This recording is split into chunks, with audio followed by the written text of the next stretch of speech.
We're live, guys. We're live. How's everybody doing? I'm here. Well, you guys thought it was like over? Joking. All right, guys, let's do the fucking intro. Welcome to SNC Saturday Night Cope, episode 75. Weekend chat, random discussion. I am your host, Mystery School, and we're live. Shout out to the Cope gang for being in here, being involved, being active. Shout out to the Mystery gang for being here, solving mysteries. Yeah, whatever. Anyway, what's going on, guys? What's going on, my dudes? We are having quite the day today. Oh my god, we are here. I'm your host, Mystery School, as this guy here just pointed out here. Hey, buddy, Sandman here. Sandman's here? No, he's not. There's no Sandman here. There's no fucking Sandman here. Sandman would never join my fucking stream, dude. No way. Wouldn't need what he had to be here, really. 8 people already here. We had 10 earlier, so 8 people here.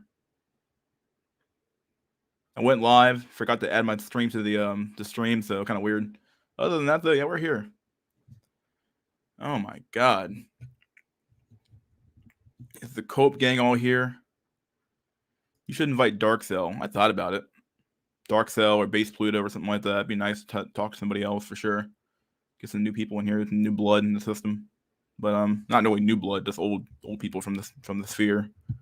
So be nice to get them on.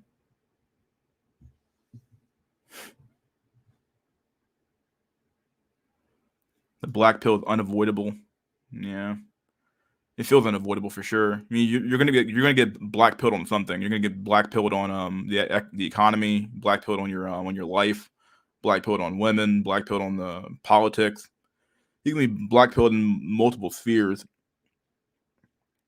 This place tends to focus on black pilling in every aspect, really, when it comes to politics or economics or demographics or women or hell, even men to some extent, or to a large extent, actually. That's just the reality of it.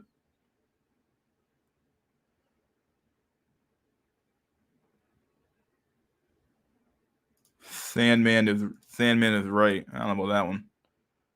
I don't know. I haven't watched Sandman literally in like a long time, actually. It's been quite some time since I watched Sandman, so I don't even know what he even talks about anymore. Wash your lobster swings, your swings, bucko. High value people. You never know. This stream has oddly high value float through here. High value people. Okay. What's up? What is up? I have bought a new mic for 155 euros, $665 or so. Okay, well, good for you, dude. Glad you got a new mic. Your old mic was so fucking quiet, dude. I don't know what the fuck you were doing. Just some crazy ass shit going on with your mic.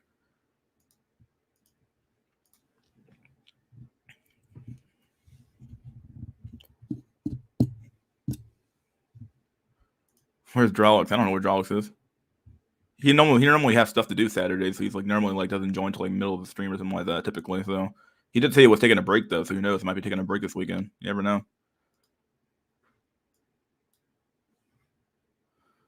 Well, let me do a test run with a.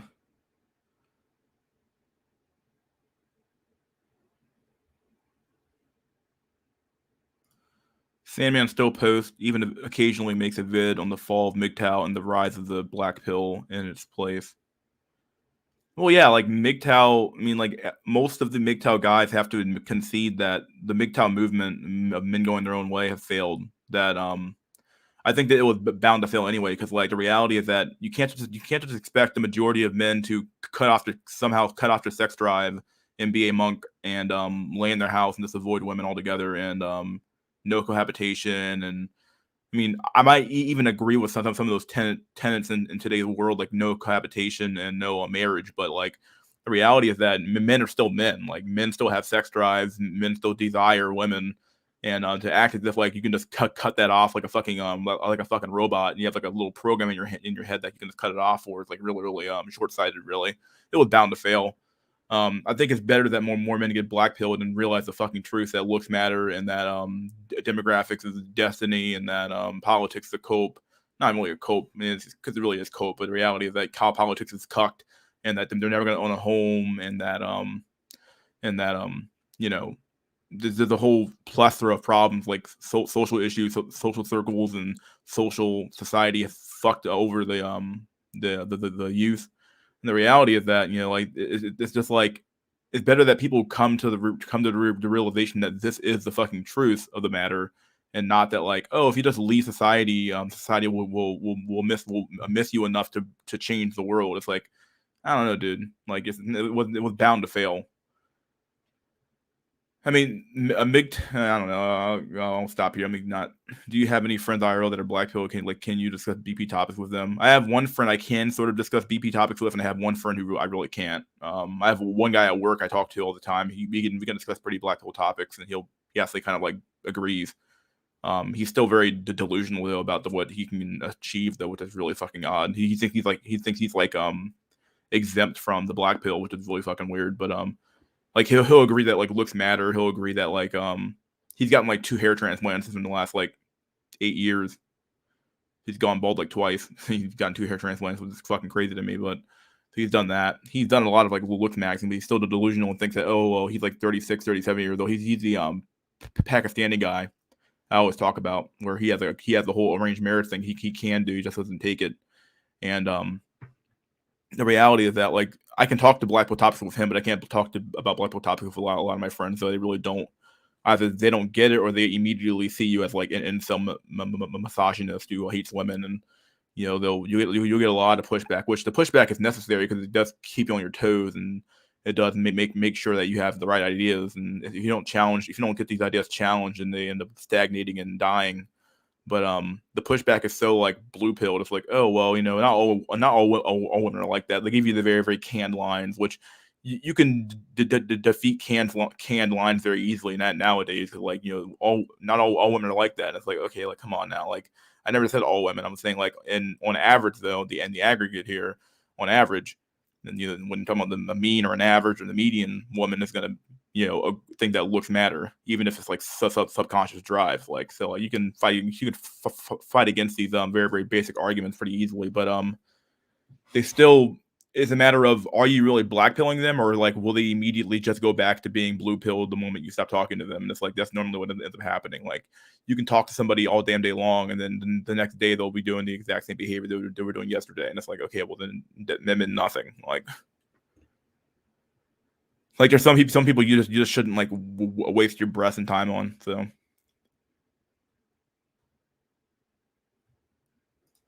Beta Bachelor and Stardust grifted to Black Pill to keep those bucks coming in. I mean, at this point, you kind of have to.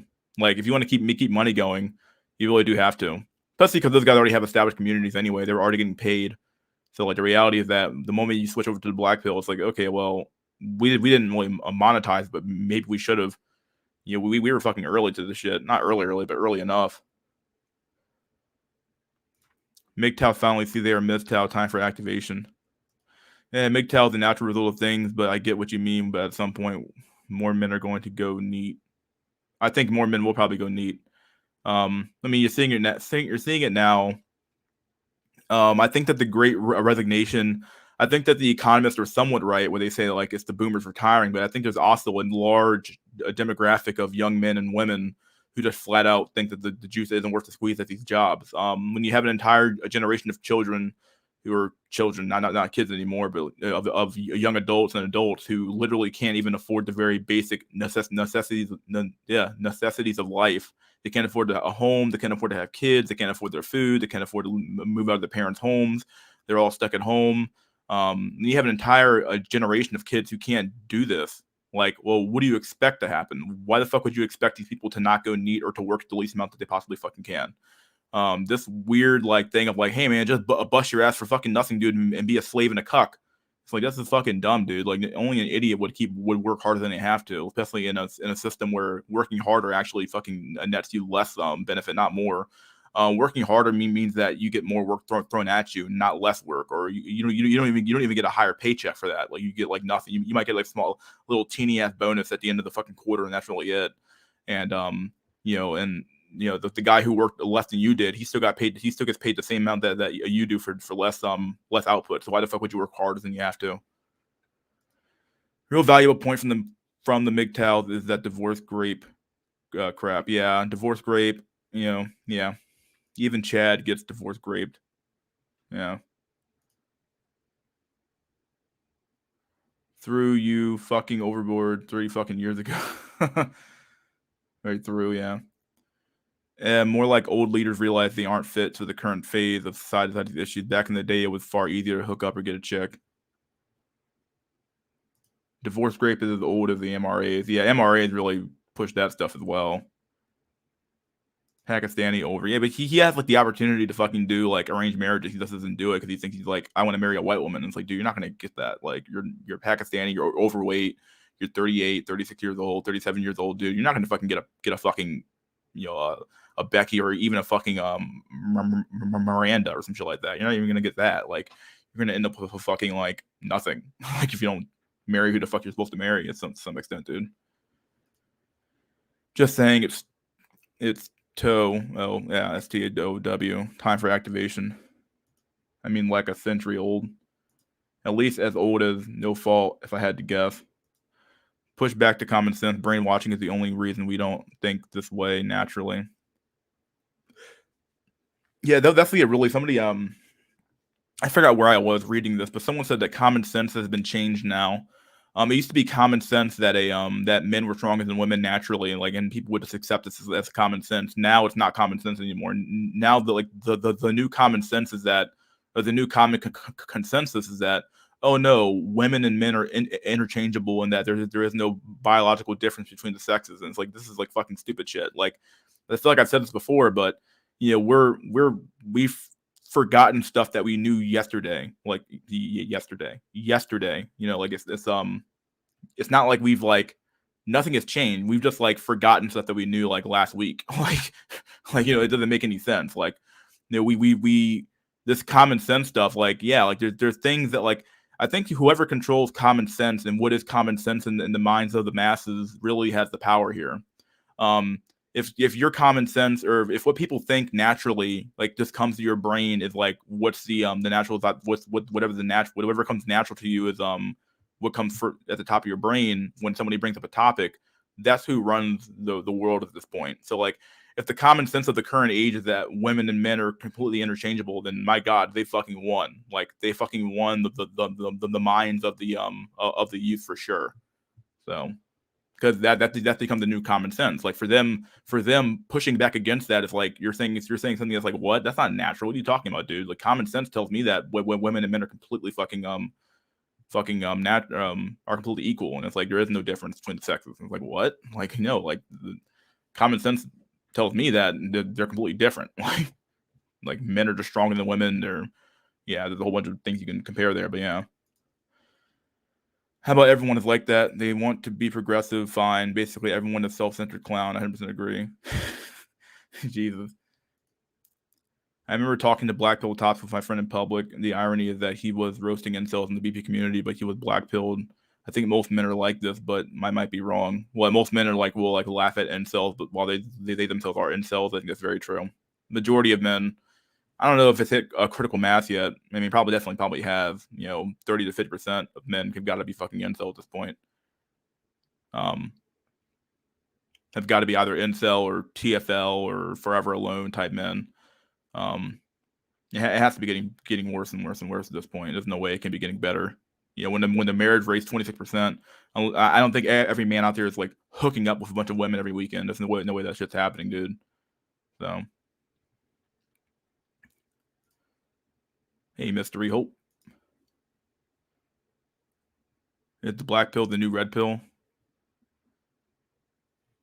I always wonder what does that mean? Like, is the black pill becoming the new is the red pill? Oh yeah, this is something that Black Pill J always says. Yeah, like the black pill, the new red pill. It's basically the black pill is the red pill for red pillars to some extent. I think that's what he always says. It might actually be.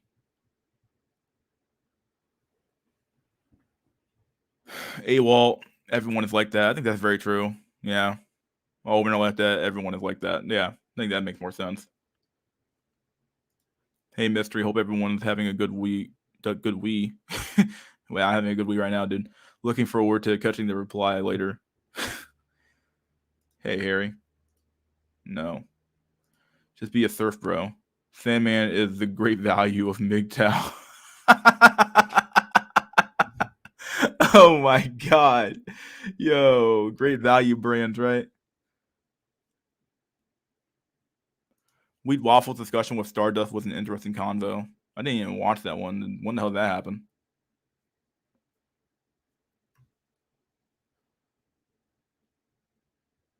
Most recent Sandman vid, why work and pay tax to support Chad's children, MGTOW. I mean, like, he's not wrong. This is like a pretty base title, actually. Like, why the fuck would you work and pay taxes? Like, once again, you should be working the least amount that you fucking can, dog. Why the fuck would you work to fucking support fucking another man's fucking kid's dog and be a fucking cuck, dude? Like, you should be working fucking goddamn the least amounts that you fucking can, dog. Just milk the fucking system, dog. Destroy this fucking shit show and get it over with. Not until it tanks first. Yeah, I don't know that. Yeah, more like $100. Lol. That stimulus money fleeing. Naturally observable science is now. Yeah, dude. That's the sad part about this. A lot of this shit, and like when it comes to like reality, like the common sense of the masses has become so much like you can learn a lot just by observation. This is what kind of science kind of does. You just observe the natural world. You make hypothesis. You test out hypothesis, and you're really just observing the natural world to see how things work. And when you can just observe the world and say, hey, like there's something wrong with like these people, like like when you're talking about like the Transformers here, like there's something wrong with these people. And the common sense now is that no, they're perfectly fine. They're perfectly rational, normal human beings who have a psychological issue. Like, yeah, they do have a psychological issue, but the solution to that is not to like do a gender reassignment surgery. The solution to that might be something else. Like, there might be something else wrong with people. Like, but the common sense for that actually is that there's nothing wrong with people, and these people are brave and they need to be taken care of, and they need to be venerated in society. Not that there's anything wrong with it. Like they wouldn't even agree to anything. There's anything psychologically wrong with these people actually. So like when the new common sense is that there's nothing wrong with these people, and observable science tells me that these people are fucking odd, dude. Like there's something wrong. Like they're like, yeah, like they flipped it on its head now. Where it's like, I think I've said it before, but like the shaming language is now being used against you. You're the a normal human being who's like actually like observing reality, saying, hey, there's something wrong with society. There's something wrong with the way we're doing things right now. And they're shaming you to telling you, no, dude, you're just a bigot, transphobe, homophobe, blah blah blah, phobe, racist, blah blah blah, and you're all these things, and there's something wrong with you. And it's like, wait, but like, and you're the rational one here, and like, but they think they're the rational ones, which is what. And when you have consensus in a big, huge group like that, and that's the masses, well, then my God, like you just have a totally fucked up system at this point. Like, how do you fight against that level of fucking delusion when it's like become like a critical mass at a certain point? Guess it depends on who's hooking up with arranged marriage. If it's not his mom, it makes sense for him to decline those offers since she could be arranging him with a feminist. Dude, it doesn't. Who gives a fuck? Like the reality is that like I don't even know what men want anymore because like you either want to like I know that you want a woman, but like the woman's gonna be a feminist anyway, dog. They're all feminist. They're all feminist. Even the ones who claim they're not feminists are still feminists, dude. They still fucking comply with the feminist narrative, dude. You're not gonna find some like non-feminist woman. You're not gonna find that in this current age, dude. If you find that one, dude, it might be a fucking unicorn or a fucking tranny at this point, or a transformer. Okay, the reality is that you're not gonna find that. Like most women, even the ones who claim not to be feminists, are still feminists because they still conform to the feminist narrative of society. They don't all sit at home and cook fucking cookies all fucking day long. They all go to work too. They all don't have kids too. They all lay around and fuck around with Chad too. They all do the exact same shit that the women who claim to be feminists do anyway. Like. So like I don't know, like we're not gonna be not gonna find that. The best you can hope for is a decent like non-crazy feminist who's like not fucking so fucking insane that she drank the Kool-Aid like twice in a row, like twice in a row. That's the best you're gonna be able to fucking do at this point. I feel like men need to be more. If you want a woman nowadays, you have to be extremely realistic with what the fuck you're getting into to some extent. Like, in all fairness, most of the mob of morons, they can't forget what they ever knew. That's true. Yeah, you're right. You can't forget what they never knew. That's very true, actually. They never even knew what the truth was. They never even knew what the truth was, so how can you blame them for not even knowing? That's true. Yeah, in all fairness, you're right there. You're right. Science contradicts science now. Contradicts reality at this point. Oh, look, another bot. What do you know? 2022, the year normies learn what a put is. Yeah, at some point you got to put. Prefer people who can get pregnant. Against it, the big money is in the volatility itself. That too, I meant how dudes win dudes are black pill without knowing it. Thumbnail with Wagey WPC and Pepe Mystery School. Yeah, dude, I think we're fuck working, dog. We ain't doing nothing. Even my 6'4" Chad buddies are having issues with dating. Yeah, because they probably can't find anything that's worth a fuck, dude. Like, even at some point, Chad wants to settle down too, or probably at some point, he's like, okay, like, I've had my fucking share of pussy, dog. Like, where the fuck's the good women at? He's like, oh, there are none, dog. Like, there isn't a single one, dude.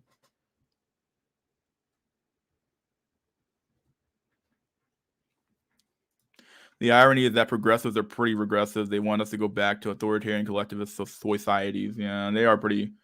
I mean, they've been using that regressive thing for. I think that was Dave Rubin who thought that one of the regressives. But yeah, maybe that was Dave Rubin. I can't remember who said that. But regressive, yeah, they do want to go back. They're going back to like caveman fucking times, dude. What it feels. I think the black belt is honestly becoming a part of normal internet culture. To be honest, slowly but surely.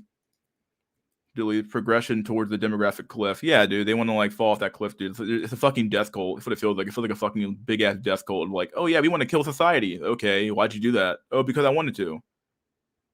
So with Wheat Waffles, the face of the black pill, he might actually be at this point. He's channel's huge. He took over Face's position for sure. Face hasn't made a video in fucking like what, a year, and he hasn't have a stream in like 8 months. So. Yeah, he probably is the new face of the black pill at the end of the day. He probably has to become it. Women not only want you to be Chad, but also have status. Kind of weird how all the normies are the ones who actually do all the black pill stuff, and the actual real people who are like the need to be here aren't like making any content, which is fucking odd. There's a few people who are like actually like subhuman tier who are fucked.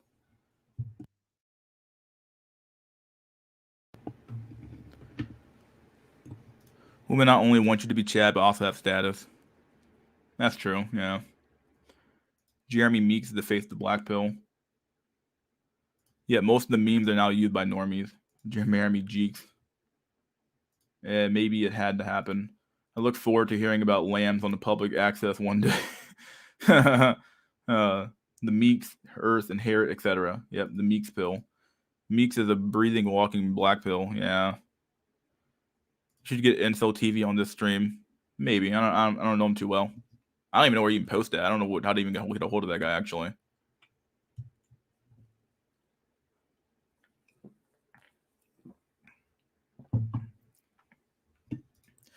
It in an insane world, the sane man is insane. Yeah, very true. I forgot there was a quote from some like religious guy who said like there will come a time where the madmen will tell you that you are mad because you're not mad like we are, or something like that. I forgot how that little quote went, but yeah, basically what you just said there. His normal ideas simplify and spread into humanity's general collective identity. It's a good thing. A bit of a world a bit less cucked and a bit more understanding of us. Yeah. Arranged marriages don't work if you bring her back to the West. Well, I mean, he's already here in the West. So it's kind of fucked, dude. Feminism is biology made political. Forgot who said that. Maybe TFM. Yeah, maybe it was TFM. TFM has a lot of base quotes, so yeah. I probably agree with this very much so. As long as she is not a female supremacist or try to take my freedoms away, I'll be fine. But that's the thing, though. A lot of women, through their own inaction, actually make this a thing. Like the radical feminists who don't get any pushback from like the regular feminist or the the average feminist or the just the regular woman, what I want to call it. You can argue that, well, okay, well, it's not really their job to police those women, but to some extent it is. Like, like to police your own community is really important. You have to be able to figure out, okay, like what's going to be said here, what can't be said here. How do we keep our fucking narrative not getting too fucking extreme? When you have these female supremacists walking around and there's no female pushback to it, then like what does that say about the women who say nothing? Like inaction is an action inaction is an action. Like when you don't take an action against something, you're either saying that you approve of it or you just don't have the power to stop it. One of the two. So I think that in a lot of women's cases, they just don't have the power to stop it to a large extent. When those women get a bigger a megaphone because they're more extreme than the average feminist on the street. It's the same reason why TERFs get canceled while the crazy trans inclusive ones get to stay in the community. The TERFs get fucking excluded from the community while the trans ones who love trans women get be included. So same idea there. There's some pushback when it comes to those realms, but there's no pushback when it comes to female supremacy. When it comes to like females being in lead roles, or females being leading companies, or females just being over men to some extent. There's no pushback there, at least in my opinion. Facing LMS wrote again today after a long time in the Discord. Wow. Faith's still alive. Yep, he's still there. Faith has completely given up, but I would urge him to do at least a drunk goodbye stream with first Dashboard or Steve Hoka. If I was a woman, I would be a feminist too. I don't think there is another way. It's just natural to identify with one's own gender better than the opposite, and accordingly to that. Hot girls' personalities are insufferable. They are pretty bad. Face's alcohol maxing is still around on Discord. Wow. Only thing worse than a hot girl than wannabe hot girl. Yeah. Face won't face his critics. That's why he won't stream anymore.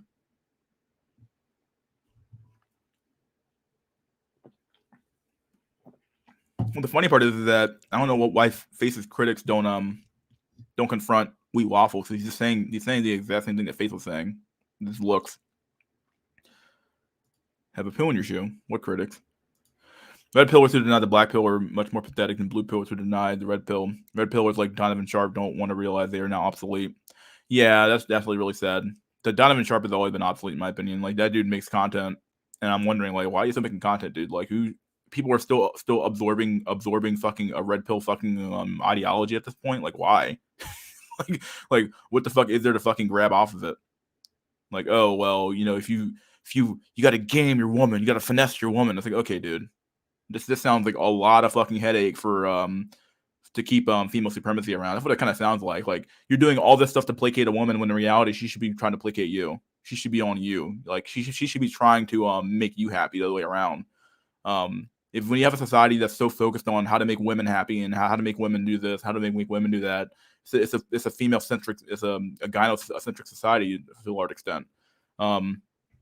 When it used to be, you wouldn't have to worry about any of that shit. She would naturally by societal standards, by society enforcing a standard upon her. She would naturally be not naturally, but she would be socially conditioned to behave in a certain way to where you wouldn't even have to worry about doing any of this gaming your wife bullshit. Like, come on, like if they should be advocating for a system like that and not for like some weird a pseudo bullshit crap system where it's like, oh man, well I'm in favor of this. I'm not in favor of taking away the rights and stuff like that. So, or in favor of taking away the privileges or the stuff we gave women. So, we have to do this weird ass game shit, dude. We got to keep playing games, dog. Playing games suck, dude. How about this? How about this one? We just go back to a system where it worked.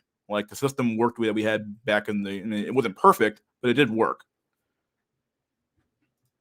How's your dieting going? Pretty good. I maintained my diet throughout this week for the most part. I had one cheat day and then rest of the week's pretty damn boring, actually. So, yeah, maybe surrogate max or just pump and dump women. I don't know. Pump and dump is homosexual as fuck when it comes down to it. And surrogate max, I agree with, though. Faced LMS and first called him out. He's hiding nowadays. Normies are not becoming the acceptable looking incels. Yeah, basically. Yeah. I said it before, but I'll say it again. Most incels are not black pilled; they're blue pilled. Blue pilled or red pill by definition is not. Blue pill is by definition like the mass pill, the pill of the masses. The red pill is kind of like the in between the pill for the black and the red or black and the blue. So the red pill is kind of like there's more red pill incels than there are black pilled ones, but there's more blue pilled than red pilled even. So Equal TV is the face of Black Pill for real sub fives. Wheat Waffles is also for many normies. Yeah, I'll give Wheat Waffles credit. Yeah, he does break it down pretty easily for people to understand. So I'll give him that much credit. I like that he I don't want to say that. I don't want to say that. Fuck it.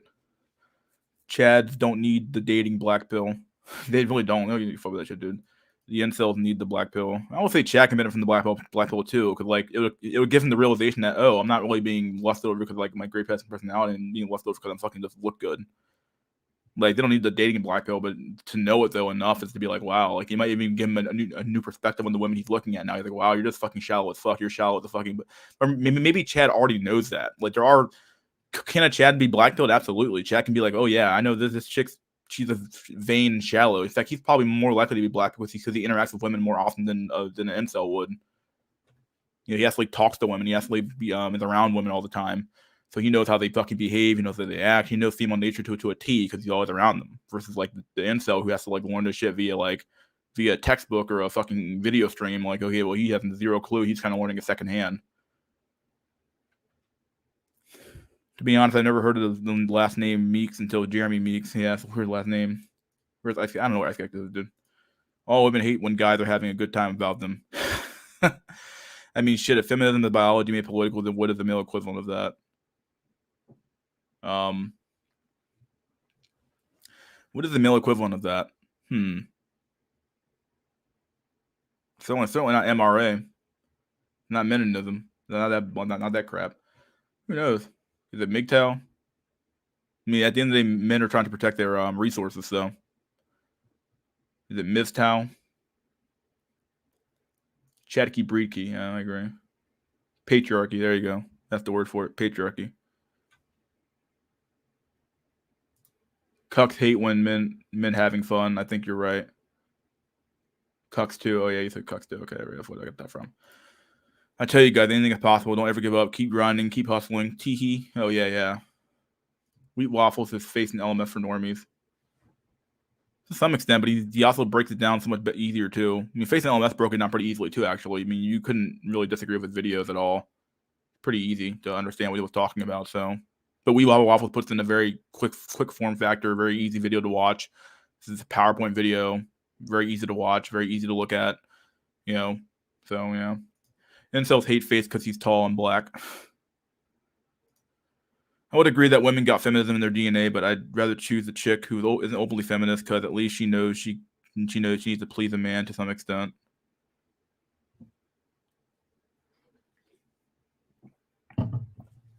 The problem with this society right now is that there's so much of that crap in the system right now that her friends are going to be encouraging her to not please you.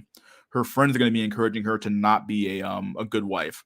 Her friends are going to be encouraging her to buck you when you tell her to do something. Like her friends are going to be encouraging her to do everything the opposite of what she should be doing.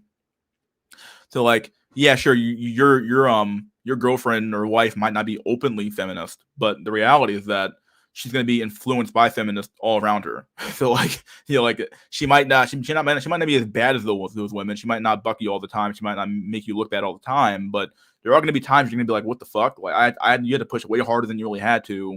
And, you know, that's not necessarily ideal. You know, like you shouldn't be pushing that fucking hard. It should just be very easy, you know, control mechanism where it's like, okay, look, I told you to do something, you know, it's okay if you have a disagreement, talk to me. But in reality, it's like, you do something, I gave you an order because of the reason why. Here's the reason why I told you to do what you do, and blah blah blah blah. It shouldn't be a matter of like I shouldn't have to tell you 85 times what to do and then you don't fucking do it. Like Black Pill is ran by Tyrone, like content creators face mystery VVSJ. Oh my god. I want to see Base and LMS debate Wee Waffles. I'm surprised neither have said anything of the other. It is very odd. Face is the pioneer of the community, will always be remembered as the OG. Yeah, I'll give him that. He was a pioneer. You're right. OG Black Pill were until like Equal TV, Clowntown, 5-4, etc. Streets Tyrone Light, Kent Oreo. Yeah, I remember Kent, dude. Kent TV was fucking fun. That was some old school shit right there. My god. When I start making vids again, I'm attacking men in the Black Pill. I gotta get paid. Made the underground cope road. Underground Cope Road fact. Yo, pretty good name for that.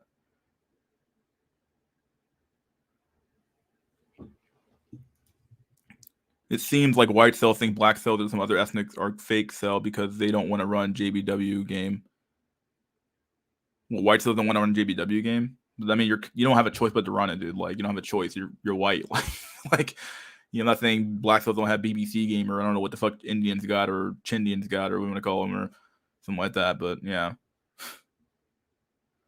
Face and Inkle TV are not undoubtedly the goats. Yeah. I do like Inkle TV. Face I haven't seen in so long. I haven't watched Face's content in such a long time, dude.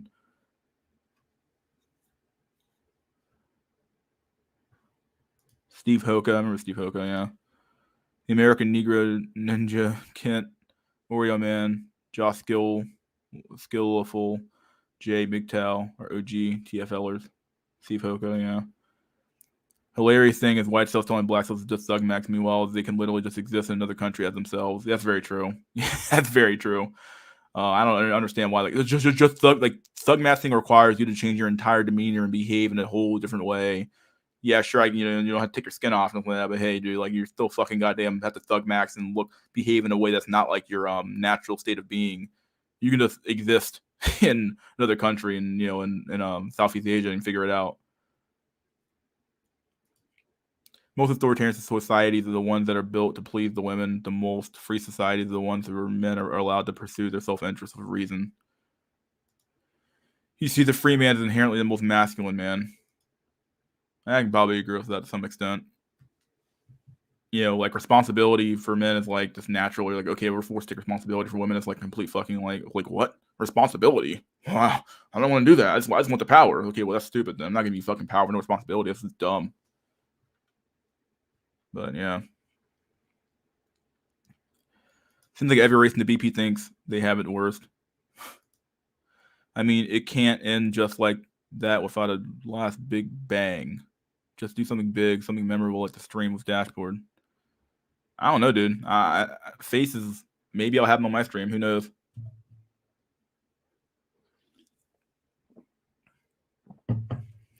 Maybe I'll have him on my stream. I don't know if he ever wants to come on.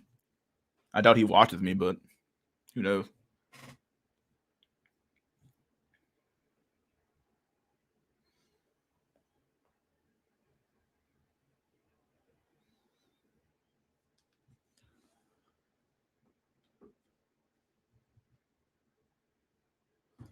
Yes, responsibility is a part of it as well. Oreo Man as well as Heat and Succeed are also top tier content. Women get the prestigious title of jobs with all the benefits and without the responsibility. They tell me Rancho Max, even though Latina women like white hell, they rather choose the rice cell over me and white over a rice cell. Curry's have it worst. Yeah, Curry's do have it worst. You ever seen the Honest Truth channel? It's hilarious. I feel like I know the name. Huh.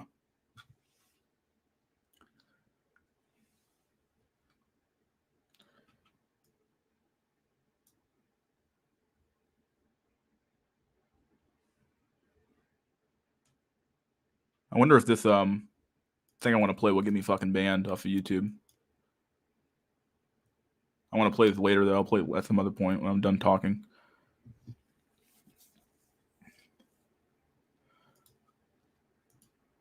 No, that holds the truth hostage, I believe. I think that's hold the truth hostage. It's Gold Pill dude now.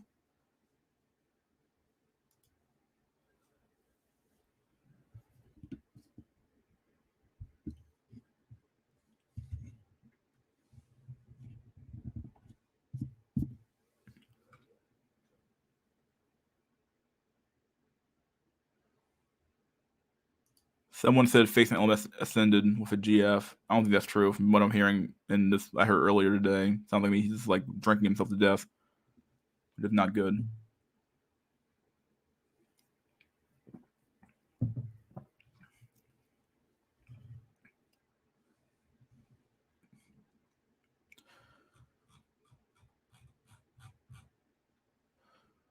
It's 40 minutes into the stream already. Oh my god.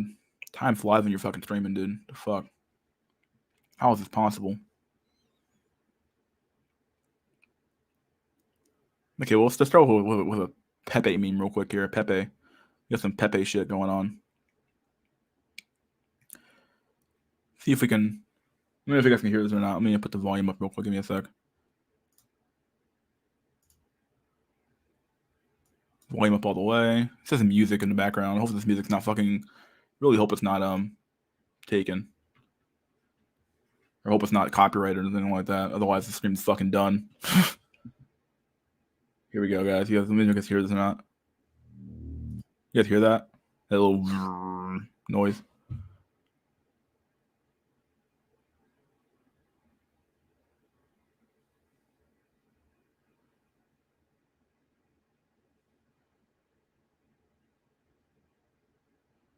You guys didn't hear that? Set your. You guys hear that? There we go. That was a little more sound. I heard it, I think. Here's more. Here's more. You guys hear that? Heard something. Okay, good. We're gonna play this video. It's pretty good actually. It's like 5 minutes long. It's apparently the NFT someone stole, so I don't give a fuck. But it's an NFT GIF. Volume control for slightly above the normal listening level.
Fucking based, right? And the fucking based. Like, my God, what a phenomenal fucking meme that was. Just phenomenal fucking meme. Fucking phenomenal meme, dude. Love that meme.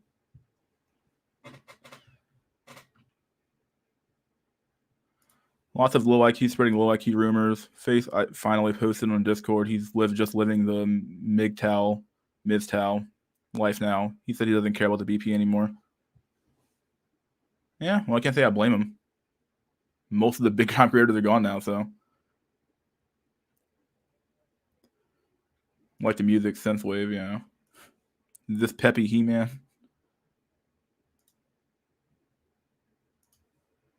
Why are you going on how I just heard, didn't say it was true or plausible? I just heard it's low IQ, man. Spreading low IQ all over. Bring some solid shit to the table. Else is always low IQ. Fuck you finding these next level memes. Most people have GIFs at most. My ninja has a whole fucking cartoon. It's a good meme, dude. Pepe World. Tell me about it, dude. Pepe World. Basic fuck. Nah, it's a guy that attacks black men and agrees with everything. Women's restrooms, saying takes it too so far. It seems like a LARP. This is next level. Studio Ghibli stuff. Very cool animators. Yeah, dude. It's become a mech, bro. I like it. It was a good meme, dude. Solid meme. If I wasn't here to put shit in their play, people would just say he had the GF because I heard it from another low IQ to another low IQ, and so it goes on. Some top quality animation. Yeah, dude, she was great. Phenomenal meme.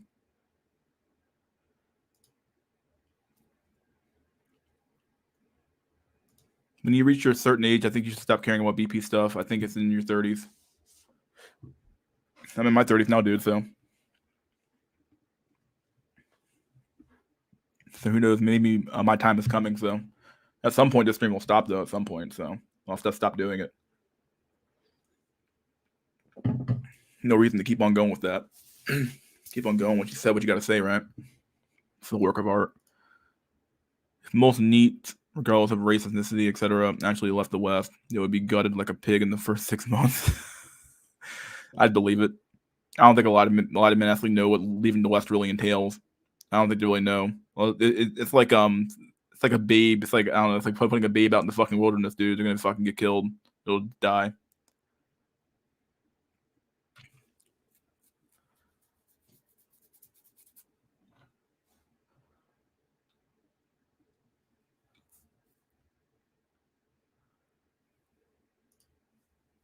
Around the age testosterone starts dropping off, I think would make sense.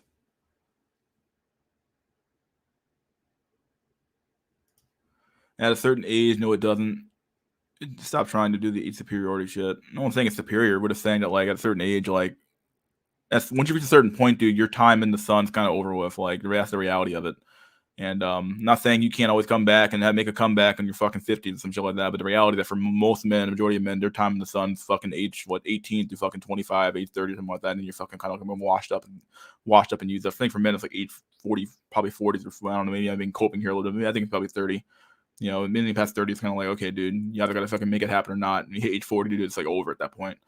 If you haven't become somebody at age 40, dude, you're fucking fucked. And very few men actually become somebody at the end of the day. So when we're talking about like the BP and the dating shit, dude, like if you haven't hit your stride by age 35, dude, age 40, you're like, you got some shit going on with your ass, dude. And you're probably not gonna happen. Not saying it can't happen, but it's probably like you're less likely to fucking be you won't forget your BP knowledge. It's not just gonna like fall out your fucking head at age fucking 50 or age 45, but like at a certain age though, you gotta kind of come to the realization that's probably not gonna happen for you. And I think that's what Stardust was trying to say in that one video. I kind of like didn't really rebut it. It's kind of commented on it, but like talked about how like at some point he basically said like, you know, there's a point where like doing the same thing over and over again, expecting a different result, like you're just going insane for yourself. Like, oh yeah, I'm gonna keep fucking gym maxing and doing this and doing that and doing this and doing that and doing this and doing that to get a woman. And it's like, well, at some point you have to come to realization it's not gonna happen for you.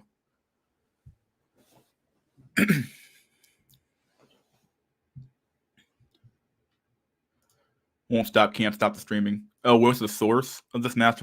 I don't know what the true source is. This guy posted a video on it. I mean, he posted the I don't. Did I keep the link up? I didn't keep the link up. Fuck. I don't have the link. Oh shit. I can get the link for this thing real quick. Let me go to my history real quick. History. The fuck did it go? That's not what I want. Your channel. Library. How do you find your fucking history? There it is. Let me this is the guy who reposted it, but I don't know about the fucking whole who made it. That one I have no clue about. This guy didn't make it apparently. I think it's like an NFT he stole and then put some music behind it and became a pretty good music video to some extent. So Ms. Tao say 35 is prime. BP will be a religion by 2050. Wasn't it the Try Guys that had the test levels of 80-year-olds and they aren't even in Gen Z? No telling how bad it is now. These dudes always care. These dudes always care is the point. You can say, I don't care about the BP. You still here, so you still care. Not talking about you caring about getting women. Not talking about you caring. Oh, okay. If you're old, you can still benefit from the BP. Yeah, that's very true. And probably not the dating BP, but you could still teach your son about the BP. Well, if your son, if you're BP down there, like if you're in this community to some extent, dude, we all know at 30, 35, at that point it's over. Yeah, even better. You're never told old. You're never too old to be cut to not be cucked. Very true. I'm working out to hopefully get a myostatin deficiency. Myostatin, that's it, right? Myostatin. It's never over. It's always over.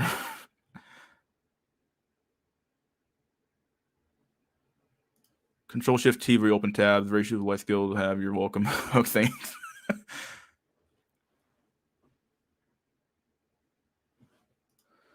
Hope to be the old man in my family yelling at my nieces and nephews about the broad. I'm telling you, boys, you gotta fucking do something. Don't be a cuck. Eat some foods that boost T, or some other young men. Men age like fine wine. Just look at Sean Connery, bro. Myostat. No, myostatin. Okay. Subaru Crosstrek is the white male Asian female car. Huh. Huh. Fuck. It's been an hour. Let me do the invite link, copy clipboard. I have other means I want to share too, but I'll message from the top. There's a link. Let's take a brief intermission here. We're gonna do a dabbing Pepe meme if it lets me do it. It always does this fucking crappy ass shit where it doesn't actually open the picture up first. Here we go. I'll be back in a minute, guys. Won't be here too long. Or too long, so there you go.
And we're back.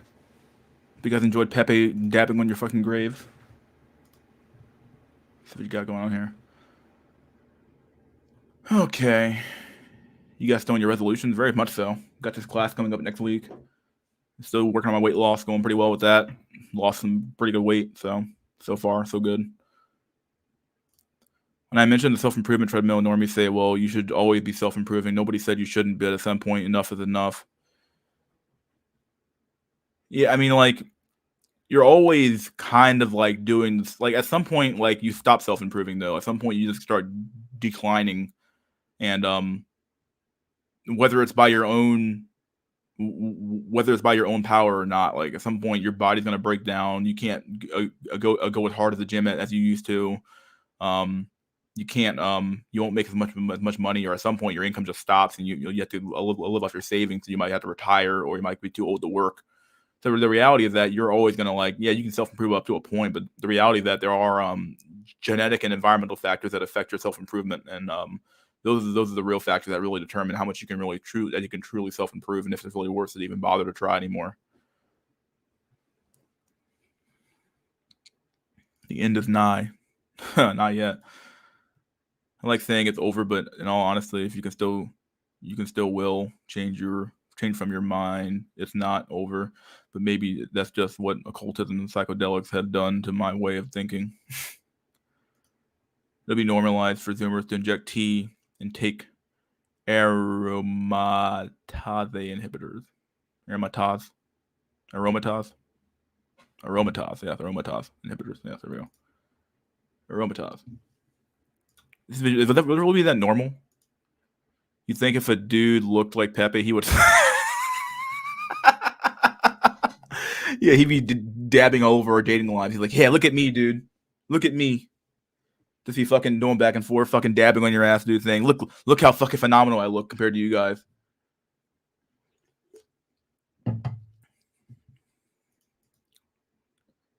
Lysergic acid. No, this isn't lysergic acid, whatever. You know. 7 terminals and 70 plus tabs open. Also time to control W plus W max, dude. So hurry up and get my motherfucking Tendies vibe. Should have died in the war. Be 40 next month. For me, BP is entertainment. I don't have anything to learn or apply. Yeah. Do you see the tsunami advisory because the volcano exploded in the ocean? Yeah, I saw that one. Shit's happening, dude. These fucking bots, dude. My God. The bots are unrelenting, dude. Me hide user from channel. Fucking just, my God, dude. DMT, harmine, passion flower, macho, tobacco, mint, and doTERRA infused into copy leaves, LSD for children. Bullets for teeth. Oh, that's Ziz, right? ZYZZ. Suicidal every day, being at least a human incel is a nightmare. Tell me about it, dude. Inkwells and foxholes. Pepe mocked me in my life. Dude, all Pepe dude does is fucking eat tendies all fucking day long, dude. Dude's a tendy fucking master. Aromatase? Aromatase? Then what has this said? Aromatase. My parents should be put in jail for making me. My God. I'm short, but I'm going to use that to get ripped, but not too ripped. I thought you were pretty tall. Fried Feast Elite. I thought you were kind of tall.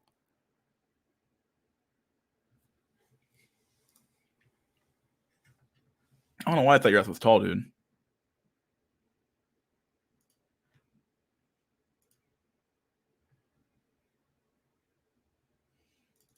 You guys want to see a state of the times. I don't know if this is real. This could be Photoshopped. It could be real. One of the two, but this is pretty sad. Look at this fucking shit, dude. Look at this shit. You know shit's hitting the fan, dude, when you have to put fucking these little security tags on fucking goddamn on the meat and the ribeye steaks in the fucking the meat department, dude. The fuck, dude. Look at this shit. $30 fucking off for 2 fucking steaks. I feel like that shit used to cost half that, dog. No fucking way. $31, $32, $26. That's the best deal over here. Oh my god, dude. Let's go fucking Brandon, right? My god.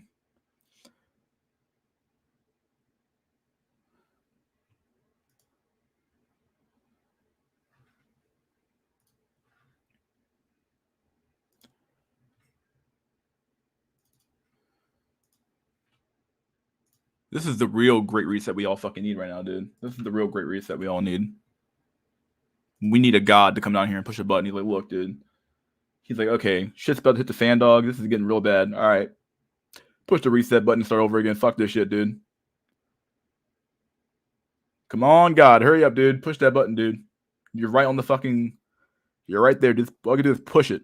Just push it. One little button push, dude. We get a big, huge fucking volcano tsunami thing going on. That's all I fucking need, dude. Big, huge volcano go off and blow up the whole world. Fucking just blow up a Yellowstone, my dude. Push the button. Please push the button. I'm begging you. Like, I'm fucking begging you, dude.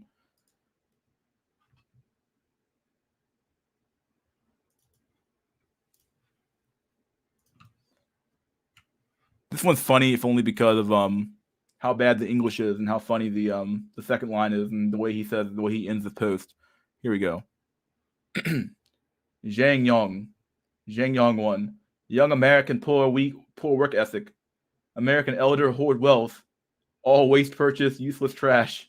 Sewer culture. China prevail. China prevail. Oh, it says China prevail. Oh no! Let's see. Bloomberg wealth. A post Chad 19 economic boon may be the last opportunity for millennials to build wealth before heading off into retirement.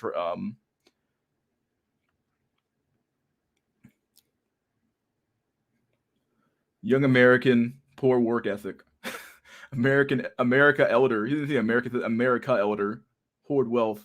Like, he's not necessarily wrong here. He's not really wrong. That's the problem. He's not really wrong. Young American poor work ethic. Okay, he might be kind of wrong here, but there are some good Americans, young Americans that have, but most of them don't have good work ethic, dude. It's kind of shitty. American hoard wealth. Yeah, not wrong with this one here. Not very wrong. All waste purchase, useless trash. I don't know what I guess it must mean like we all buy useless shit. We all buy fucking trash purchases. Maybe he's right. Sewer culture. He's absolutely fucking right here, dog. Sewer culture. Yeah, he's right. Sewer culture. He's not fucking wrong here. China prevail. Oh man.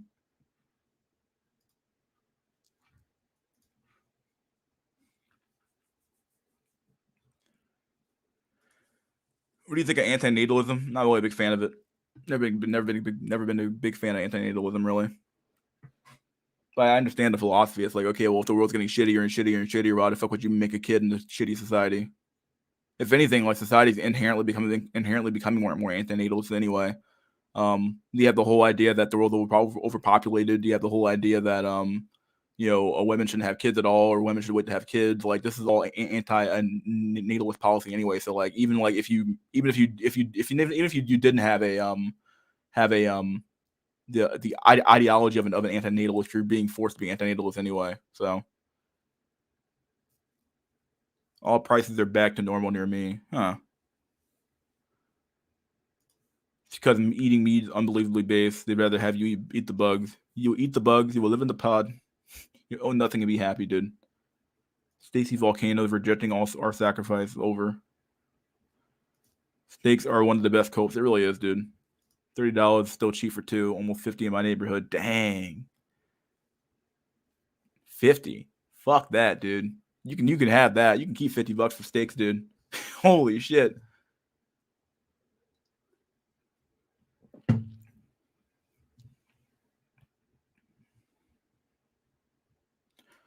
Worn out Becky meat flaps going to be cheaper than quality steaks. Ugh. Do it. Yeah, dude. God pushing the world reject butthole button. Yellowstone Caldera button. He's like, push it. Boop. No, according to Abraham religions, there will be no second reset. The first reset was the flood. The second will be the end times. Thank God. Please, if there is a God, if you're up there, dude, please, end times now. Like, end times now, dude. Figure it out, dude. Power my challenge daily life maxing.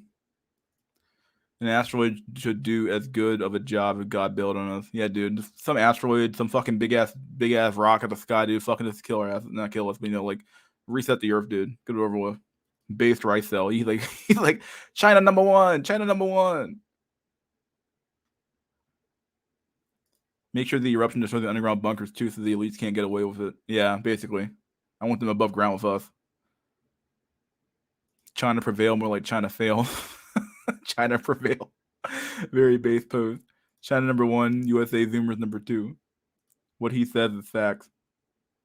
The irony is that the Chinese politicians hoard wealth and make damn sure you can't build wealth. Yeah, that's very true. Very true. He's not lying. No one can prevail with a 1.5 birth rate. Yeah, dude, they ain't making it. It ain't gonna happen for them, dude. It's over for those guys, dude. It's over. Chinese laying flat movement would say otherwise. Yeah. What's that? 10,000, 100,000 social credit for that. Wouldn't be? Oh, is it minus?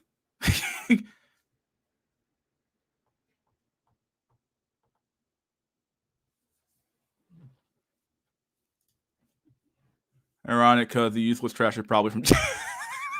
It's true, dude. Yeah, like they're the one that sent us all that shit, dude. They're the one that sent us all that crap. Like it's all your useless trying to trash anyway, dude. So you can take it back if you want it. What is good work ethic? Everyone I know that works hard that wasn't set up for success is broken and miserable. It's very true. Work ethic, once again, like you live in a system that where like working hard doesn't net you anything, so you might as well work the least amount that you possibly can.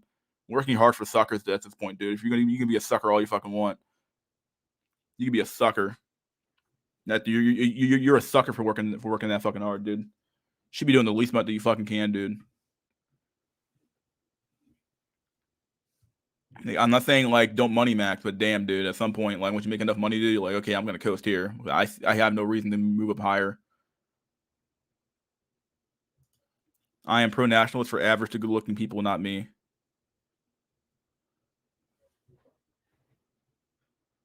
Yeah, does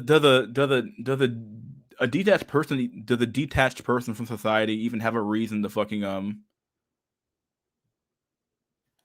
even have a reason to fucking be anything? Like they have no reason to be attached to any ideology at all. They're so aimless and lost, and it's like, okay, what's the point? Unless there's a benefit to that ideology or to that to this thing, they're not going to attach themselves to it. There's no reason to. Why the fuck would they?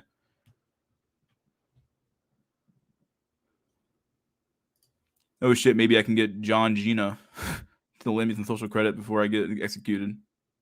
Stake 25 of the last week. They want to weaken you if children aren't eating meat. They're becoming weak. Why live to be 60 with no family? That's true. What's the point? Yeah, it's so many things you have to look at now, dude.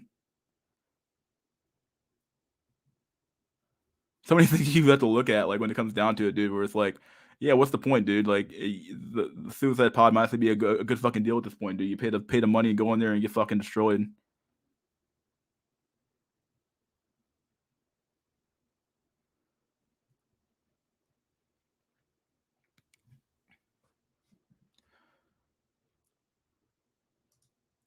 You are praying imprecatory prayers based. Elon going to Mars when Yellowstone erupts. He probably needs to go and get the fuck out of here, dude. Elon probably already uploaded himself into a car and left a body double to run his company. Pour out your indignation on them and let your burning anger overtake them. You can't prevail if the men are cucks, so your government can have more control. A study showed that children with vegan parents grew up to be and shorter on average. They are creating manlets. They fucking love it, dude. They fucking want you to. Once again, all the rich people will be eating steaks and filet mignon and eating fucking a ribeye and filet mignon and fucking eating fucking pig and shit and eating pork chops and fucking sausage and all the shit like that, dude. While your ass eating bugs and fucking soy milk. Yeah. So that's what they want for you guys. They're like, okay, like always watch what the fucking elites do, and don't always watch what the masses do. Always watch what the elites do. Look at what they do. Look how they behave. Like, and then you should always be questioning, okay, well, why are you doing that? Like, what's up with that?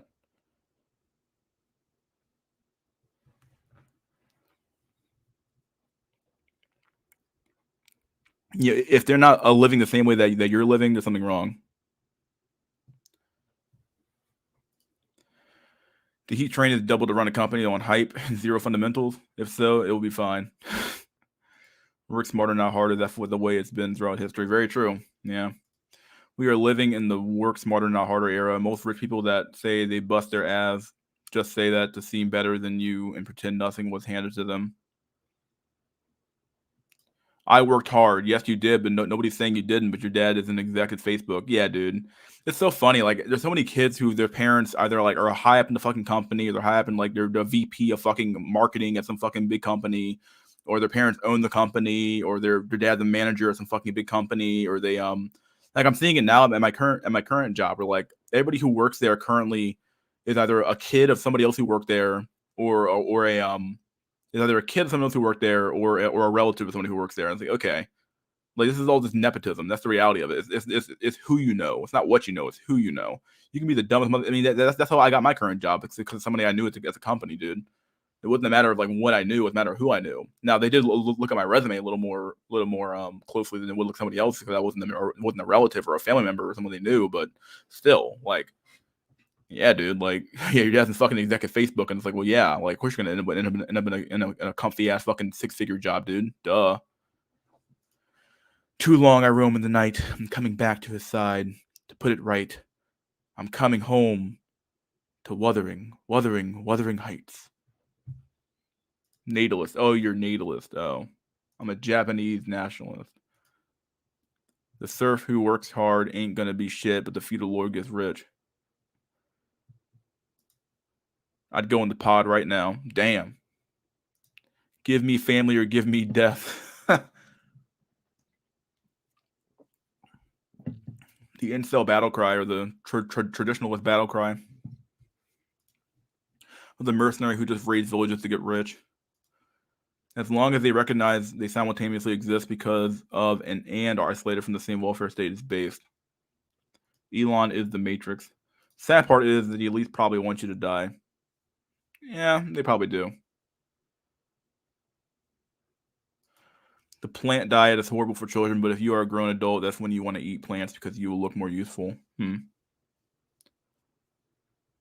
I worked hard, bucko. I worked hard for my money.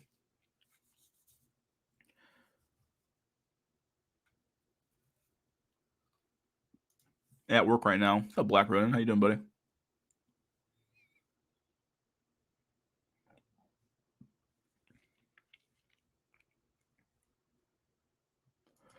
I don't care about nepotism. Just don't pop shit about your work ethic. Yeah, I agree with that.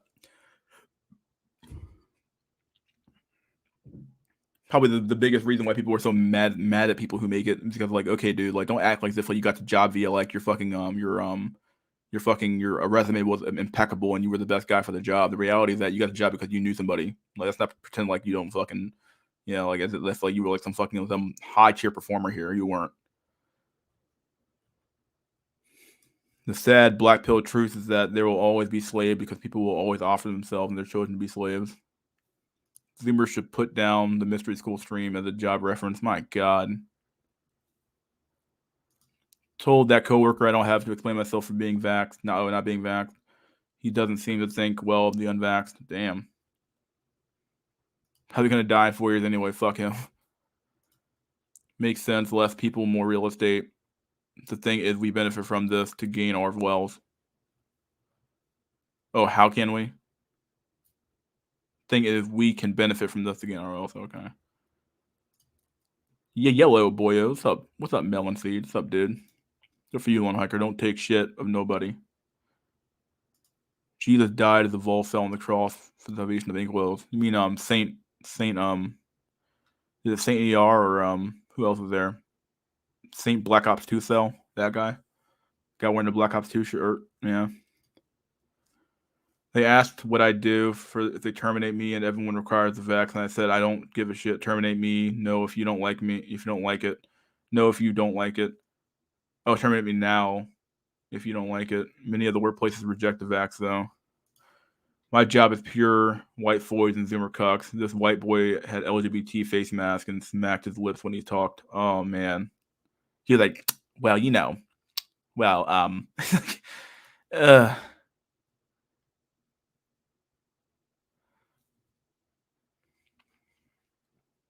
I feel bad for you, dude. Saint Hamoudi. Sorry now. Most jobs aren't hiring you to be an innovator because the best resume doesn't matter at all. Or having the best resume doesn't matter at all. Yeah, very true.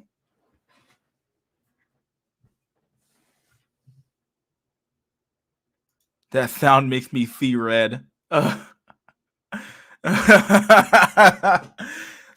you know, I'm like okay, yeah, that shit, man. The lip smack shit, dude, can make you fucking go insane. It's like, what the fuck are you doing? It's like, why are you doing that for? Like, what the fuck wrong with you? Well, yeah. Well, let me stop now before it becomes a habit, right? Worked my ass off to get where I am. I didn't know anyone. Luck, maybe, but I had the skills to seize the opportunity.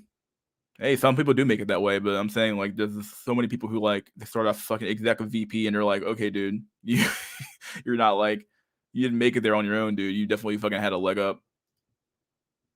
Zoomer cucks are annoying.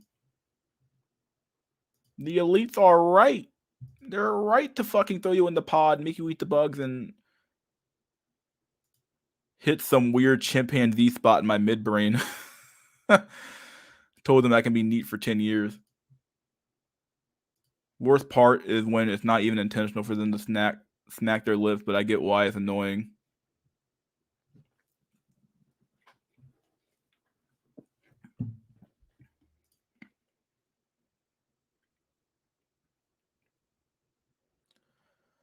I've been working from home since the lockdowns around 2 years ago. Can't imagine going back to an office now. Which is worse, LGBT or BLM mask on a white person? Ooh. Ooh. Ooh, which is worse? For me, it's probably going to be the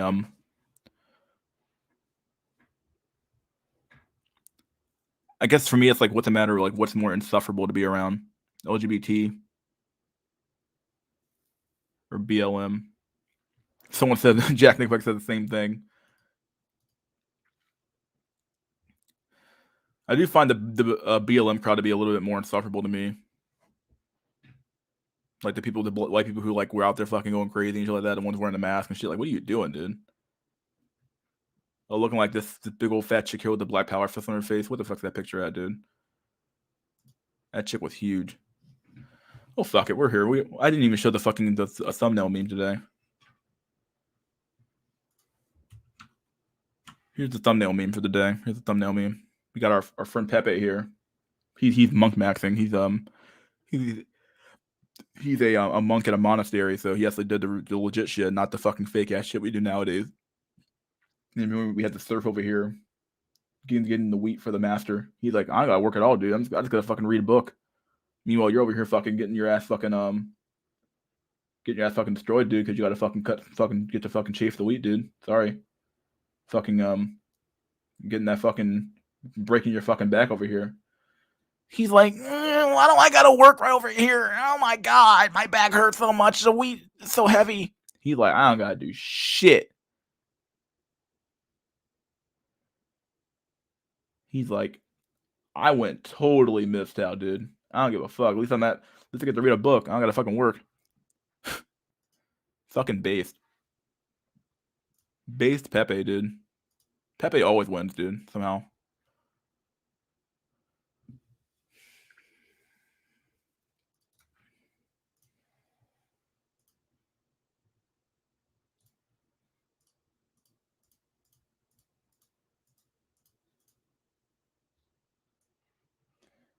If you guys want to see some superior Chinese labor or a Chinese fucking Chinese invention here it is. Here's Chinese concrete. There's no audio for this video, so you can just listen. Look at this shit. He's just chipping away at it. Oh yeah, look at that. Oh yeah, sure. Just chip away at it.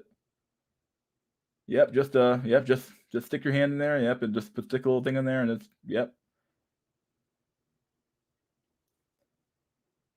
Is this supposed to do this, guys? I don't know. Is this supposed to do this? Is concrete supposed to just come apart like that? I don't know, dude. Ah, yes, superior China. He's just like taking a butter knife and just cutting through the concrete. He's like, what the fuck?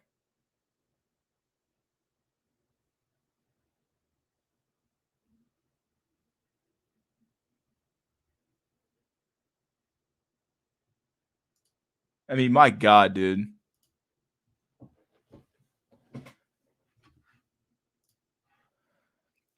It's known as tofu drug projects. Oh God. Concrete made of Rice Krispies. Oh God. That's emblematic of their birth rates. Of all emblematic of their birth rates falling apart at the seams, dude. I actually binge watched them going off on Floyd Jet Nickelback in their mini channels. This is the sandiest concrete I ever saw. They used Chinese concrete in the luxury apartment complex in Florida that pancake that they no longer talk about it either. Oh wow. Chinese cement number one.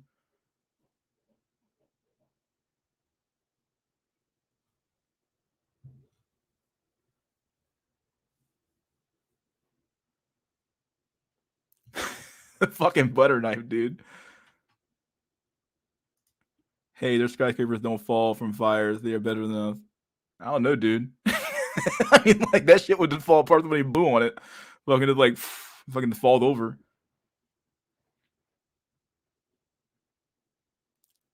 Concrete, indeed. Very. Tell me about it, dude.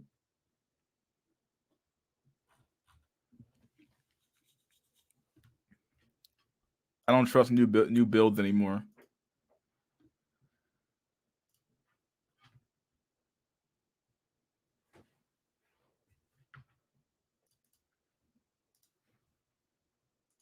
Meanwhile, down here in Neat Land, here we go. Look at the Neat, dude.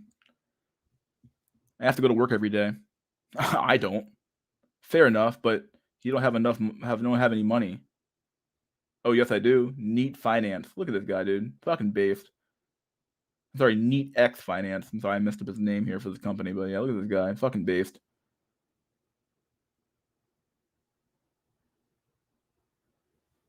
Fucking based, dude. I'm gonna invest in Neat X Finance for sure. Have to at this point.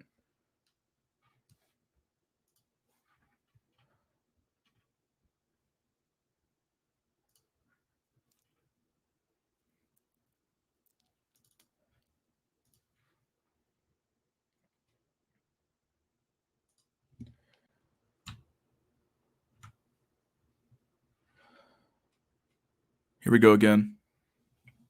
The Neat Pledge. All right, guys. I want to hear. Once I read this thing, we all have to say, "I take the pledge." I believe I am capable of giving myself goals, and am motivated enough to complete them, even if I don't have a boss man yelling at me.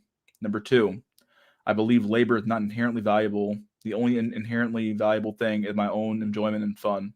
Number three, I believe wage slaves are bitter and about having to work, but I will do my best to remind them there is another way.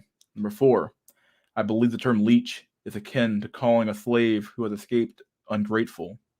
There is nothing wrong with leaving an unfair system. Number five, I believe time is more valuable than money. No matter how hard you work, you can't get it back.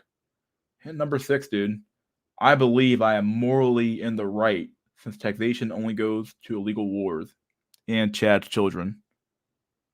I take the pledge. I take the pledge, damn it.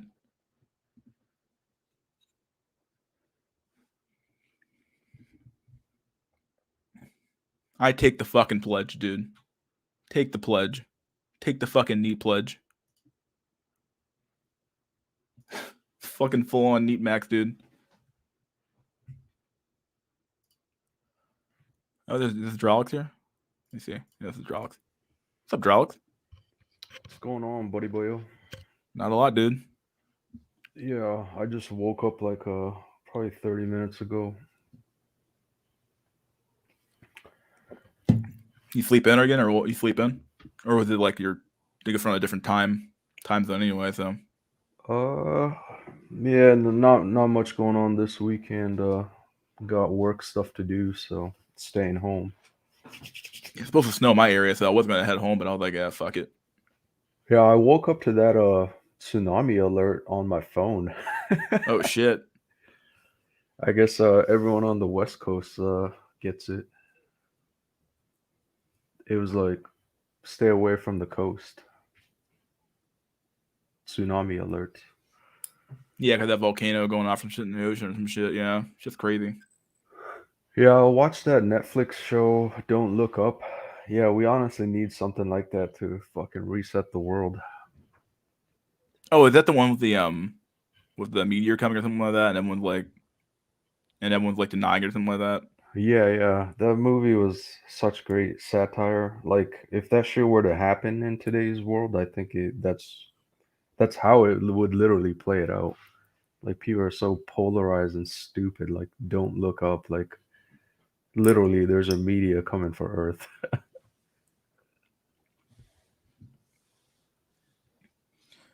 We have to resurrect Joseph Stalin to be the neat leader. Oh my god. I don't think I want to do that one. But yeah, how have things been, dude? Anything new going on with you? Not really. Just been working out. Fuck, dude. I did like 50 squats yesterday. I'm like my thigh gap muscle is hurting painfully. Dang. Yeah, I did my legs on Thursday, and then I did some cardio Friday. So my legs are pretty beat. I didn't go to the gym today at all because I need to take at least one day off a week. So I always Yeah, I yeah, still haven't gone to the gym, but I'm just doing home calisthenics. yeah, I'm good trying for to work you. up I'm trying to work up to 50 push-ups, 50 crunches, 50 sit-ups, 50 squats, and a whole bunch of stretching and arm exercise. Yeah, good shit, dude. That's definitely good for you. Have you lost any more weight? What haven't really weighed myself. Like, it's not even about the weight anymore. It's just like trying to get into better shape. I feel pretty good though. Like, but fucking caved in on what was it, Wednesday? Fucking got a Dave's triple. God, it was so good. It's like I'm fucking eating broccoli and chicken salads, just a whole bunch of keto and trying to avoid carbs. Yeah, I ended up eating some wings. That's really it. But it was, pretty good. Other than that, though, yeah, I've been maintaining my diet pretty easily. And then still going to the gym every day. So it sucks to work out on basically what you could call like an empty stomach in a way, because that shit's really hard because you don't have any energy, any immediate energy to tap into. So you're like really tired after the gym. But other than that, once you get past the gym aspect of it, I'm basically kind of good to go at that point. So feels good. Yeah. You know you did it right when your thigh gap is hurting. It's like, oh, hurts to sit down. Oh, hurts to get up. Yeah, Did no, 50 sit-ups in the morning and 250 push-ups at morning and night. Wow. yeah, that's a lot.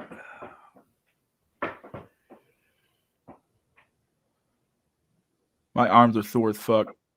50 good form push-ups in one clip. Take your ass to the gym. Let go of that shit goal. I don't know what he was talking about there, but the push-ups, yeah. No, I don't. I just I set a goal of like 50 total. So I'll do like 20 push-ups and then call it good. And then maybe 4 hours later, I'll do the rest of the 30. Just a matter of like getting the total in for the day. Yeah, for sure. Definitely So, helps. so I So like usually were break you it in up the to 2 sessions. Like in the AM, I'll try to do 25 of each. And sometime in the PM, I'll try to do the other 25. And the goal is to get to 100 per day and just maintain that.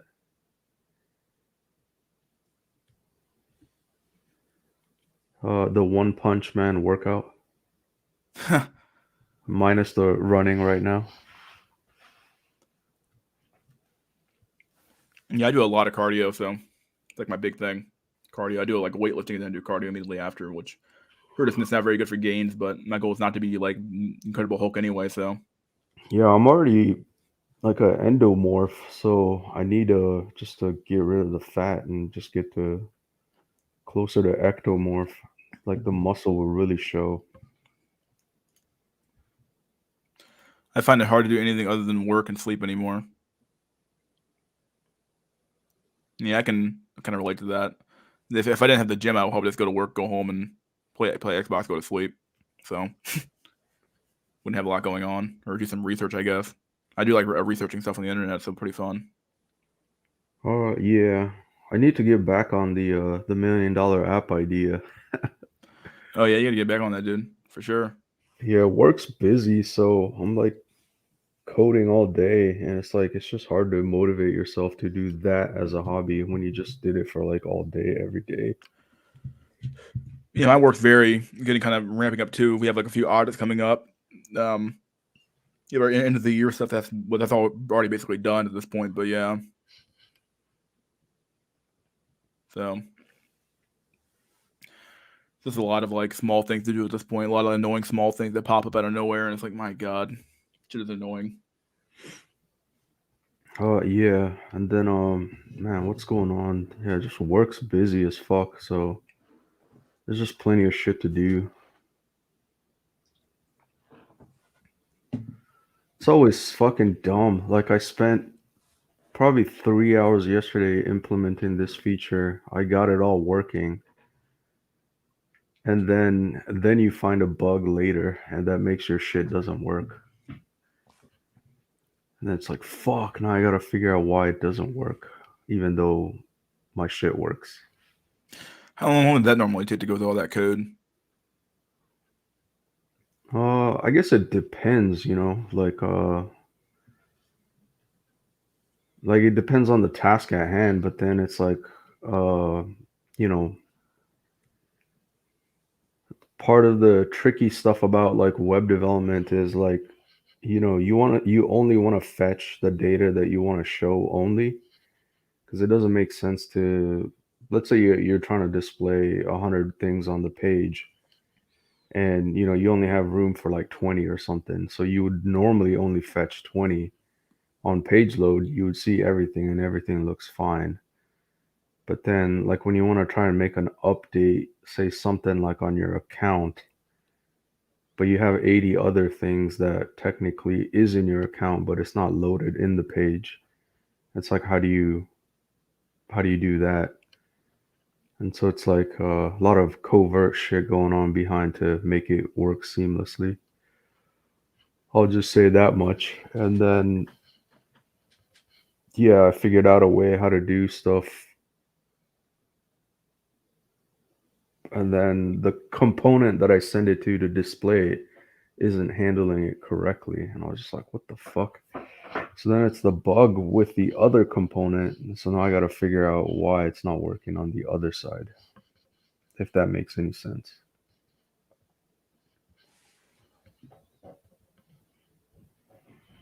Okay, yeah, sounds like a lot of work.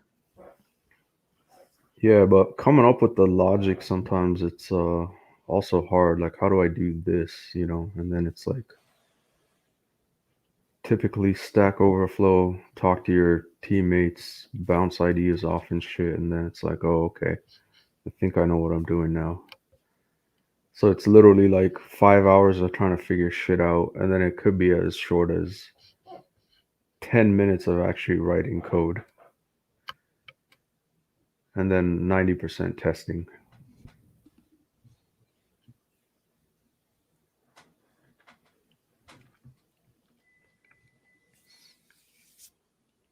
Do you find that how competent would you say that your team is? Are you working on a team right now? Or are you working with just yourself within this project? Oh no, it's a team for sure. Pretty good team of people, or would you say it's pretty so-so, or pretty?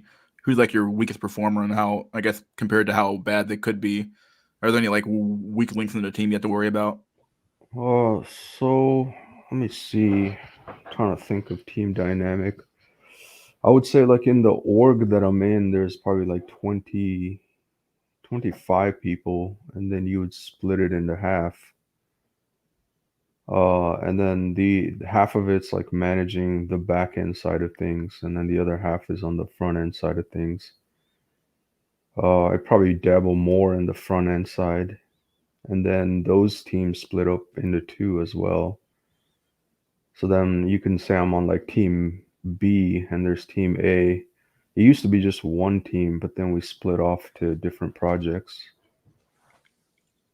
And then Huh. in the Yeah. current team, I'll probably be the more senior one. There's this other lady, she's also been there a year longer than I have, so but like we're probably the more two more senior ones. And then the rest are like all kind of new hires.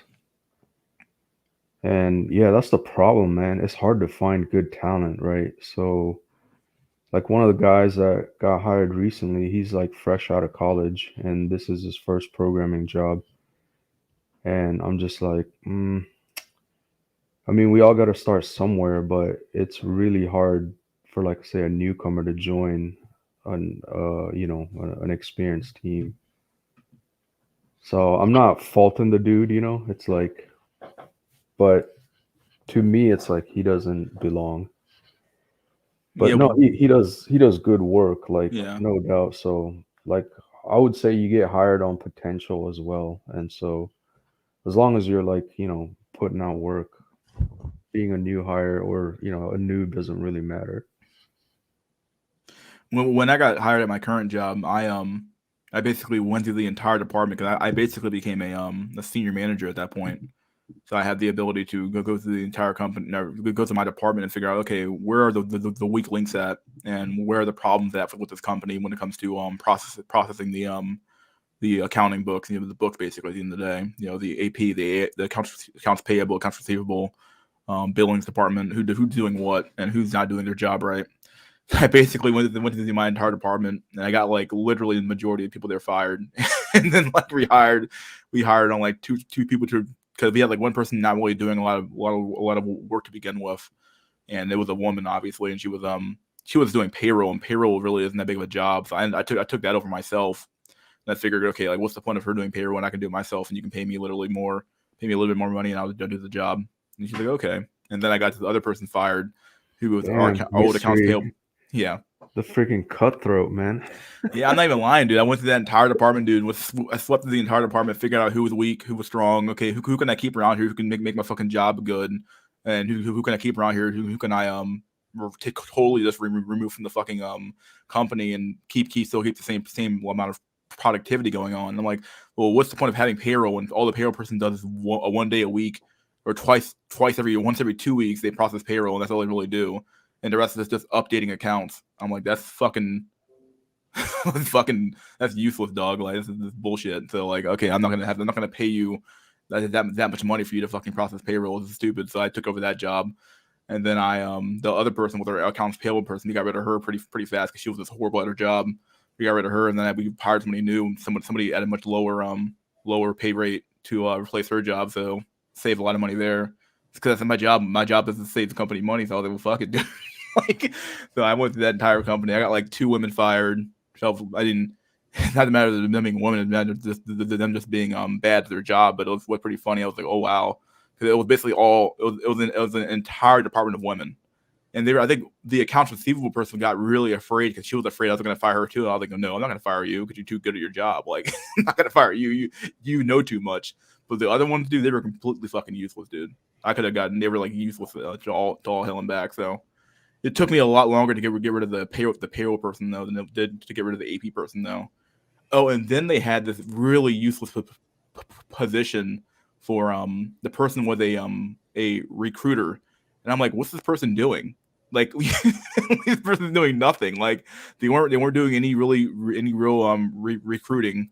They weren't doing Oh any man, they I were got doing nothing. yeah, I got stories for recruiters. Like, fuck, dude, it's like 90% of them are foids, usually young and pretty and dumb, and it's like some of them don't even know what the fuck they're recruiting for. Like, it's like, oh, we need a engineer, so but they have no fucking clue about what the actual job entails, or so it's like, okay, you're a recruiter, you're trying to recruit engineers, but you don't know nothing about the job. it's like, why would I want to talk to you? You know what I mean? It's like Yeah. you're trying to get drafted to the NBA, and the guy doesn't even know what, a triple or where the 3-pointer line is or some shit like that. It's like, Mystery fire the CEO maintaining frame. My God, I'm not trying to know that shit, dude. But yeah, and oh man, I agree. There's a lot of, at least some people I've noticed, they're just like, what are you here for? Like your job is like pretty cake, and it's like they're not doing anything much. yeah, like I could see like she was the only thing she would ever do was like she would be talking to the boss, and that's really it. And it's like, okay, like is she actually doing any function though? And she's like, well, not really. And I'm like, okay, then why is she here? You're paying her 80K a year to fucking sit at a desk. Like I'm like, you out of your fucking mind, dude. Like fuck that. Like fire her. So like you got rid of her, and then we hired somebody new to take over HR and to do recruiting. So they're doing 2 jobs now for less money. So it's like, yeah, dude, we did a whole bunch of fucking like job changes when that moment I got there. I was like, yeah, we're gonna fucking save money in this department, dude. Because like you don't need that many people doing that many fucking jobs, dude, or doing that many doing like useless fucking work at this point. Like, so yeah, it definitely feels good to be higher up in management to make those type of decisions for sure. So Yeah, I think even before the Great Resignation, I think when Chad 19 hit, uh, and lockdown started to happen, I think a lot of these cushy desk job pencil pusher voids got axed, a whole bunch of them. yeah, I think the labor participation rate for women actually went down during when the pandemic or the Chad 19 pandemic hit. That's what I heard.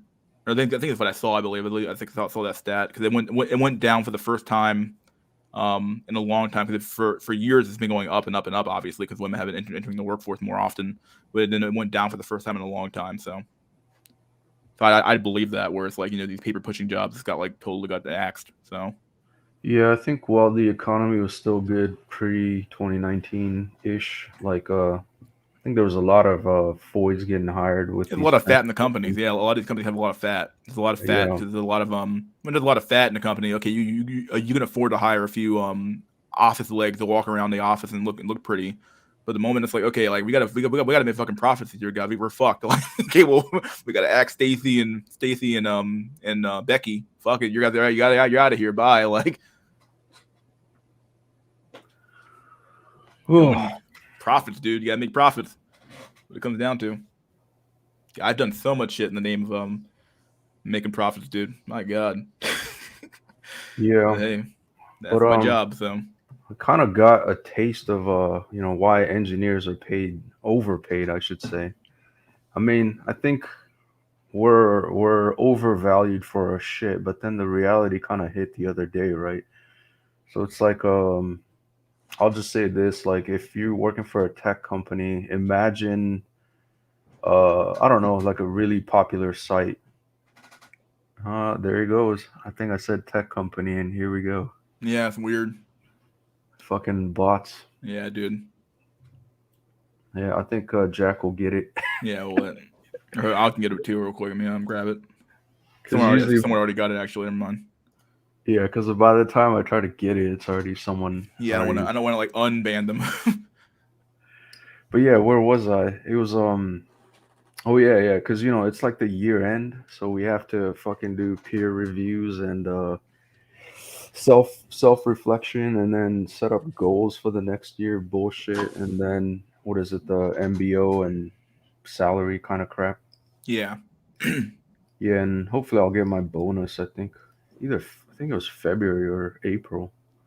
How Anyway, a bigger your bonuses typically? If you don't mind like a ballpark estimate, I don't want to hold the real number, I guess, but they're pretty good at your company. yeah, not that great, but then it depends on company performance, Of course, yeah. and It's like a profit sharing plan or something or what? no, I think it's just a straight up percentage. Okay. So if the company does well, I think that's like 50% of your bonus. So if the company does well, you'll get 50% guaranteed. And then the other 50% is based on your performance. And then so as long as you perform at at expected, then you'd get the 50. If you're performing below, it drops, right? Like 40%, 30%, and so forth. And then if you're like exceeding, you can get up to like 120, I think, or Wow. 130. Yeah. So I guess your personal performance matters more than company performance. But yeah, it's basically if let's say you do well, the company does well, that's a 100% bonus, which is usually about uh close to 20% of your total salary. So if you get 100K a year, you could get up to 20K a year, or 20K as in bonus. But I think bonuses are taxed separately, right? Yeah, So they get taxed. Well, you can tax them at there's a rate you can use that the government sets up. I mean, my system does it for me, so I always forget the number. But there's a rate you can use, or you can use or you get taxed at a much higher rate oftentimes normally. So yeah, yeah, no, big time. So yeah, you get taxed like yin yang on that shit. And even though it's like 20%, it's basically like an extra month worth of pay, right? yeah, Which is nice, it's but nice to have. Yeah, yeah. yeah, but this whole bonus thing, it's not that motivator, you I'd know? rather just like get paid more than get the bonus to some extent. Like just giving my check every 2 weeks or every week or what to call it, and then call it an even there. But it is nice to get that extra bit of money. Like okay, like I got this big bonus now. I can put it in savings or invest or something like that. So it's nice to have, but it's like I don't really need it. I'd rather just have it throughout the whole year than get a bonus and get taxed more or something like that. So I don't know. You get that big chunk of money taken out of it. So yeah, it's really a balancing. I rather just because I get bonused out every quarter, so they're Oh, nice. pretty decent sized bonuses oftentimes. So depending on how the company's doing and stuff like that. So either way, I get bonused out because we bonus out the salespeople who do the sales for the company, obviously salespeople, and then we bonus out a few of the other people who on performance bonuses, and then I get bonus out on performance too as well. So I get like a pretty decent sized bonus every quarter, so it's pretty nice. But I rather just get the money like have put on my paycheck, I guess. So yeah. Yeah, I think I'm on track to promotion to the next level, like senior software engineer, Do I you think. want it? That's the real question. Uh, yeah, I kind of want it because that's the level I should be performing, or I'm already at performing at that level, and Yeah. the pay is not following. Huh. But Okay, I see then, what you mean. Yeah. You're already doing the job. You're just not doing the pay, right? yeah, and what happened is basically I was on the team for like 3 years. The manager was, there, or I should say the old manager was there, and we were pretty good, and he knows my work and everything. And I probably would have got promoted, but then, he left the company. And so then this new manager came in, and it's like I basically got like I don't maybe there's a word for it, just shafted on the whole timing. And so I had to work at least 6 months with this new manager, and then so now that he knows me, it's like okay, yeah, we can get you promoted and shit for sure. But even if they don't promote me, I'm just like, yeah, fuck it. I'm probably gonna be moving on to the next job because I know I could probably get way better salary moving on to the a different company. Yeah, job hopping. He just said it here, but job hopping it really is such an easy way to get more money. It really is like the easiest way. I could easily leave my current job now. I'm only staying here because they have pretty decent tuition reimbursement. So I've been doing there's a few classes I want to take, and they said willing to pay for my my cert I want to get. So I'm like, well, I'll just use them for as much as I can, and then leave probably another like year or two. That's how I'm feeling. Then again, this company has pretty good room for promotion though, and with pretty good, decent raises. So they could 'cause right now they don't have a CFO right now. I'm like a controller, so I could become their CFO for the company. But Yo, you should go for it, man. yeah, it depends because they don't have one right now. I don't think they even want one right now. But I could become that, or because they're it's a pretty family owned company, and I know a lot of people who work there basically pretty well. So at the end of the day, the the it's basically internally. So like the dad is the CEO, and then the son's the president, and the I work for their mother, which is the CEO of the company. It's like a medium sized company though, makes pretty decent profits, pretty decent revenue every year, and doing a pretty good job.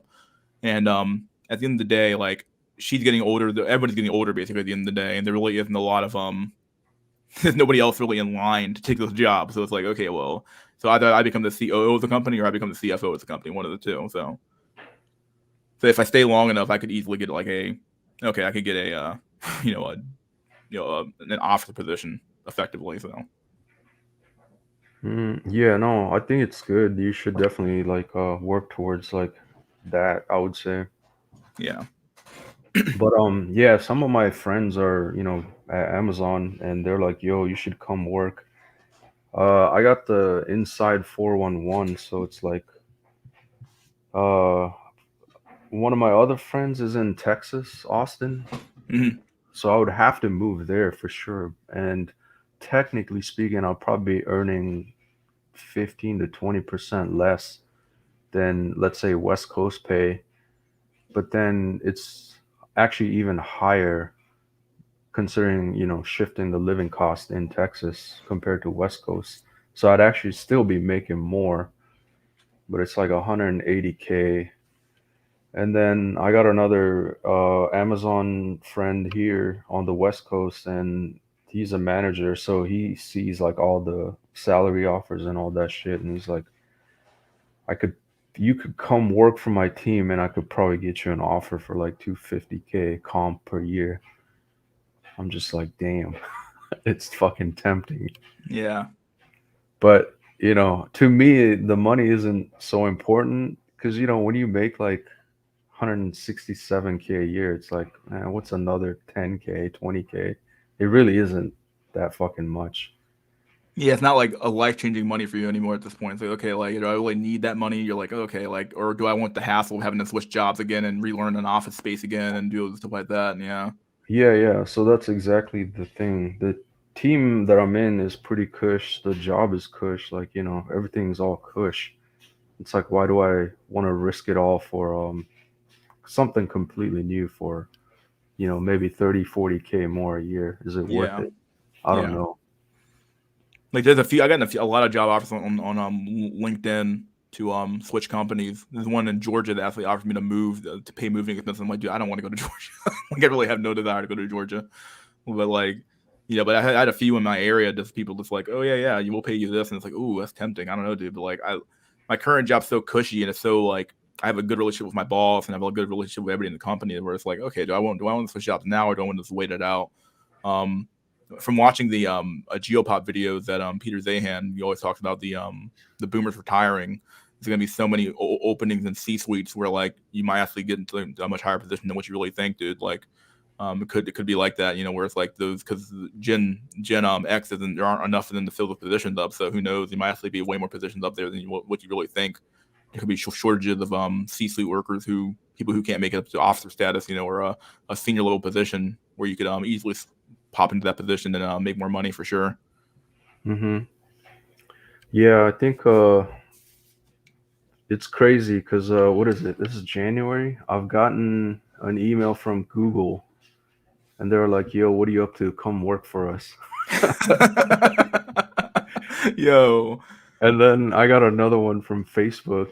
It's like, "Yeah, we're hiring right now. You look, your profile caught my eye." Blah blah. I mean, it's all fucking canned, copy and paste messages by recruiters. yeah. But the fact that it's like, The fact they're even dang, recruiting you is amazing, right? Like yeah. something I So, do got to do. Like I have to update my resume pretty. I haven't oh, done that but in quite some what it? time, but yeah. Oh, I caught, what is it, Ninja Chat? Yeah, Martin Moreno, Stoic or whatever. I sent him a picture of my or not work email, but what do you call it? The my job recruiter email, the one that I use for job searching, and Yeah. I showed him my inbox. It's like literally, every week I get like two or three offers from Amazon or some startup company. So I got Ooh. receipts. Hey, big head. Oh god. Yeah, and I was joking because it's like fucking job offer to. I wouldn't say it's a job offer. It's like an inquiry to come work for us. So it's like a initial recruiting email, but if only I had a equivalent of offers from Stacy's. I was gonna say, like, do you get when you said you have friends who work in Fang, right? That's what you said. Yeah. So like, could those guys get you in the company easier, or would you start to go through the whole process of like the whole rigmarole of going through the whole interview process and the 5 interview process of 3 interviews in a row or something like that? Uh, you would still have to do that for sure. Like I think vast majority of even recommendations, you would still have to go through the rigmarole. Yeah. But then, like I know for Amazon, the recruiters are like, "Yo, or your resume looks good, whatever. We have these out openings," and then they always send you to do this fucking 45-minute code challenge, and it's fucking annoying too because it's like, "Oh, here's a problem. We need you to code some shit up." And then run through our arbitrary test system and blah blah blah. And I find it fucking annoying as shit, but you got to do some sort of code test, and then you pass that, then you get scheduled for like the actual interview. So it's like obstacles or layers to knock down to get to the interview. I guess with the recommendation, you'll just get fast tracked to the actual interview. Like, so you'd probably skip that step entirely.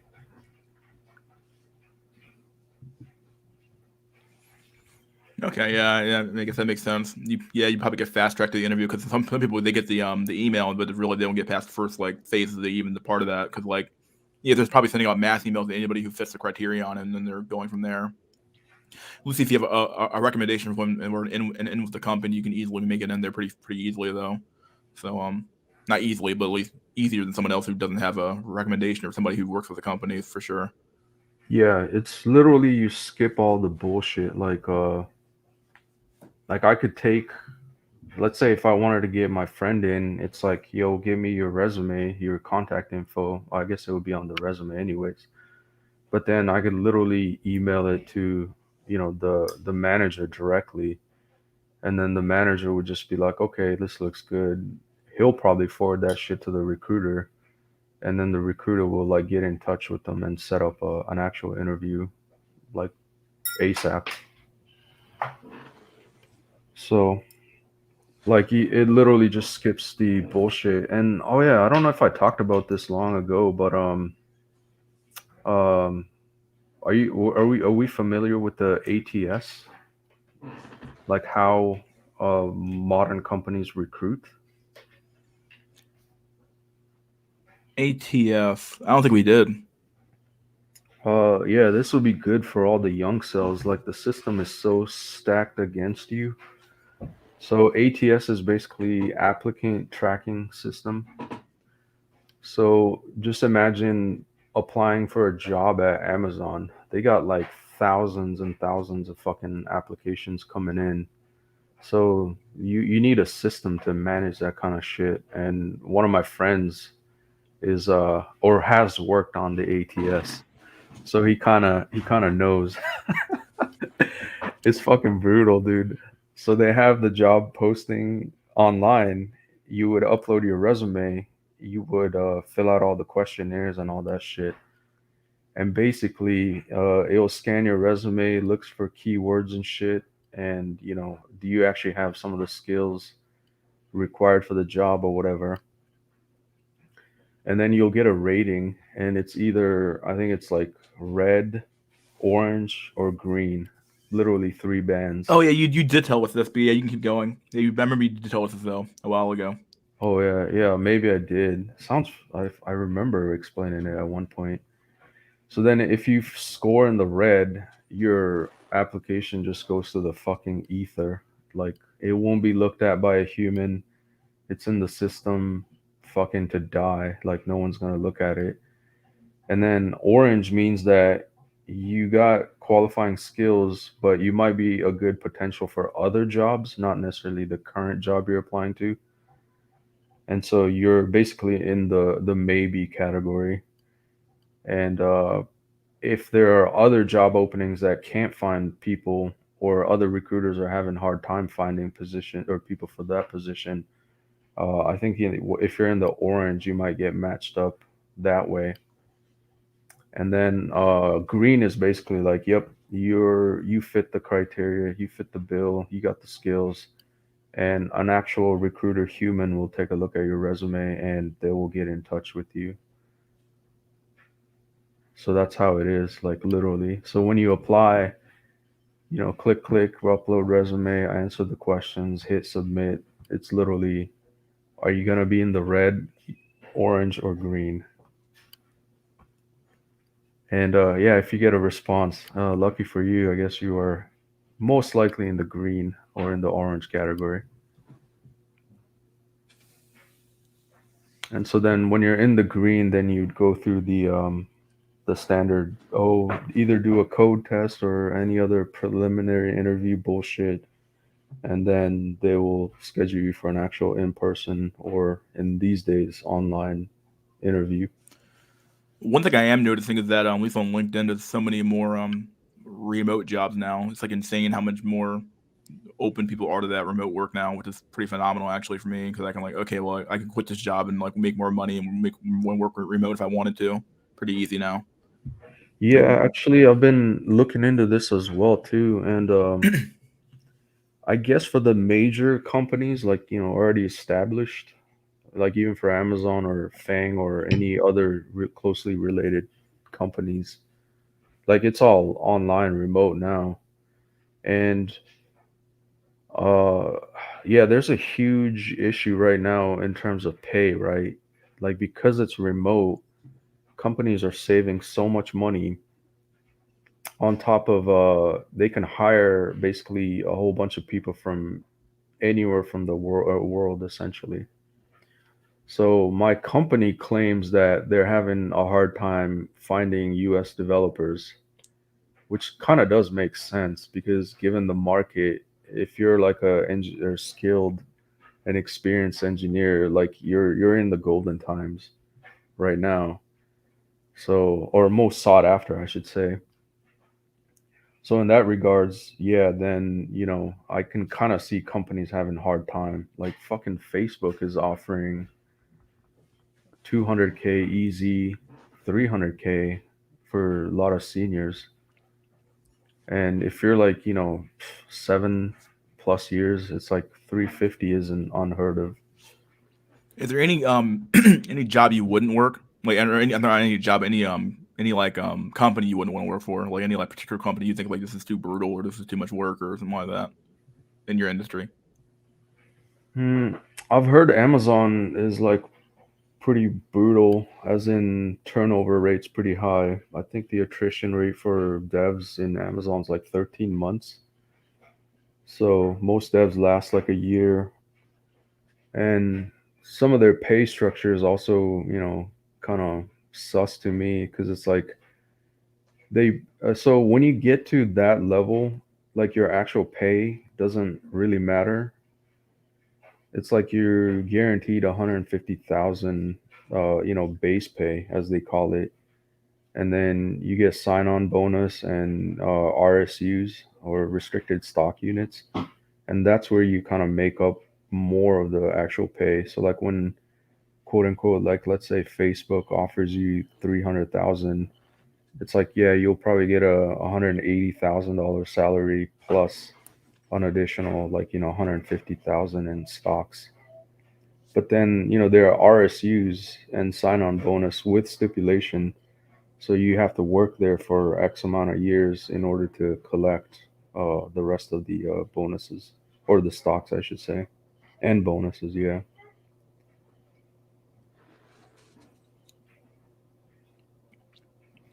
And yeah, I guess Amazon has a pretty shitty reputation of a high turnover rate. That's like the primary, actually. That's like the reason why the accounting industry is sort of the way it is. Like so much burnout that happens at the lower levels than actually expected. Actually, they actually want you to burn out and go somewhere else. It's actually cheaper for them to fire you or to for you to burn out and leave the company than if and then actually train you up to become a senior or something like that. So it's like fuck it, just burn out. Just run through all these lower level guys. Make them burn out. They'll work somewhere else pretty easily because they have the upper level accounting experience, and Hmm. then we can and then at the end of the day, they can just hire in a new batch of fresh recruits from the college industry, and then do it again and again and again. So Yeah, I guess in the long run, it's kind of cheaper because then if you quit on your own, then you're forfeiting all the rest of the RSUs, I would say. So then I think I heard there's structures like, so let's say you're offered like 200K in RSUs. Like you work your first year, you only get like, I think it's like 5 or 15% or something like that of the, 200K. Or I should say, if you had or you were offered 200K in RSU, you would have to work 4 years there to get all 200K. But then your first year you would get like 5% or something, and then at the end of your second year you get 15. So even after working there for 2 years, you only got 20% of the 200K. And then on your third year you get like the majority of it, so you get an additional like 45 or something. So at that point, after working 3 years, you would have collected 65% of the 200K. And then when you work out the whole 4 years, obviously you get the 200, all the 200K, in addition to any kind of sign-on bonus and your base pay. So that's how these fucking high-end job works. But yeah, when you get to the C-suite level, it's basically all stocks. Like your base pay is like 200K, and you're getting like 300,000, half a mil in stocks. Like I think the company director makes like 750,000 in stocks, and their base pay is like a quarter million. So you get paid a million, but then 750K is like in RSUs. can you ask Charles about the work culture, team building activities, and interaction between coworkers? What's that like? What's the work culture like in the team building activities? Are there any like weird team building activities that make you guys do, like any like weird meetings or outings you guys do typically, or what? Uh, I think in my experience, those are usually younger companies. Like when you get to fucking Fang, I don't think there's much of that bullshit, to be honest. And like at my current company, before Chad 19, yeah, we had like some fun outings. Like, what do we do? I My don't company, we know. just go out drinking basically. Yeah, yeah, They'll rent out a bar or rent out a room in a bar somewhere. We'll just order a few pictures of beer, or a few pictures of alcohol or something like that, and we'll just have a good time. yep. So That's exactly what we did. I think they just rented out a restaurant, and like it was all paid for, free lunch, free drinks. yeah, you just eat, drink, and be merry, and then go home after work. So Yeah, so or go sometimes I back to wouldn't go work. because I just felt like going to the gym and going home. But yeah, it depends on how I was doing that week. But yeah, it's definitely kind of worth to go to those things because it makes you look like a team player, and your boss will like you a little more, and what do you want to call it? Yeah, I don't know. I haven't done much team building. It's kind of like it's a good thing to participate, but I think when it's forced upon you, that's when a lot of people just fucking hate it. Funny part about my company before I got there was that there was so much drama in my department because it was all women. Um, so like it was so much drama. My boss would tell me all the stories about what was going on in that company or in that department. And then when I get there, I cut out all that crap. Like got it all destroyed, dude. It was like I just cleaned fucking house, dude. So like I made that place is like no, it's like drama free now. There's nobody causing any problems. Nobody's fucking bitching anymore. Causing any bitch fits, dude. It's over. So like they're like it's so much more quiet now. There's no more drama going on. Like yeah, it feels good, man. It feels good. Yeah, usually it's mostly voids. Like I don't think a lot of guys are into fucking office politics Yeah, and dude. Fuck drama. that shit, dude. Like I don't want. I just want to come here and work, hang out. Maybe talk to you at the water cooler and go home, dude. I'm not trying to fucking like come here and Exactly. fucking alpha around the fucking room like a fucking gorilla or some shit. Like fuck that shit, dude. Like you can keep that. Like Yeah, and these work culture things are either startups or young companies that haven't fucking realized none of that shit fucking matters. Like the real engineers are like, yeah, I don't give a fuck about that. I'm here to get paid, put in my hours, and get the fuck out, and make sure you pay me. That's all there is to it. Yep, very true. We're actually thinking about cutting like our office down. We have like a pretty big office where we're at. Really thinking about cutting out a lot of the office space to just to save money because nobody's really coming into the office anyway as it is. So you might as well save the money somewhere else. Yeah, Makes more sense that way. it's kind of shitty for my bro because they fucking require you to come to the office. So, and it's like a mandatory, you must work from the office for or at least 3 days out of the week. So I think he just chose like, or most people chose like Tuesday, Wednesday, Thursday. And then the bullshit part is it's like in order to use the office facility, you need to be vaccinated. So it's like a fucking run around of like forcing you to get the vaccine. And so, yeah, he had to take the jab. And I kind of get it too. I was like, yeah, if the company made me do that shit, I'd probably quit. But then at the same time, is it a hill worth dying for, you know? Like having to fucking quit your job, find a new job, all that hassle. And the more I realize now, it's like the shitty part is it's like when you're making a shit ton of money, when you have to quit and you're gonna be out of a job for like 3 months, that's like fucking 30, 40K you would miss out on. You know what I mean? Yeah, yeah, that money's like you can't get that money back. It's like okay, like this is like literally lost money I'm losing here. Yeah, so it's kind of like a double-edged sword. Like I was really pissed when I got laid off because it's like didn't have time to set up the next job, and then it's like I was unemployed for like 6 months, and that 6 months difference is like 100K. Well, more like 60K, I would say. But yeah, Hell, my a real goal eventually is to work for myself at some point. So open make my own company at some point, but it's nothing that's long way out for a little bit here. So somebody asked a question for you: do Drawlix or does Drawlix code in his free time? Some personal projects to boost up his resume, or does he more chill? Does he recommend personal projects meanwhile while having to work?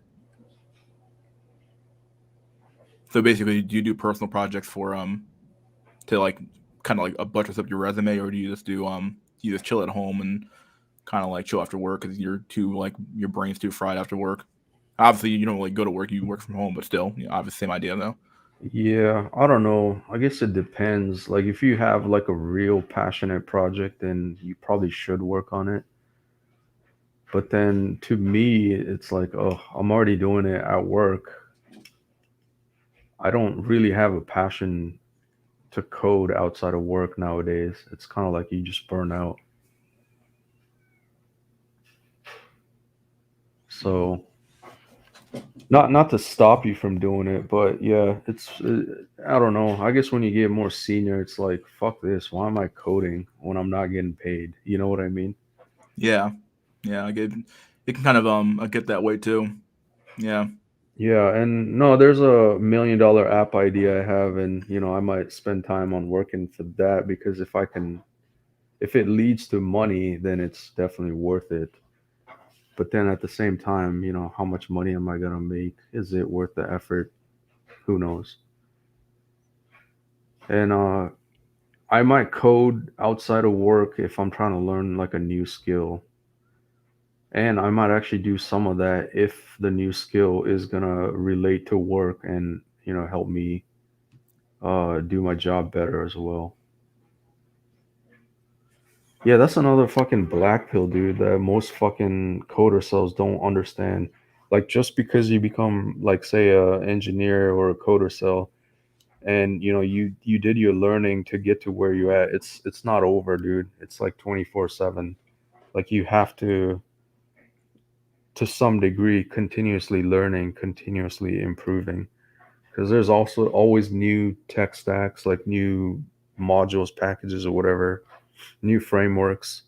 Like you kind of have to kind of keep up if you want to stay ahead of the game.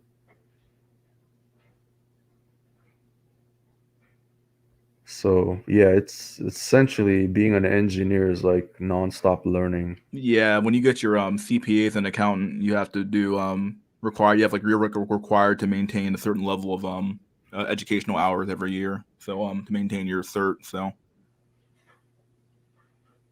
which is fine because when you have when you work for a company, they don't really pay for that stuff, but it's still like continuing education credits or what I call it. Yeah, so the company normally pays for it, but it's still a pain in the ass because you're never like not doing accounting work. It's like, oh my god, dude, shit kills me. It's about kills your fucking soul, dude. Yeah, in general, Clutch is right. Leak code is the way. If you haven't done enough leak code till you fucking want to vomit after seeing that website, you haven't done enough leak code.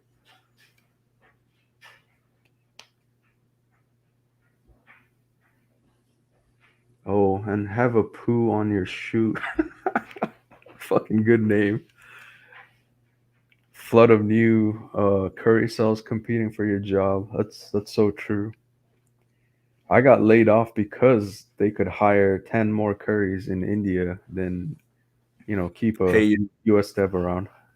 yeah, I was gonna say like is the competition getting more I guess as you get higher up, you feel a little bit better because like you're not nearly as disposable. But I would say at the lower levels though, like if you're like an entry level kind of dude, you're getting way outplayed by you're not getting outplayed, but the reality is that you always have to you always have this idea of like, oh, India, they could easily hire because they're doing this remote working stuff. They can easily outsource all this stuff to somebody else to and pay me or not pay me at all and fire me. Yeah, that's what ended up happening in my first job. But like technically it wasn't even outsourced because they had a legit, India office branch there, so it's all within the same company. But yeah, it's like much cheaper. Dude, I remember the fucking conversations like that these managers and directors would have. It's fucking brutal, dude, cuz it's like I think the senior manager for the back end was like, "Yeah, we got 5 interns this year. He's like 4 of them are good, one of them's like mediocre." Then the director's like, "Just hire the other 4. Fuck the other guy." Literally, that was the conversation. Damn. Yeah. And so then next thing you know, like 2 months later, 4 new devs onboarded to the team. So yeah. And then I think what was the other conversation? It's like, yeah, the fifth guy is good. I mean, he has room for improvement. Or I think it was the sixth guy. Yeah, the fifth guy was probably just bad. But then the sixth guy was like, and then the director's like, remind me how much it costs to hire. And it's like, oh, it's like 3,500. I'm like, just hire him. Done. Because 3,500 or whatever is nothing in US terms, but over there it's like a decent curry cell engineer salary. Yeah, that's the thing. It's like I don't know what the rate is, but you could pay like 15K a year for a good senior dev in India or supposedly. And here, it's like 150,000.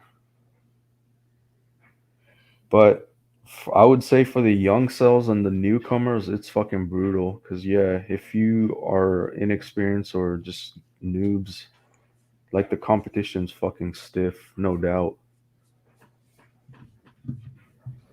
Yeah, I'll say this being a the one thing good about being an accountant is that a lot of we have gap and generally accepted accounting principles, so it's kind of a job saver to some extent. But then again, anyone can learn gap. You just have to go through the accounting process really. But gap definitely is a job saver. But a lot of the tax jobs, I think that the tax accounting is going to be like a dead field in the next few years because there's so many. That stuff could easily be done via software nowadays, dude. Depending on what we're talking about, there's probably always going to be jobs on like the jobs for the even the corporate accounting stuff. Like we're using a system right now. We switched accounting systems, and so much of the system is like automated. There's so much stuff that I don't have to do anymore, which is nice. so I could spend more time on analysis of the actual statements and figuring out how to more I get to spend my time more on like strategic stuff and less on like just crunching the fucking numbers, which really helps out a lot.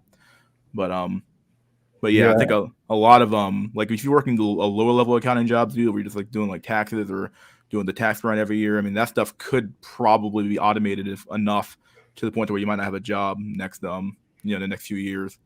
Um, like yeah, you I really gonna would. have to focus more on the analysis side of the financials to best keep a job, and even that could probably be outsourced to some extent depending on what we're talking about. So Yeah, like the last video I made, people are just getting automated away and they don't even know it. And so even the ATS, right? Like it's a system. I mean, just think about before ATS, right? You would have to have someone to quote unquote, manage an account to say put a bunch of postings of job offers, like say on LinkedIn, and then you would get hundreds of people applying. And so you'd have like a HR team of people managing that shit. And it's like I don't know, maybe like six or seven, pencil pusher foids managing that shit, coordinating, emailing back and forth try to set up interviews and this and that. But then now with the ATS, it's like you're in the ether, you're in the system, you're either good.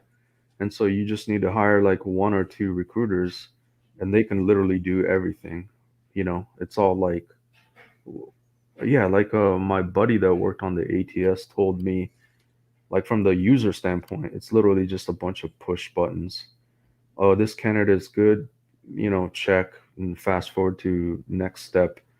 And so it's like the proverbial payment system. It's like, here, go to checkout. Are you sure you want to buy these items? Is the shipping address correct? Check. Go to next. Is your credit card info up to date? Correct.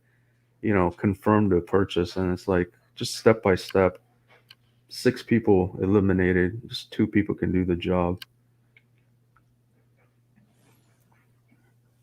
Yeah, and actually, I did talk to a recruiter for Microsoft because I got contacted out of the blue and it was actually an interesting job offer. So I reached out to, so I asked them their process and it's like, oh, right now it's only two of me managing like 30 people.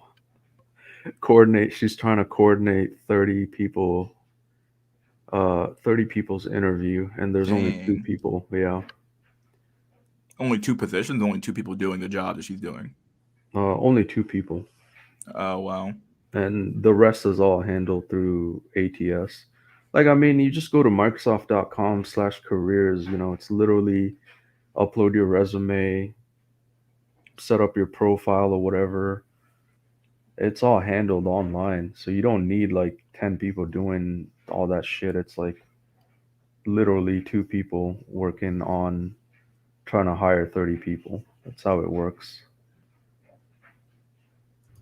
Automation counts, but you need someone to understand how the automation happens.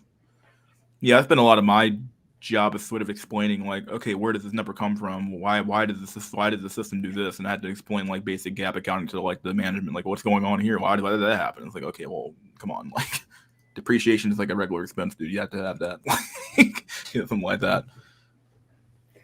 Yeah, so I would say going forward, like to get your foot in the door is always the hardest. I think once you get into the industry and you have like 3 years of experience at least, then you're probably safe, right?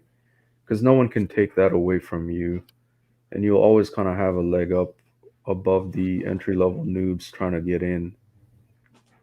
Uh, but then even as like a senior dev, like what's the real value? You got to understand it's not just your ability to quote unquote code. It's like the understanding of the bigger picture, connecting all the systems. Okay, I can fucking make a code change to fix this bug or add a new feature. Then how does this shit work in terms of like, where does my package live? How do I deploy it to the cloud? How do I keep this shit running? Like your uptime.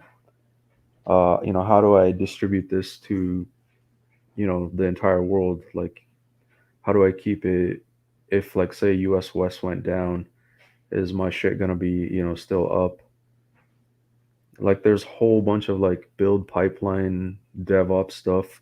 So like the more you know of the bigger picture and your ability to connect all the dots and actually legitimately work in many different spaces, like that's where I would say the real value as an engineer is, and that's why you get paid a couple 100,000 easy. So I guess when you get to that level, I would say you're probably safe and will always find jobs. Do you think the importance of being highly educated in the future contradicts or even debunks the black pill? Black pill of what? Dating? Or the black pill of which black pill are we talking about here? Of like, I would say being highly educated in the future contradicts or even debunks the black pill. Oh, I don't know. Like you mean you have to be educated to get to where you at, or Chad just needs to be good looking to get to the same position?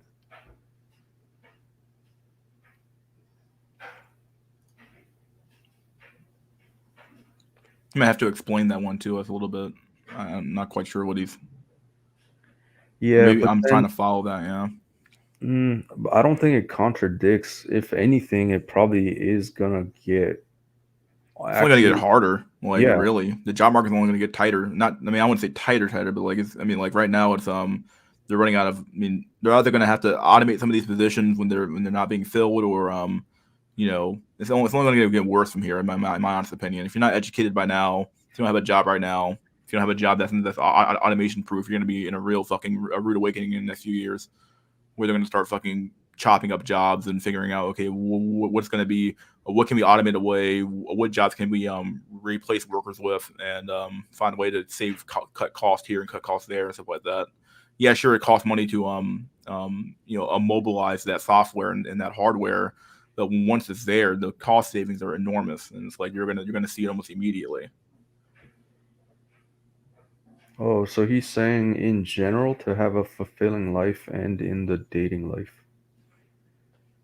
So I would say your dating life is greatly correlated to your looks. So I don't think it necessarily has to do anything with intelligence. But then the more educated you are, the more likely you are to be able to, work towards a fulfilling life. Like I don't know if it's a fulfilling life if you're dirt broke, jobless, but Chad good looks. Like I guess banging women left and right could be fulfilling, but when you're struggling to eat, I don't know if that's also fulfilling. Yeah, I don't think that like getting a college degree alone is going to get you a woman to some extent, to a large extent, but definitely when it comes to living a, depending on your definition of better or more or fulfilling, I guess I think that life is better when you have a little more cash in the bank, a little more, and you're not worrying about your next paycheck on the your next paycheck for sure. Yeah. Yeah, I mean, it's kind of hard to say. Like, would you trade your millions and, possibly dying broke and homeless versus, being able to lay with Stacy on a regular basis? I don't know. But I would say in general, like, if you're not trying to education max, it's like you're already being left behind. I think the future is just gonna become more and more complex job wise. And see, I think even actually this is a black pill. There's a lot of fucking foids that want to get into computer science, right? Hmm. And in my experience, like when I was going to, university, the vast majority of the foids there were either their husbands were already engineers, and then they were like, oh, I want to earn as much or that, or it's like a product because their husbands do so well and are able to provide the income that gives them more free time and leisure, so then some of them actually pursue engineering, and plus they have a engineer husband to help them out too. And so That's actually kind of like one of the Fords that I work with. Like her husband works on in Fang in tech. She's working with me in tech. They both make like 200K plus easy. I would assume that their income's like easily over 400K combined. They got two kids. They live in $1 million house. I mean, like they're literally living the American dream, you know. And she's a Indian Floyd, and they're both Indian, so it's like they still got that family value thing, not that corrupted Western bullshit. So it's kind of ironic that you know it's not the white America per se, but it's like these Indian people that are living quote unquote the true American dream. But where was I?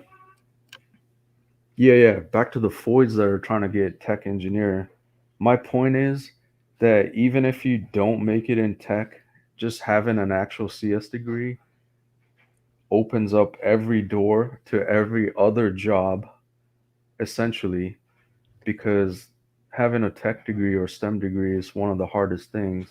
So, like, let's say I'm not picking on you, mystery, or because accountant was the only thing that I could think of right now. Yeah. But as an accountant, having an accountant degree or accounting degree makes sense. But then if you had a CS degree, you could still easily do the job of a Yeah, you accountant, definitely right? could. Yeah, and in terms of getting hired, oh yeah, we're looking for accountant, but then this guy has a what do you call it? A underwater weaving basket degree, and this guy has a CS degree. Like hands down, the other person with the CS degree will always get picked over some Yeah, and fucking. then at the end of the day, it's all this the math, right? Like the math just Yeah, matters so much more nowadays than it ever did in the past, for sure. It's yeah, always mattered, but yeah, it matters even more now. yeah. So you know, employers are the reality is employers are discriminating, no doubt about it. And if you got your gender studies degree, I mean, fucking social media marketing or whatever, that's just another fucking pencil pusher job. Managing the company's social media account, like, come on, get real, you know. But if you have a CS degree, it's like you could probably get hired in any kind of other field. So I think the smart foids actually try to go for STEM as well because they're trying to get a fucking leg up over the sea of other mediocre foids. That was my point, basically. So going for STEM, regardless, will open up doors in any other field.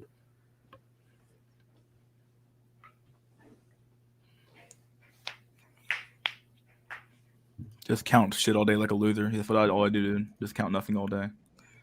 Dralex, I know a Foyd that works in at SWE at Citadel and has a big OnlyFans account. No employer discrimination. Hmm, I mean, I guess the employer doesn't know about the OnlyFans account. I mean, I guess it depends on the employer too. Like when you sign the contract, it's like usually for software engineering, you're obligated to not have other jobs or third party jobs that will affect your primary job.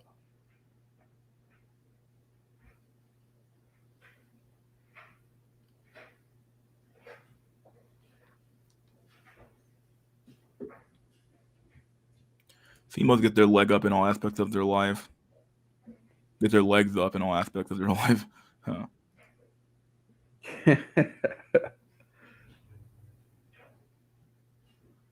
So no pimping. What? Even as a pimp, you need to learn to code, dude. Trust me. Help you out. Exactly. Contracts not caring about the world. Okay, I'm not sure what's going on with that.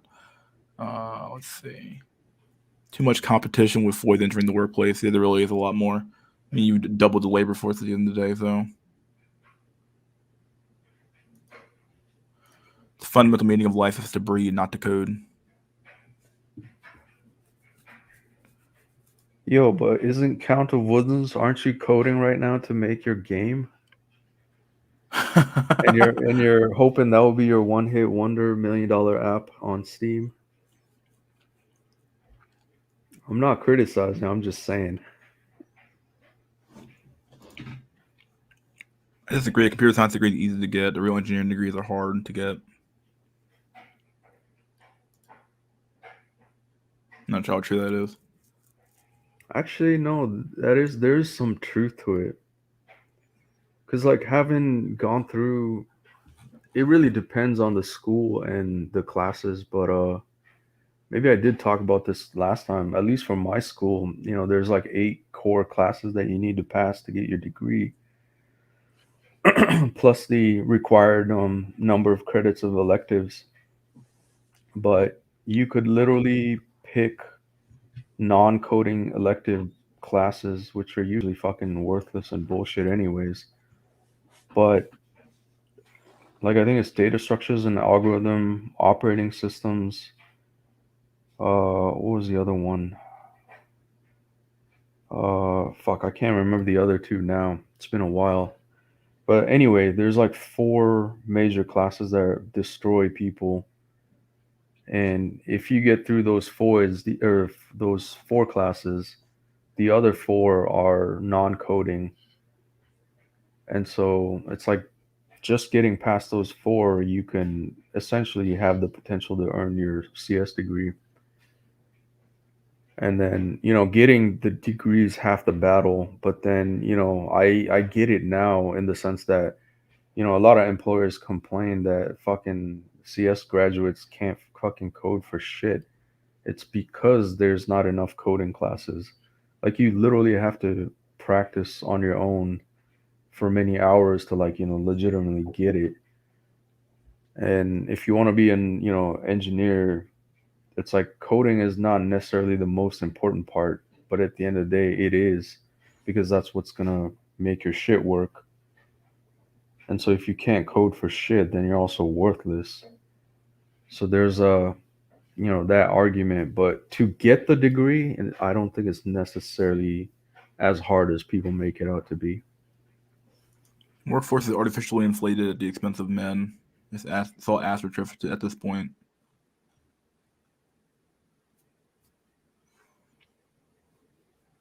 Coding is dedicating your life to it. It isn't a degree job. Yeah, that's true. Even coders can't code. It's over. It's ogre. Let's see. I have some memes here. Fucking Chinese fucking concrete. My fucking god, dude. What a fucking shit show that is. Yeah, that rice cell had it right, except for China winning. Dude. It was like, China prevail. I was like, okay. More like China already failed.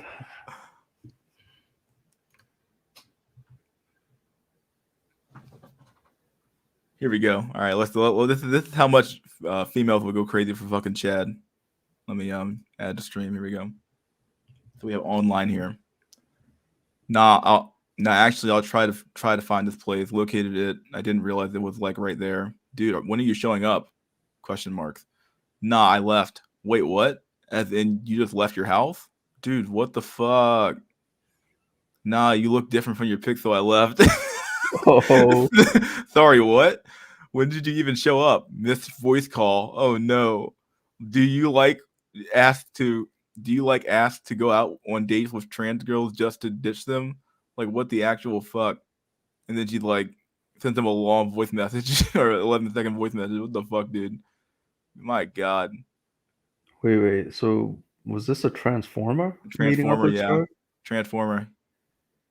He Base. probably didn't even show up here. He's probably just a troll, but he probably actually did stand her up though. Stood her up for sure, guaranteed.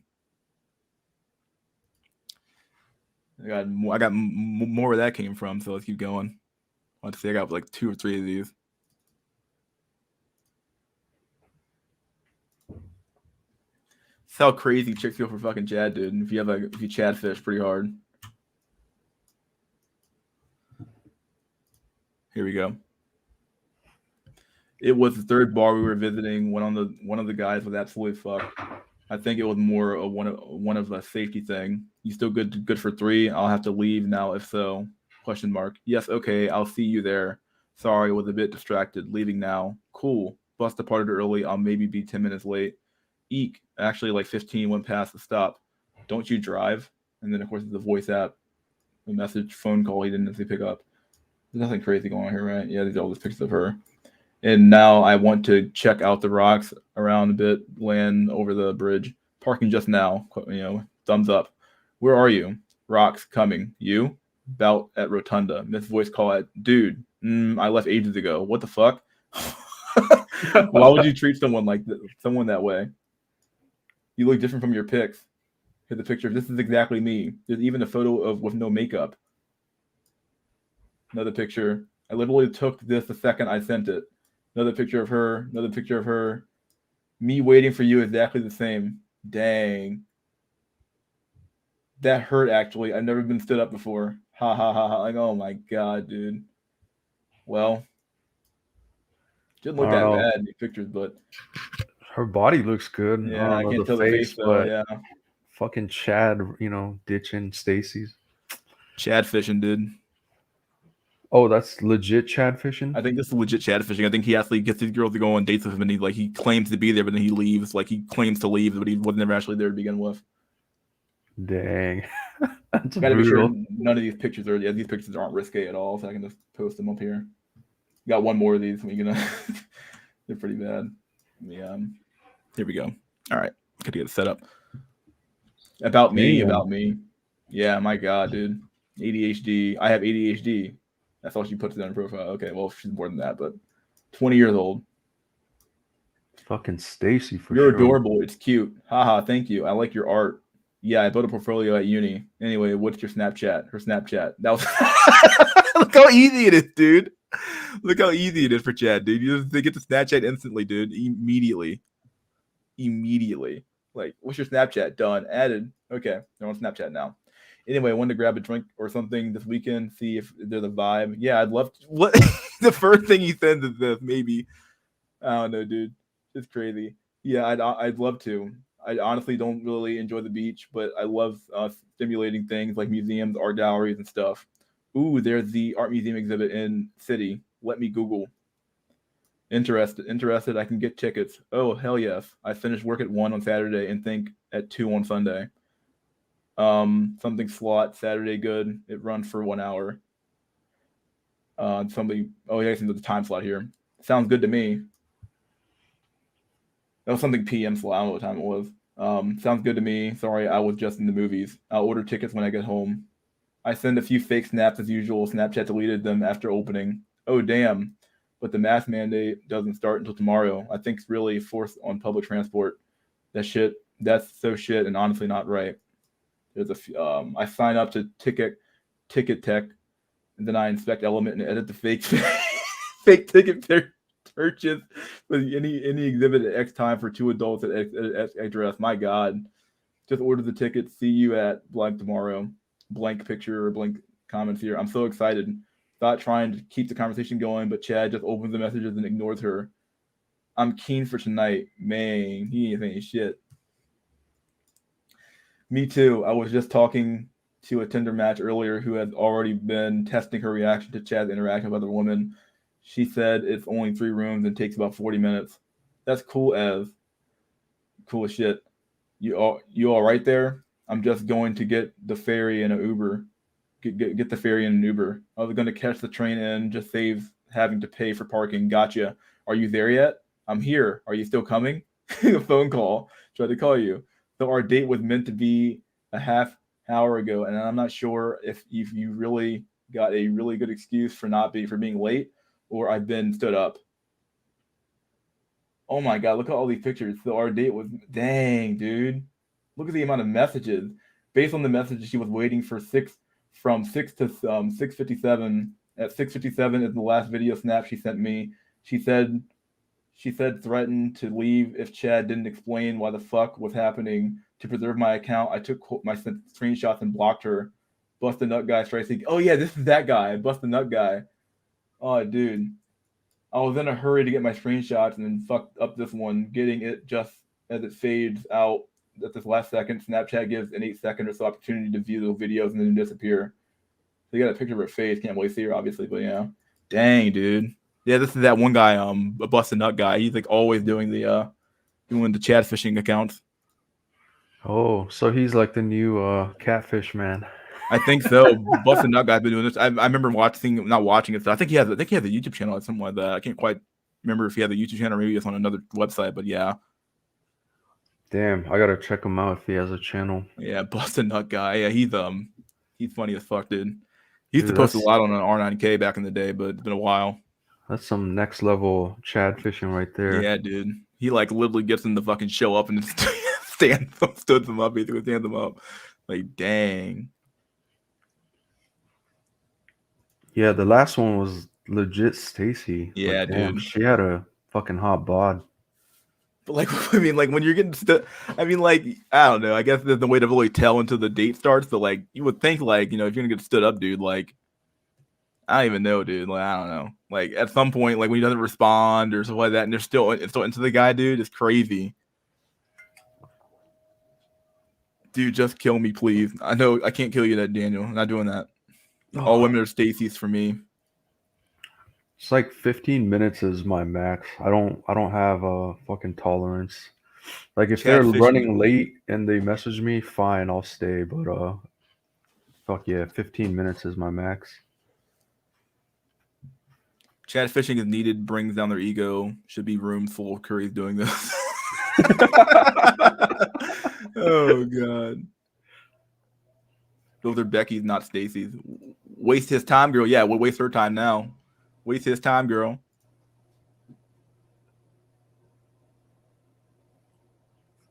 Yeah, Foids will wait for Chad. They will, dude. Wait fucking hours. I think Inkle TV talked about psychological phenomena where women convince themselves that good-looking men have a good personality. Chad has already won. He just needs to swim. Has to swim with the river. Yeah, basically, he doesn't do shit, dude. Yeah, it's the Halo effect, I believe. I think even Face talked about that a while ago, actually, when it first happened. When he brought that fact too as well. Halo effect versus the Horns effect. Yo, this reminds me of fuck, I can't remember the channel name now. I think it was Austria D, but he's like a black cell living in where was it? Prague. And so he has a girlfriend there or whatever. So he told the story where he was trying to buy some shit on, I don't know if it was Craigslist or something, but anyway, I don't even know what he was trying to buy. But then it was like some Foyd. She's like, yeah, I still have it for sale. Let's meet up on this train station at this day at this time or whatever. And so he was too busy, so he sent his girlfriend to go get it. And so the girlfriend and the Foyd that was supposed to bring the product when they were supposed to exchange it, she never showed up on time.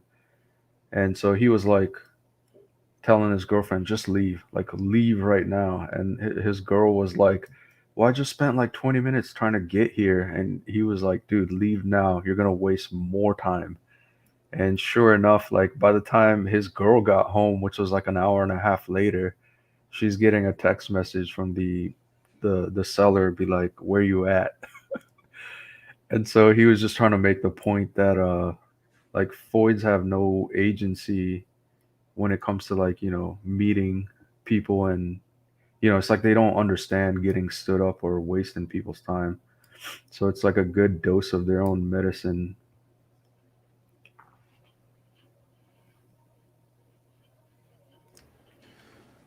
I can't find the guy's channel anymore. It's been a while. Probably harder to find than what you think it is, but I know somebody posted a video of this guy before. I can't quite find the channel though, or find the channel anymore. Either way, What was it called again? Bust a Nut? yeah, bust a nut guy. I can't remember his I feel like he had like a whole fucking channel worth of this shit. I don't know where it fucking went. Yeah, I'll try to do some homework on this one.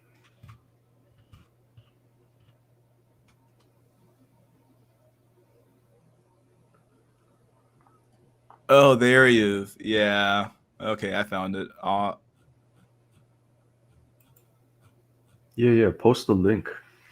Well, I didn't find the channel. It was just a thread, but I can't quite find out where he's actually doing the whole. Somebody posted about this guy.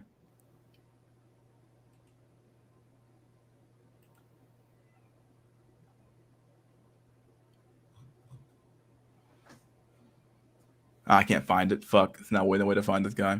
Whatever. I'll find it later. If I find it, I'll pass it along on Discord.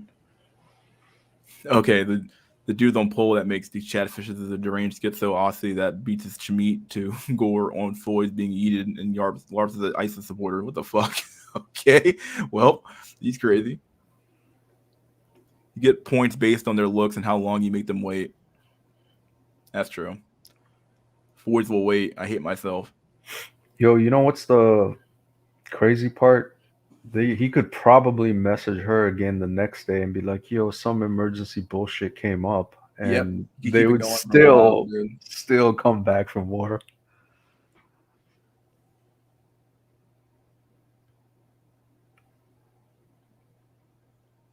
Yeah, they could keep it going for a long time if they actually worked on it. But what's the point? We can just go to the next one.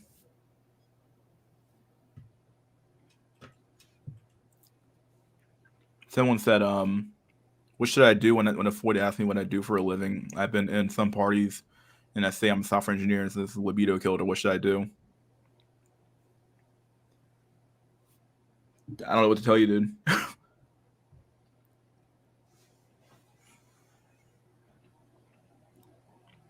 Just say you work for like what company you work for. If you work for like a big name company, like I work for Amazon or something like that. I don't know what to tell you. I don't know why it would be a libido killer. It's like usually they hear engineer in the title and they're like, money. But I guess those are gold diggers.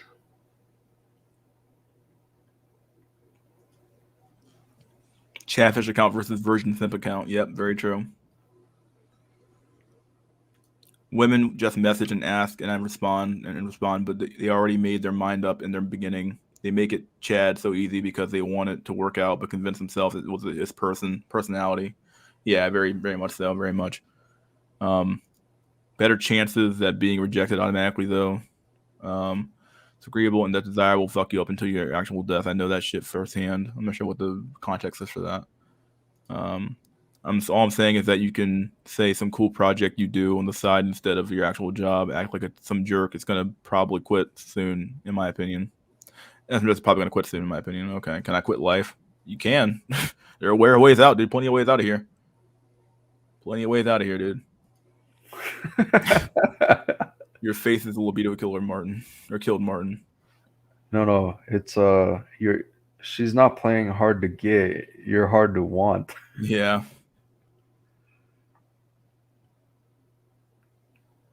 Does Chad understand the peril? No way. He couldn't possibly, dude. If you never actually lived it, you wouldn't understand the minefield that you have to go through when you're like a regular, like a sub 8.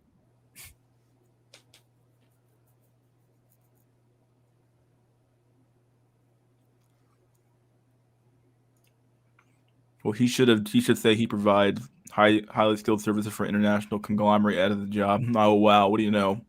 Just like everybody else. I ain't saying she is a gold digger, but she ain't messing with no broke. Kanye West, yeah, brutal. Life is truly a mistake. Oh my god.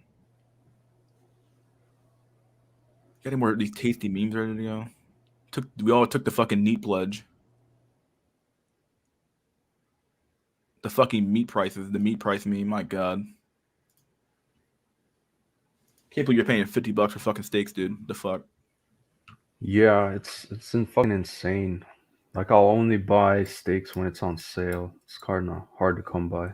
Yeah, depending on the time of day you go. Like I have the opportunity to go on Wednesday to go in the middle of the day because I work from home. And if you go in the middle of the day, you can find some pretty good deals depending on when they like clean out the meat section. But yeah. Yeah, meat prices going up too. Tell me about it, dude. Yeah, I go to the manager special. Usually 50% markup or markdown. You can get pretty good deals over there. Other than that, though, it's getting real expensive fucking to shop nowadays, dude. Getting fucking insane. Anyway, I got a new meme here. Here we go. You got a Floyd and a helicopter. Let's read the caption here. She is not in that helicopter because she owns it, nor did she purchase a ticket for travel. She will always and forever have everything provided for her. She will never truly understand work. She will never grasp the concept of what it takes to provide her luxuries. The picture is a metaphor. She is above all of us in the city. She is the chosen few, the winners of the genetic lottery. The cameraman is also feeding the monster, forcing you to decide what is more breathtaking, the city or her. Her privilege and access to the highest levels of life are easily attainable and often provided. Yeah, base commentator. Look at the fucking cityscape and like, oh, she's like right in the picture. This is how women always take pictures, though, dude. Look at this shit. They always take pictures this way. They're always in the picture of like, the thing they want to take a picture of. And like, okay. Yo, BPJ started posting again. God bless his holy sermons. But yeah, one of his recent videos, like, why do Foids always take picture like this? It's literally AWOL. Like, they have to be in the picture. Yep, they do. They really do. It's sad. It's true.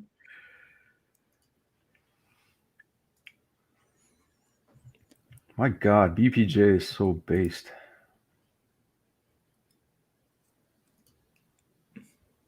Let's see. I didn't know he's even posting anymore.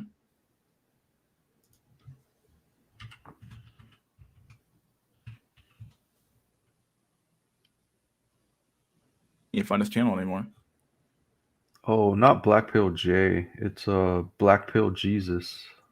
Oh, that would be. I know he was posting either. Actually, truth be told. Yeah, I think he took a pretty long hiatus, but he started posting again. Oh yeah, 5 days ago. Wow, I haven't seen this channel in a long time. Yeah, he makes some fucking masterpiece Black Pill videos. Yeah, I'll find the channel and put it in the chat. Yeah, I found it again finally. It'll take me a little bit to find it, but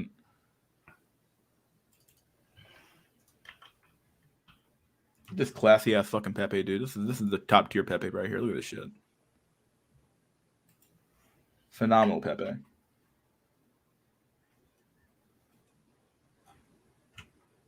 Just fucking luxurious fucking looking Pepe right here, dude. The only thing to add to this is if he stuck his tongue out a little bit. Oh, the Pepe. I feel like this is what men, other than him being shorter than her, really wanted, dude. This is all we fucking wanted, dude. We just wanted to have a nice family with a Pepe kid. But yeah, two Wojak, a Wojakina, and a fucking Pepe. Instead, we get dystopian hellscape with no car, no wife, no kids, and no fucking house. And you live in your mom's basement till you're fucking 85 years old until she fucking dies. Like, this is what we fucking got, and this is what we fucking wanted, dude. The fuck happened? American dream is so fucking dead for the most Americans, dude. Shit's sad. Shit is so sad. Yeah, everything is unattainable. It really is. Like, it's gotten so insane how much money it costs to maintain your fucking life, dude. Like, to maintain anything, like to own a house, dude. Like, you need so much. Like, the competition for housing is so fucking insane right now. I watched this guy named I think it's Louis Rossman, or I see his last name. I think it's Rossman, and he has the New York guy. Yeah, he covers a lot of the stuff about housing prices and how insane they are, and how much you have to like overbid for a house to overbid a house to even own a fucking property. And it's fucking insanity, dude. Like, it's like absolute fucking insanity. And it's like, yeah, like, and you expect some guy fresh out of college to be able to buy a house, maintain a stable relationship with a woman long enough to have a kid, and then make it happen. It's fucking insanity, dude.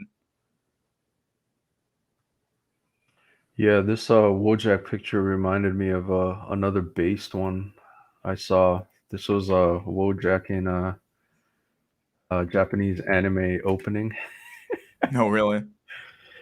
It's from the Millennial Thinker. Oh, really? Oh, yeah, I like that guy. Look at stuff. I don't think it's copyrighted, but it could Men be already played on have that. A stream. manlet shacking up with a better woman that has a kid that isn't his is hardly new. This ain't Wojak's genes. It's true. He had a Pepe. Yeah, he got cucked here. Cucked by fucking a green frog. How the fuck is that gonna happen, dude? How do you get cucked by a frog? Unbelievable. Unfucking believable. But the reality of the picture, though, is that like this is truly, truly unattainable for like I don't know 80% of men at this point. Like so many men, like the marriage rate in America is like 26%. Not even saying that marriage is even a good idea at this point. It's just a horrible fucking idea. But like the fact that it's like unattainable, if only because of like the law and combined with the economic factors, is really sad. Yeah, I'm trying to think of people that I knew that, like in my life that got married, and The amphibian bull. yeah, it's literally like clockwork. He married a single mother, got divorced 7 years later. I believe, I mean, he told me that it was based on, alcoholism. Like they both had a drinking problem. But I mean, like I think that shit was kind of already there to begin with. And then, I told them the black pill truth. It's like basically she fucking cucked you. Because I know she recently graduated with her master's degree in business or some shit. And then she started working at Amazon, probably making like 90K. And he works in insurance, making like 70K a year, which is still really good.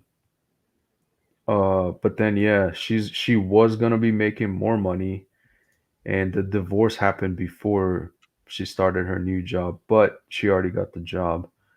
And I was like, bro, she fucking left you because she didn't want to have to owe you alimony. Yeah, basically. Yeah. Yeah, and I think the kids are like 8, and they're not really kids anymore. I guess they're like 18, 19. So I guess child support's out of the picture. But yeah, like he couldn't handle the truth. I'm like, bro, you married a single mom. You supported her going to school, and then now that she makes more money, she divorced your ass. Yep, and I still have her on, or I still have them both on Facebook. And so she's currently dating like some younger looking Chad dude or Chad like guy. It's like fucking black pill right in your face Yeah. when you know it. Yeah, he just flat out did like what did he say like specifically like did he just couldn't accept it or something or what? Like he didn't want to believe that she left him because of that or what?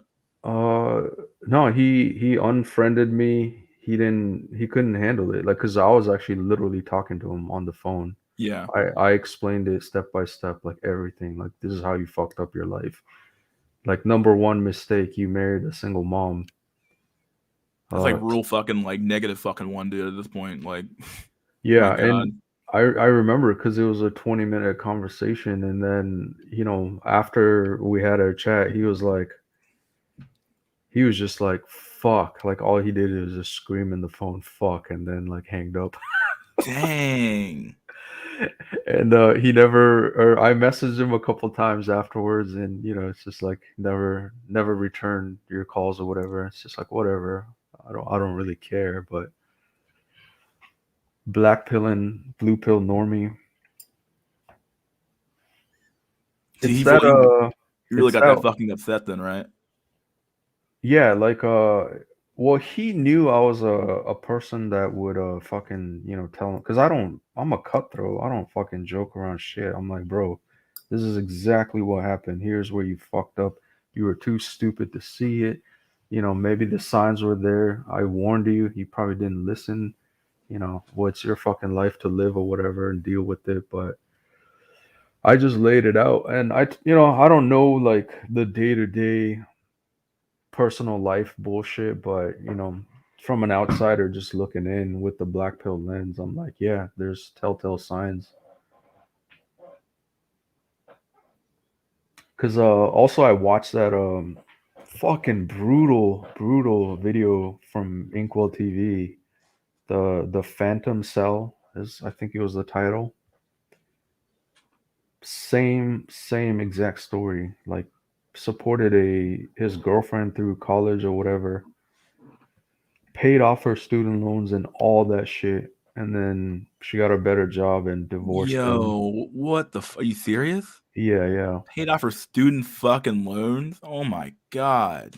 Nah, dude. That's the maximum fucking. Like, okay, it's one thing to get, like, you're getting cucked automatically if I dating a single mother. That's like obvious, like shit. Then you got double cucked, but you got financially cucked out of your money. Like, Yeah, I don't no, know, no. dude. This is the guy in the Incel TV That's what I video, was but talking about. Like, yeah, yeah, like financially cucked. Like, my god. yeah. I was like, man, if this guy went ER, I mean, I can't blame him really.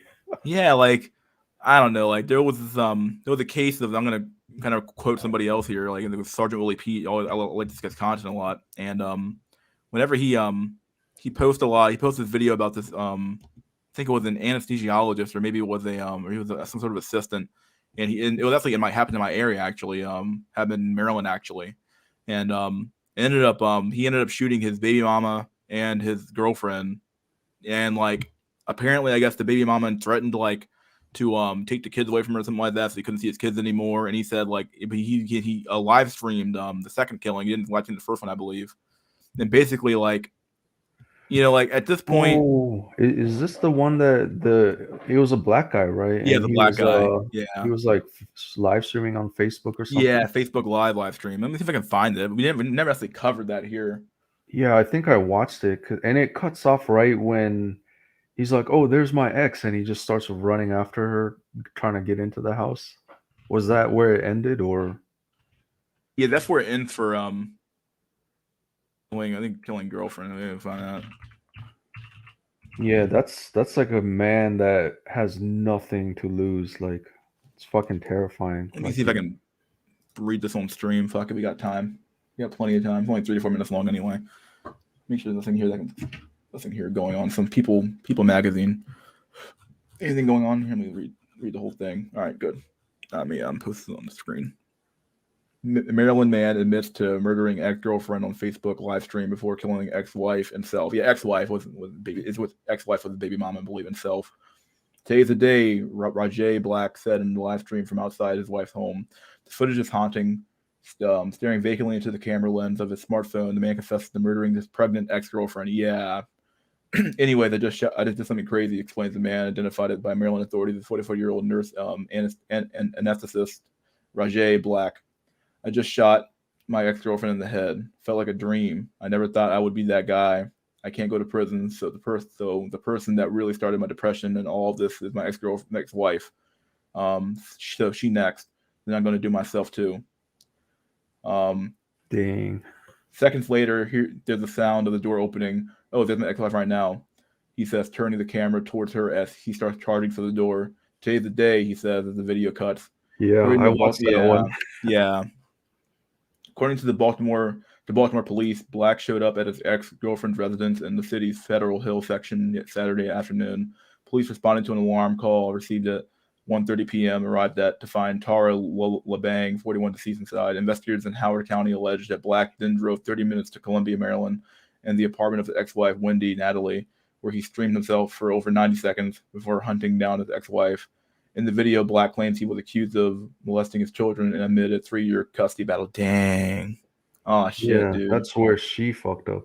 Authorities say Black shot his 42-year-old ex-wife to death before ending his own life. Shortly after the second shooting, police threat located the Black's 2 young children. That's so, like, and, like, look, like, it's this line right here that makes me, like, I don't know, like, I'm not saying violence is the answer, but, like, I understand why some men, like, I understand why some men just go fucking crazy. Like when you get Yeah, accused of something like that, when you have kids and it's like you get accused of that, and you're fighting over custody of your children, and you can't see your kids anymore because you're being accused of being a little child diddler. Like, it's just like, I'm not advocating for it, but like I can understand the mindset of like somebody who like goes fucking literally fucking go insane with that type of bullshit going on. And like women act like, oh well, she shouldn't have gone violent, and it's not right, blah blah blah. Okay, like it's not right, but like you can understand the fucking mentality, like you're literally backed up against the fucking wall, and you have no other options other than like you have no other options to see your kids ever again, basically. yeah. Like, I guess even in America, it's probably worse because Yeah, you really get caught because they can garnish your wages. Yeah. The fucked up part is it's like they can also garnish based on your future potential earnings. So it's like let's say you made like 40K or something and then your manager makes like 70K. So then they're like, "Oh, because you have potential to be a manager earning 70K, we're going to garnish your wages at the rate of you earning 70K on your Yeah. 40K." I Yeah. mean, like how fucking fucked is that? Yeah. Bullshit. And then like you wonder why there's like so many like, like the white dude will come home and he'll murder the whole family and kill the kids too, and it's like and burn the house down and just like go crazy in the house, and it's like, well, you wonder why, like like women don't. I think feel like they've forgotten the amount of like danger in when you're dealing with a man. Like men are like, I'm not saying we're saying we are somewhat violent. Like we are violent to like to some extent. We have the ability to enact a lot of violence on weaker things for sure, and they forget that. Like they think because man has been civilized for so long, they think, well, he ain't gonna do shit. And it's like, oh, and then when he actually does something, oh my god, don't do that, don't do that. Oh my god, don't do that. Like, well, yeah, like so like the conversation we had before about when men actually man up, like women wouldn't actually enjoy it. And it's true. Like if men actually did what they had to do or what they needed to do to make society run, women or society would go crazy. Like what? Men are doing what? Like what the fuck's going on? No, we can't have that going on. That's too fucking dangerous. Like, but if men actually fucking like did what they had to do, people would go crazy. People would be like, no, we can't have that going on in society, dude. I understand them. Yeah, so do I. I understand the mentality. I understand like, okay, how you could possibly like how you could go out. At least he didn't, take his kids out. But I understand the mentality of someone who's like, dang, like I'm getting fucked over by the whole system, dude. And they're playing me right now, and it's like, okay, like I'm angry, I'm upset, and you wonder why people go crazy. Like you're pushing his buttons, and then you're trying to figure out, okay, what's gonna make this guy go off? And it's like when he finally does go off, it's like, well, and then people wonder how could this happen? And it's like, what do you mean how could this happen? Like just look at the fucking circumstances of look at this dude's mindset and look at the circumstances that he's under. Like of course he's gonna go crazy under those circumstances, dude. Duh. Like the part that amazes me is that people just don't see stuff like this coming. Like, of course he's gonna go fucking crazy. Like you accused him of like literally like abusing his children. The sad part is that shit's like coached by the lawyers and shit in, divorce cases so that they can, win more money and all that kind of crap. It's like all you have to do is just say, "Oh, he abuses me. He abuses the children," falsely allegations or falsely accusing of bullshit, and you're likely to win the custody battle right away. Like that's the ultimate trump card for the Floyd. It's just like just say he abuses the children so that she can get custody. Yeah. Oh, let me read this comment first. You poke the bear and act surprised when it attacks you. Yeah, it's true. Like this Yeah. is the main problem with women in society. Like you keep poking him in and poking him in and poking him in and poking him in and poking him in and poking these like dangerous these things that they admit are dangerous. They say, okay, men are dangerous. Okay, so why the fuck are you fucking with the dangerous gun in the room? Are you stupid? Like you must want to die. Like that's what it kind of seems like. Like you want to die. I mean, like literally, like you want to die, like or some shit, dude. Like what it kind of seems like. It's like, are you trying to like get hurt or something or what? Like what are you doing? Like every person knows that like kind of like the guy, if you keep fucking with someone at work, eventually they're gonna go snap and go off. Like of course they're gonna go off. Why the fuck would you keep fucking with the guy for? What's the point? Yo, I learned my lesson, man. I think when I was at 7, yeah, it must have been when I was 7. I was fucking messing with the beehive.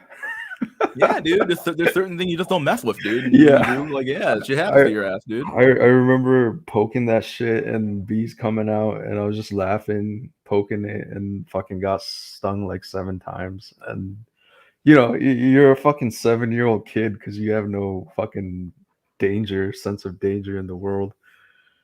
Learned your lesson real quick. Like, don't fuck with things you don't understand. Or Yeah.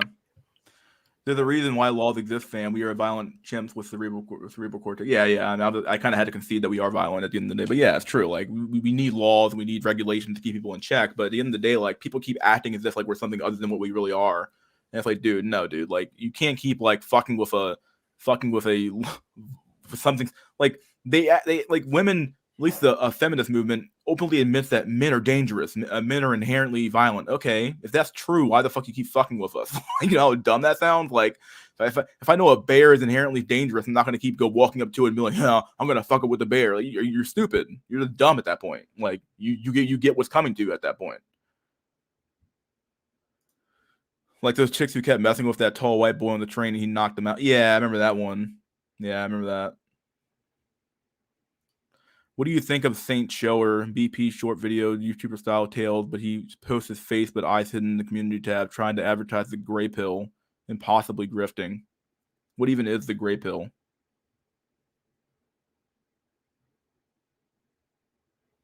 There's only 3 pills, dude. This is my opinion. Maybe a 4th with the white pill, but I think the gray pill is probably just about it.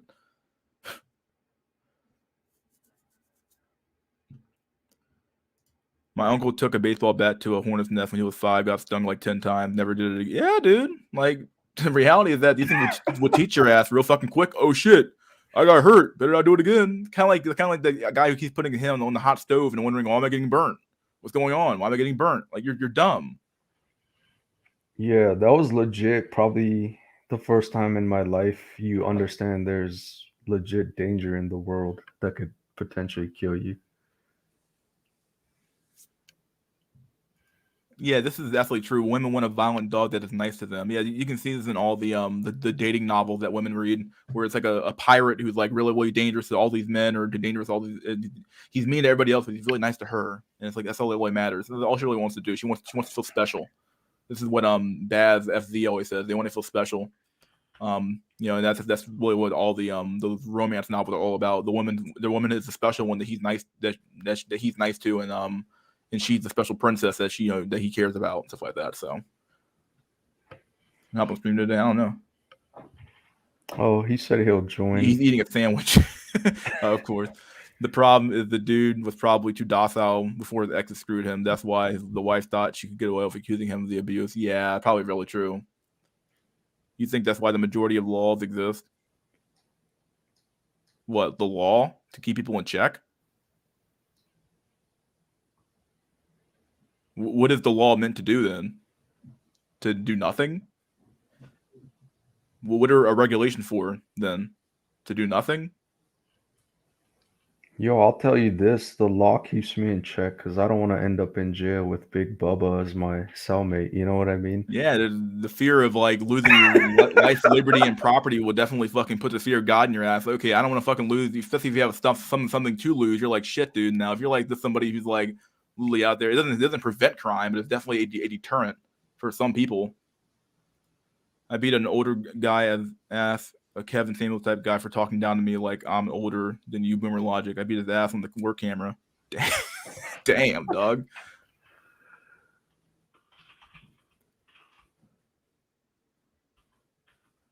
Older dude stopped talking disrespectful after that. Yeah, very true. Jordan Peterson says women want a monster that they can tame. Yeah, I probably say that's probably pretty true. The only base thing he's ever said in his whole life, but it's probably true.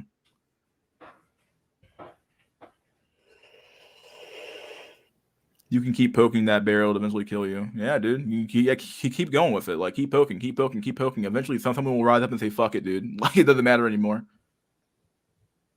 Face and BBC as a cellmate. Yeah, basically, you get that guy as the fucking cellmate. I'll be honest, at some point, the only thing keeping me in check is the consequences that will be visited upon me. There's nothing wrong with that per se. Like, that's just the reality. Like, some people just need the consequences are what keep you in check. Like, the reality is that when you do an action, there's things that will follow from that. And if you know what those things are, okay, well then that's perfectly fine. It means you're a rational human being. Like, you know that, okay, if I punch somebody in the face, they're probably gonna get angry at me and beat my ass in the middle of the street. So I better not do that. Like, you aren't like unless you're like a child who doesn't understand consequences or cause and effect, then I don't tell you, like, this is the reality of the system. Keep you poor and keep the rich rich. The real rich don't care about laws. No, the rich, they make the laws. That's why they care about laws. Of course they care about laws. They make the law. Now, they don't follow the law, but they make the laws for your ass. That's why they're the elites and you're the pleb. You're the plebeians. The plebeians. Don't play your poke or ER the bear with a bear. Oh, don't play poke ER. Oh, come on, dude. Thinking Ape. What about Thinking Ape? I need Epstein's cellmate to kill me right quick.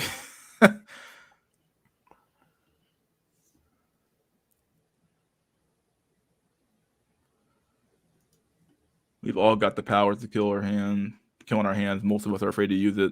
Those who aren't control life itself. Oh, Richard Ramirez. Oh, yeah, that reminds me though. Didn't like Jazane Maxwell or whatever? She got convicted, yeah, of like everything but like one count. Yeah, One she's charge. we're facing like 60 years. Yeah, she'll probably cry like a fucking canary though. I think there's gonna be probably there could be more people going down. No. I think keep her under 24/7 surveillance. Like she might hang herself in in her cell.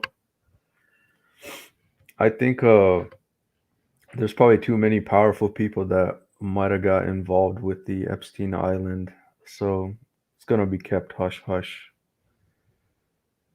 I think even the trial records are like sealed or something, so you can't see the names and people involved.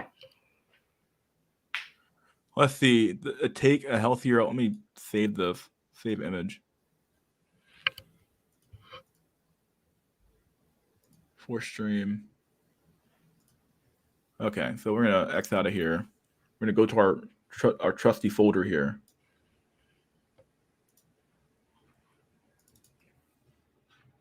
Okay, here's his gray pill definition.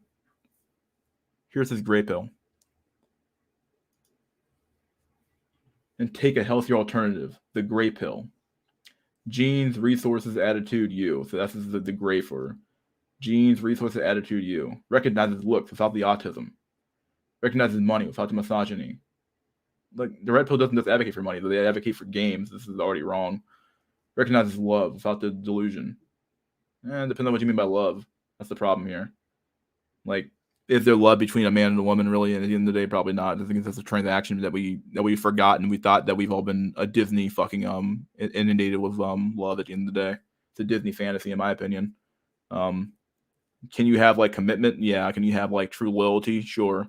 Love, I don't know if that really exists, but recognizes peace without dying a virgin. I don't know what the white pill even is at this point, because attraction is not black and white. No, it's pretty simple. You either got it or you don't.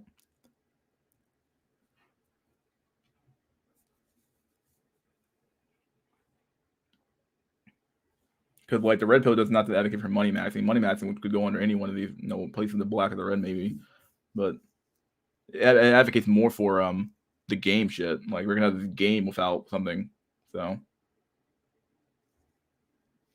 I don't know what this guy's talking about. Got any opinion, Drell? I guess you're gone. I'm sorry. Yeah, I'm here. Let's see, genes, resources, attitude, you. That's what the gray stands for. Let me he has more pictures in Discord. I'm gonna grab some of these out of here. Saint Hopium. Okay, here we go. Here's another picture of the gray pill. For stream, save that there.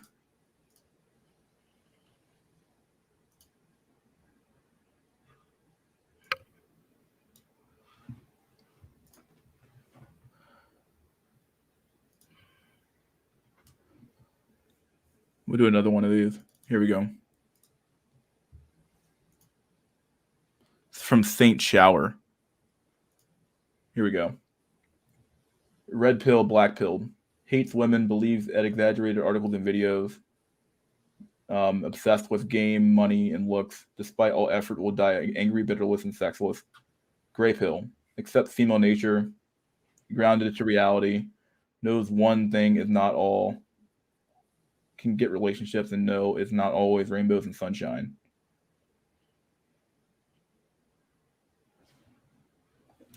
I guess it's sort of a good definition in a sense. I do feel that the current like black pillow sphere it's getting subdivided Like I think even Face is walking away from the BP just because of the infestation. One, there's a bunch of low IQ normies. Can't really blame them because things are getting worse, so inevitably they get pushed in. But it's like there's too many fucking low IQs. Like, oh, I discovered the black pill. Now I'm an expert. I'm like, fuck off, dude. There's people that have been living that life for decades. You know. I think gray pill, yeah, it's kind of inevitable. Like, it's like kind of like a higher transcendence. Like you accept the black pill, but don't be fucking closed-minded about it. Like looks isn't necessarily everything. It's not like the only factor. I mean, it is a very important factor, but it's not the only thing. And I mean, if you're a true cell or fucking paraplegic, 1 out of 10, yeah, it's over for you. Sorry to say, life dealt you a shit card, but most people have some sort of improvement to do. And so don't be lazy, improve what you can. And at the end of the day, if you've done everything you possibly can and it's still not enough, well, that's just life too. Yeah, at some point you do have to just come to accept your lot in life and just go along with it. It's better to just accept it and then try to like fight against it to some extent. I'm not saying do nothing, but Yeah, I you mean, know, doing nothing is a option. I'm not yeah, saying it certainly is an option, but yeah,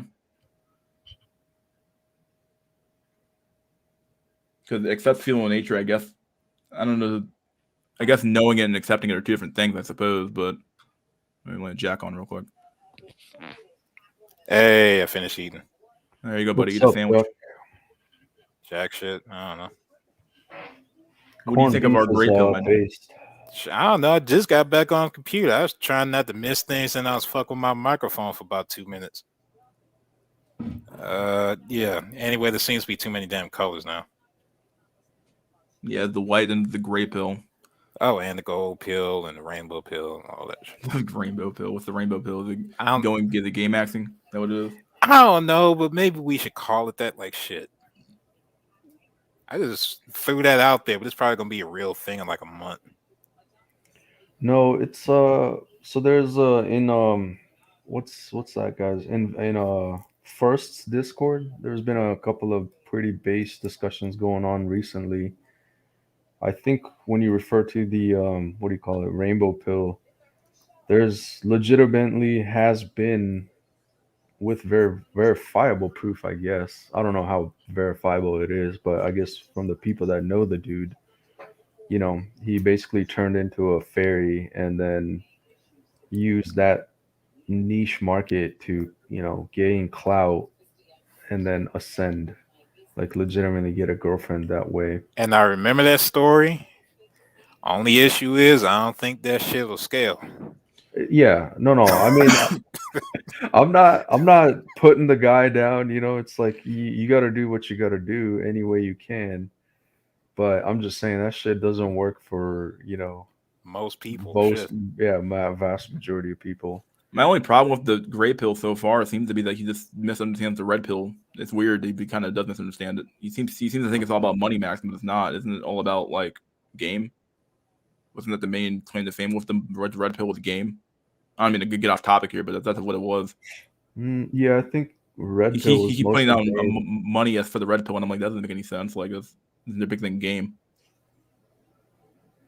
Yeah, game is just I think it just gets it's that fucking proverbial debate on Smash TV again. Like all the dating coaches can't define it like your version of game. Let's just call it swagger, some Yeah, likability, ability to talk to people, not necessarily just women, but yeah, you can have charisma a basically. It's basic charisma, right? yeah, like you can Being have a charismatic. conversation with people. You're not like a complete dumb fucking idiot. Yeah, you're not that 5'2" balding janitor guy who keeps talking and talking and doesn't understand social cues. Yeah, that's what it is. It's just the ability to converse, logically with people. Yeah, I think at the end of the day, the red pill is behavioral determinism, and the black pill is genetic determinism to some extent, or determinism in general, at least for me anyway. It really depends on what you're talking about, I guess. But and the blue pill is just the delusional shit. But Moral determinism. yeah, moral. What do you think? Moral determinism, really? Oh, Yeah, if you do the right thing, you'll get the right results. it seems like it doesn't. Yeah, I guess wouldn't that be? Isn't moral kind of like behavior? I guess to some extent, though, like behavioral. Wouldn't it just be like another form of behavioral determinism? Because they both the red and the red and the blue just basically say like, hey, if you do, as you said, if you do the right thing, you get the right results. But like in different ways, yeah, I understand. Yeah, in different ways. Yeah, like the red pill saying, hey, you got to like game and finesse and manipulate her to or have charisma and stuff like that to get her. And the blue pill just saying, oh yeah, if you're a cuck and you behave like a lovely man and be a gentleman and you'll get the woman. And it's like the same idea, just like so they're both basically relying on behaviors, whereas the black pill kind of says like no, like it's your genes and your race and your height and all these things, which are all connected to genes, and then other societal factors as well. Yeah, but I get what you're saying with the moral though. Like I think the red pill, I think the blue pill people would say that the red pill people are like very misogynistic in the way they view women, and they would say that they're their way of like being the morally righteous, being like, oh yeah, if you're nice to women and blah blah blah. I think it's what you meant. That hopefully what you meant by moral. I'm just guessing. I mean, there, yeah, that's essentially what. Just go by society standards for action, and you will get the natural result. Sending more pictures here. What is this? Yeah, and the other thing is like the red gets construed with misogyny, hating women. It's like if you really understand Freud and their nature, you actually kind of feel sorry for them. It goes against the tabula rasa sort of thing.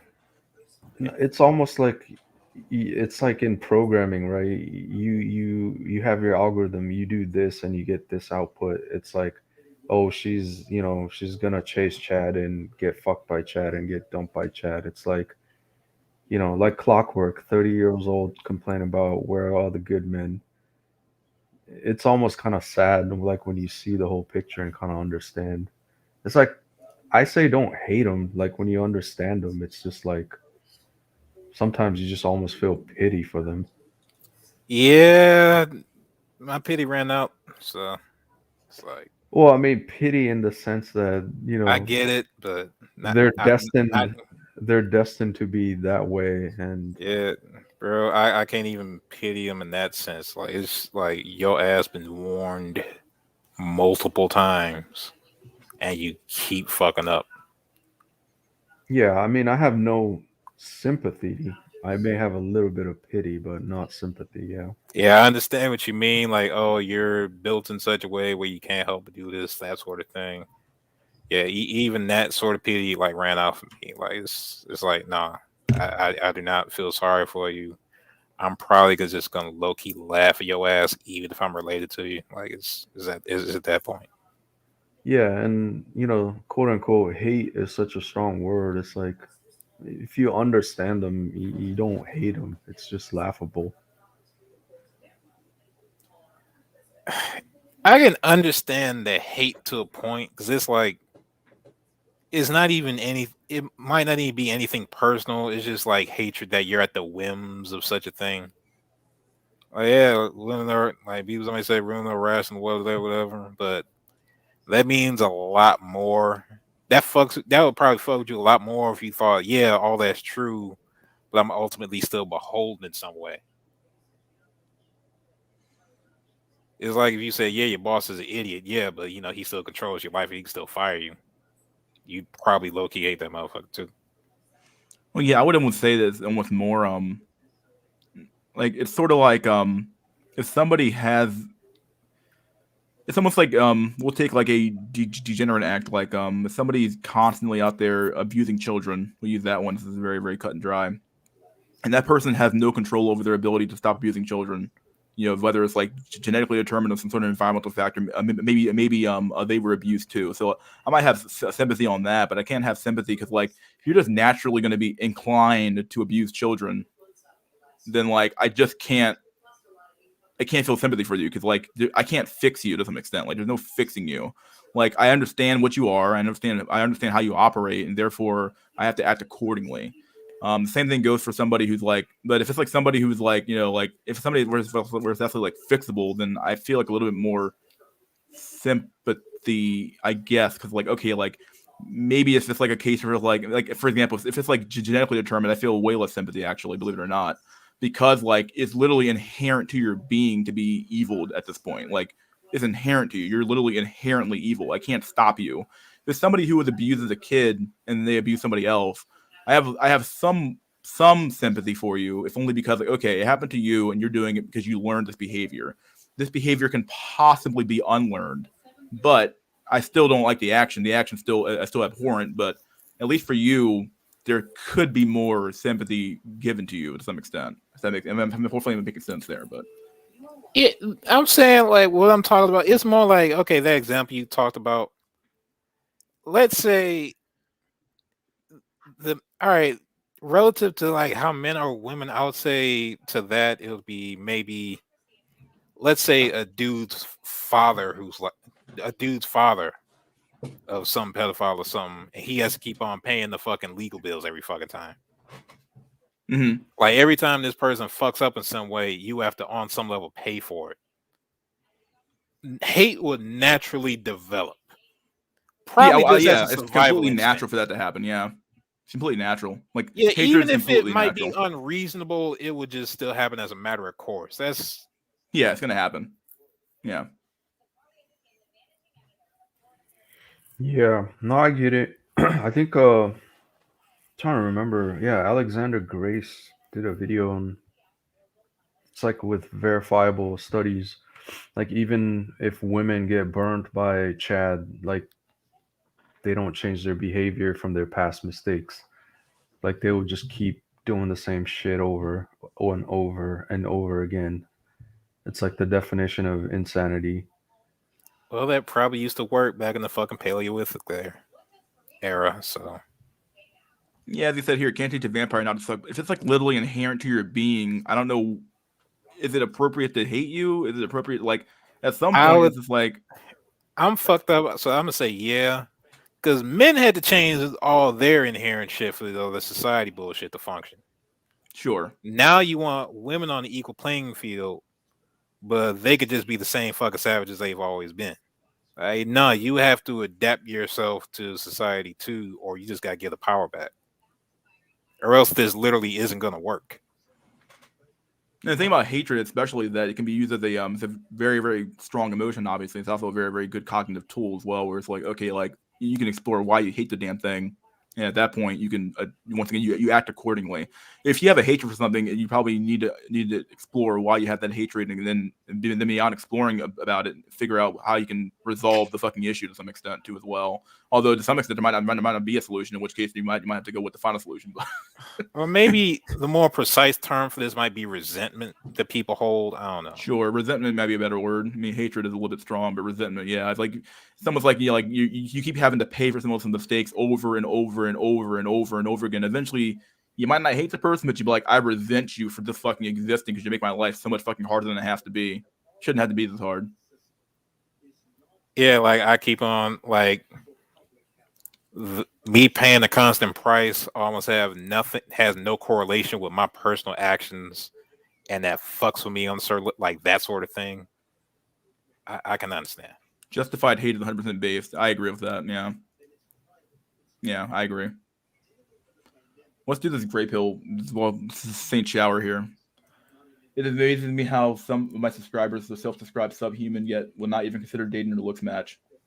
Yeah, that's pretty amazing to me too, actually, to some extent. I do think that, like, it's amazing that looks match has kind of fallen. People still kind of talk about it, but kind of in the margins now. I don't know what people are looking for as a community. I made a video talking about it. Like, what are people looking for? What are you trying to find? Are you trying to find your looks match? Are you trying to find Stacy? What are you trying to find here? So the most ridiculous thing is they expect a Stacy to magically fall in love with them while being in their room 18 hours a day. Okay. How is this different from the KS or Kevin Samuels chick who thinks she's a 10 out of 10 when she's a 4 at best? She was a hard 3. Yeah, I agree. That was hard 3, Jessica. Yeah. I'm sorry I had to keep on interrupting to say that, but sorry. Yo, was that the one that went viral? Yeah, it's that's the Yeah. exact one. That's Yeah, the I'd one say, I've been saying for a while now that like he overrated her. yeah, I was gonna say she's like a 2 or a 3, man. She was a hard 3.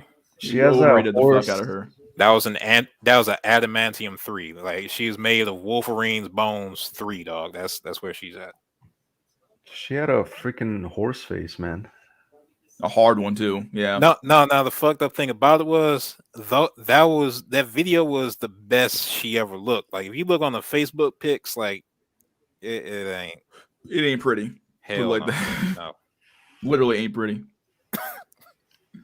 And someone out of all this, I'm the one coping by putting the gray pill out there. I even read this insulting comment that it's over because Chads are settling. Who are you, Brad Pitt?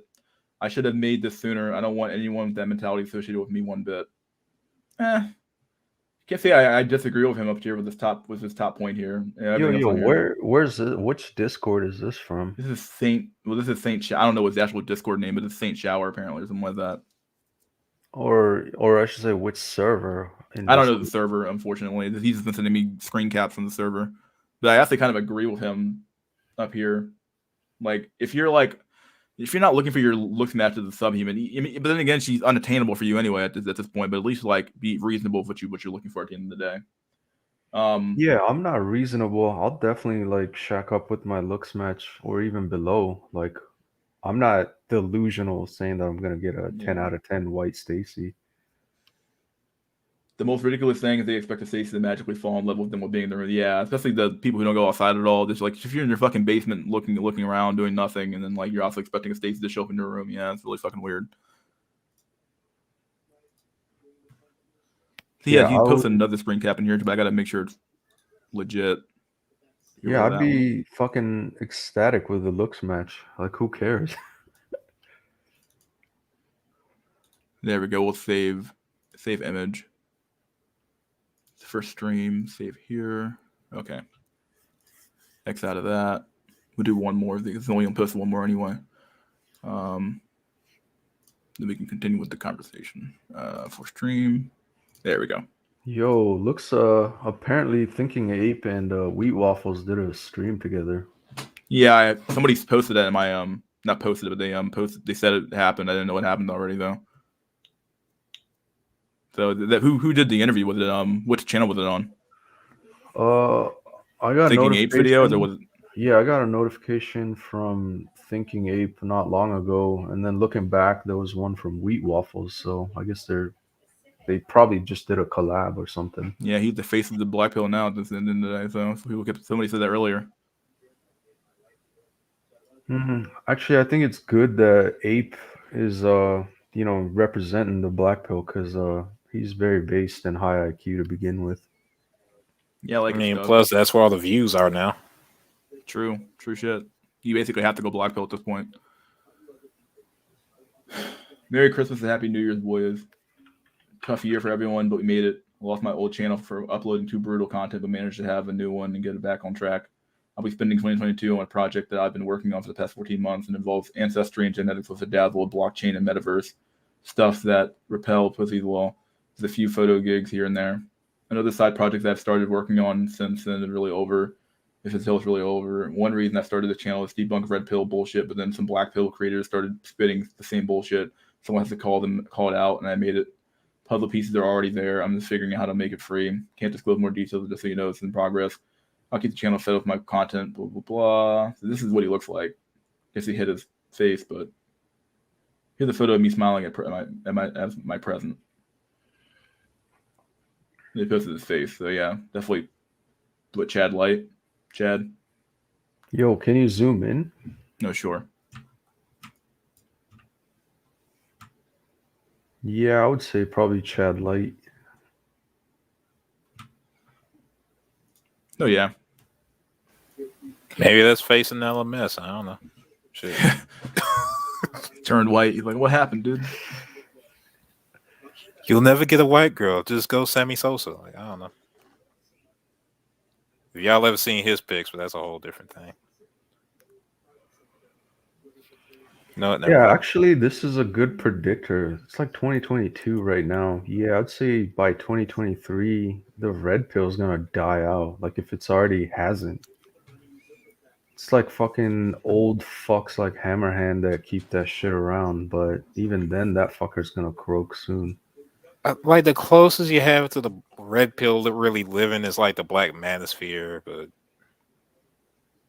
Even those guys have moved on though. Like even yeah, that's what I'm someone saying. like O'Shea Duke Jackson, he fucking moved on a long time ago. He's like fuck this shit, dude. He's out of here. He basically kind of posts like stuff that's like kind of red pilled, but a little more just kind of like news clips from like the social media and stuff like that. Not really about like he doesn't really post his old content like he used to post about. He'd do like a diatribe about women, something like that. So I think the death of the red pill will be when Sandman finally quits, I guess. guaranteed, yeah. The Sandman quit, it'd be pretty much like over at that point. He's like one of the oldest, or if not the oldest, one of the oldest channels on that sphere. They've been around for a long time. I mean, even when Stardust fucking leaves, or Thinking Ape fucking leaves, something's wrong. You know, something's wrong with that fucking sphere, dude. I mean, you gotta keep the riff going some way. But Thinking Ape says he legit has a health issue, like Yeah, that will he can't cost his sleep. life. So if he goes, it might not be by choice, but Yeah. by Sandman condition. too, doesn't he?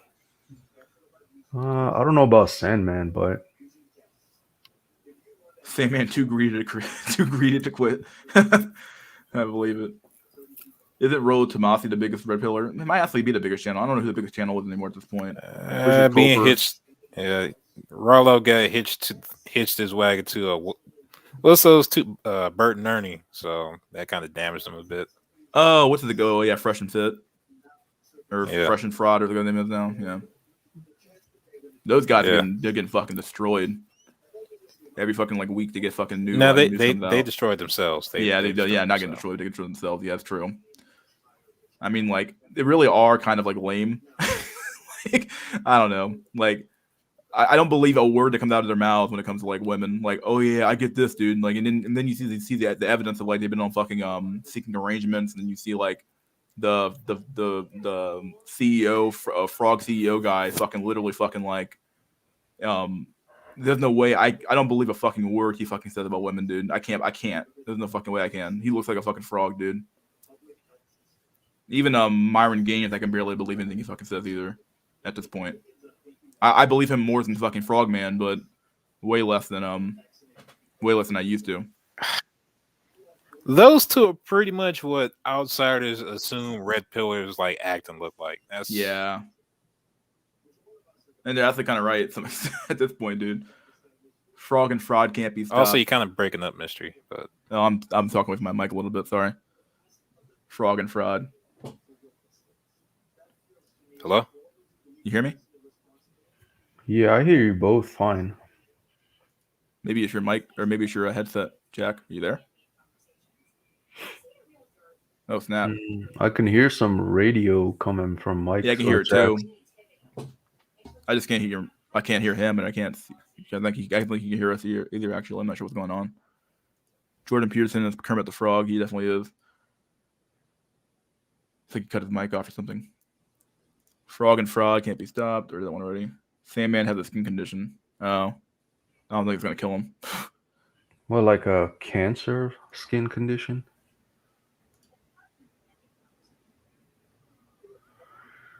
You there, Jack? yeah. Okay, you can hear us fine? Yeah, I thought you were breaking up this whole time, so I thought it was me. Oh. The simp economy is limitless. I mean, the only thing keeping it funny that Black Power Professor was talking to Fresh and Fit. Oh, and the Black Power Professor was which one? There's a few of those guys at this point. I mean, it's kind of funny because the Black Pill Sphere was kind of the first ones that kind of called them out. That was MGTOW Dictionary, kind of big realm of like calling out Fresh and Fraud, and really calling out the whole Red Pill Sphere in general. But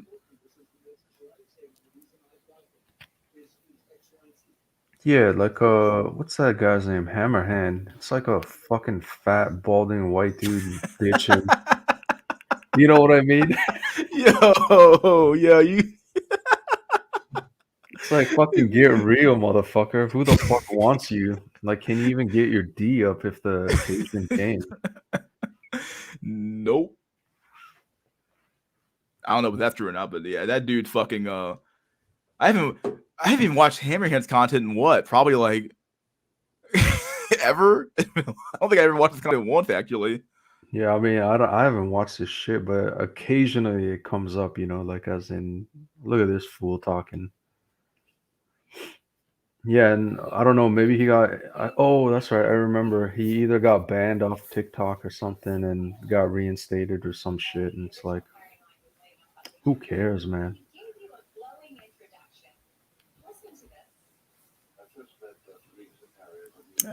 Jesse, does gesture maxing even work? No, it doesn't. No, never gesture max. If you want to drive some pussy, quick as hell, give up your dignity to make a joke about yourself. There's a way you do that shit, but no, you don't reduce status just to be funny. Hell no.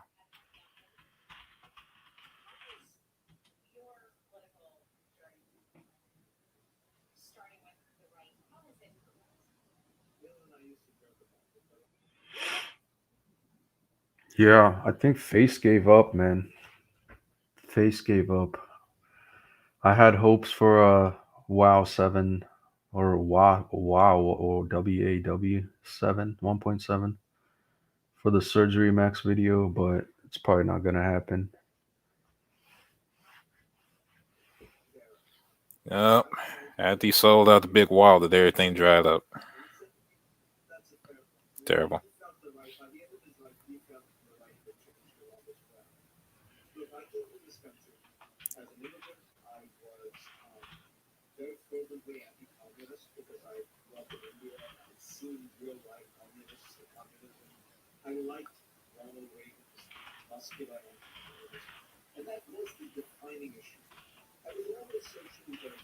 So, obvious question then. What do y'all think's next? As far as philosophies. Because I already have my theory on everything, but Yeah, I mean, I don't think it's anything new, but if you're high IQ and you got skills, it's like, why would you stay in the West? It's the age-old geomaxing. I'd say stack your bread and get the fuck out, but truth be told, most people can't, right? So it's like the last video I made. You are destined to fucking Eldar and rot in your Inkwell cinematic universe. So then comes the boiling point. The fuck are you gonna do? I say there's gonna be a mass rise in ER cells. That's the future. Those that can get out will get out, do everything in their power to get the fuck out. Those that are left behind are destined to rot. all right, since we got time, I'll give my approach on it. I would Oh, say wait. But to add, was it Hold the Truth? What he advocates for is essentially the same thing. But, I would just say, what is it? The gold pill is basically geomaxing. it is literally just geomax. Yeah, it is. It's like think globally. Yeah, like get the fuck out if you can't. If you can, that is. But yeah. But yeah, that's all I had. Gold pill is literally just Pluto with less damn detail. Yeah, isn't that what Pluto is advocating for essentially? It's essentially, except for Pluto actually tells you how, why, and what methods and shit. Oh, He didn't yeah. just say think globally. He's like, okay, you get you a global skill set and shit. Yeah, Maybe take cloud computing or security. Then go to maybe possibly one of these countries that are still good. Blah blah blah blah blah. Yeah, no, I respect Pluto, man. He legit. I had a conversation with him on Discord. But then I told him, man, it's like you're preaching to a low IQ audience inevitably. Like half these fuckers here have no skill, no prospects. And you're giving them a solution, but they're too dumb to enact upon it too.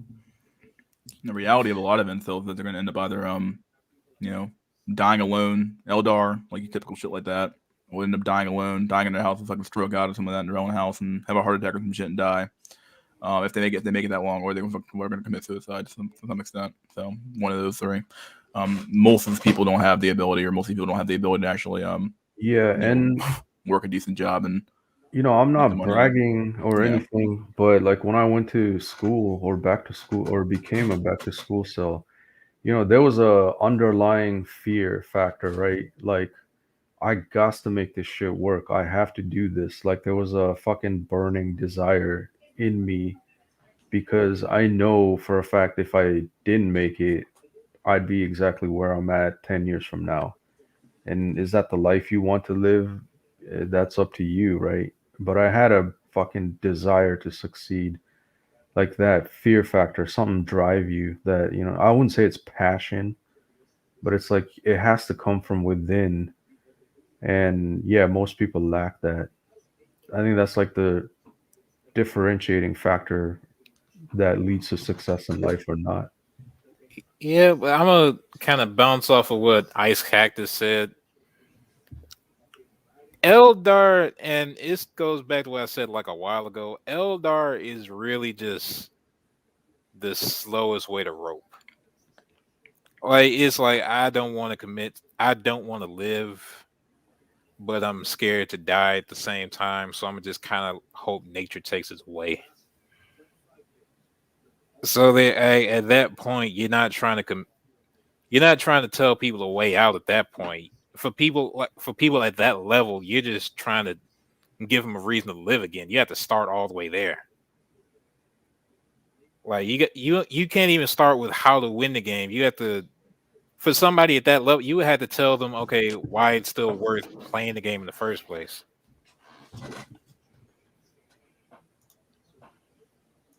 Yeah, you can't really explain, in my opinion. Like you just have to find it on your own. It's like change always comes from within.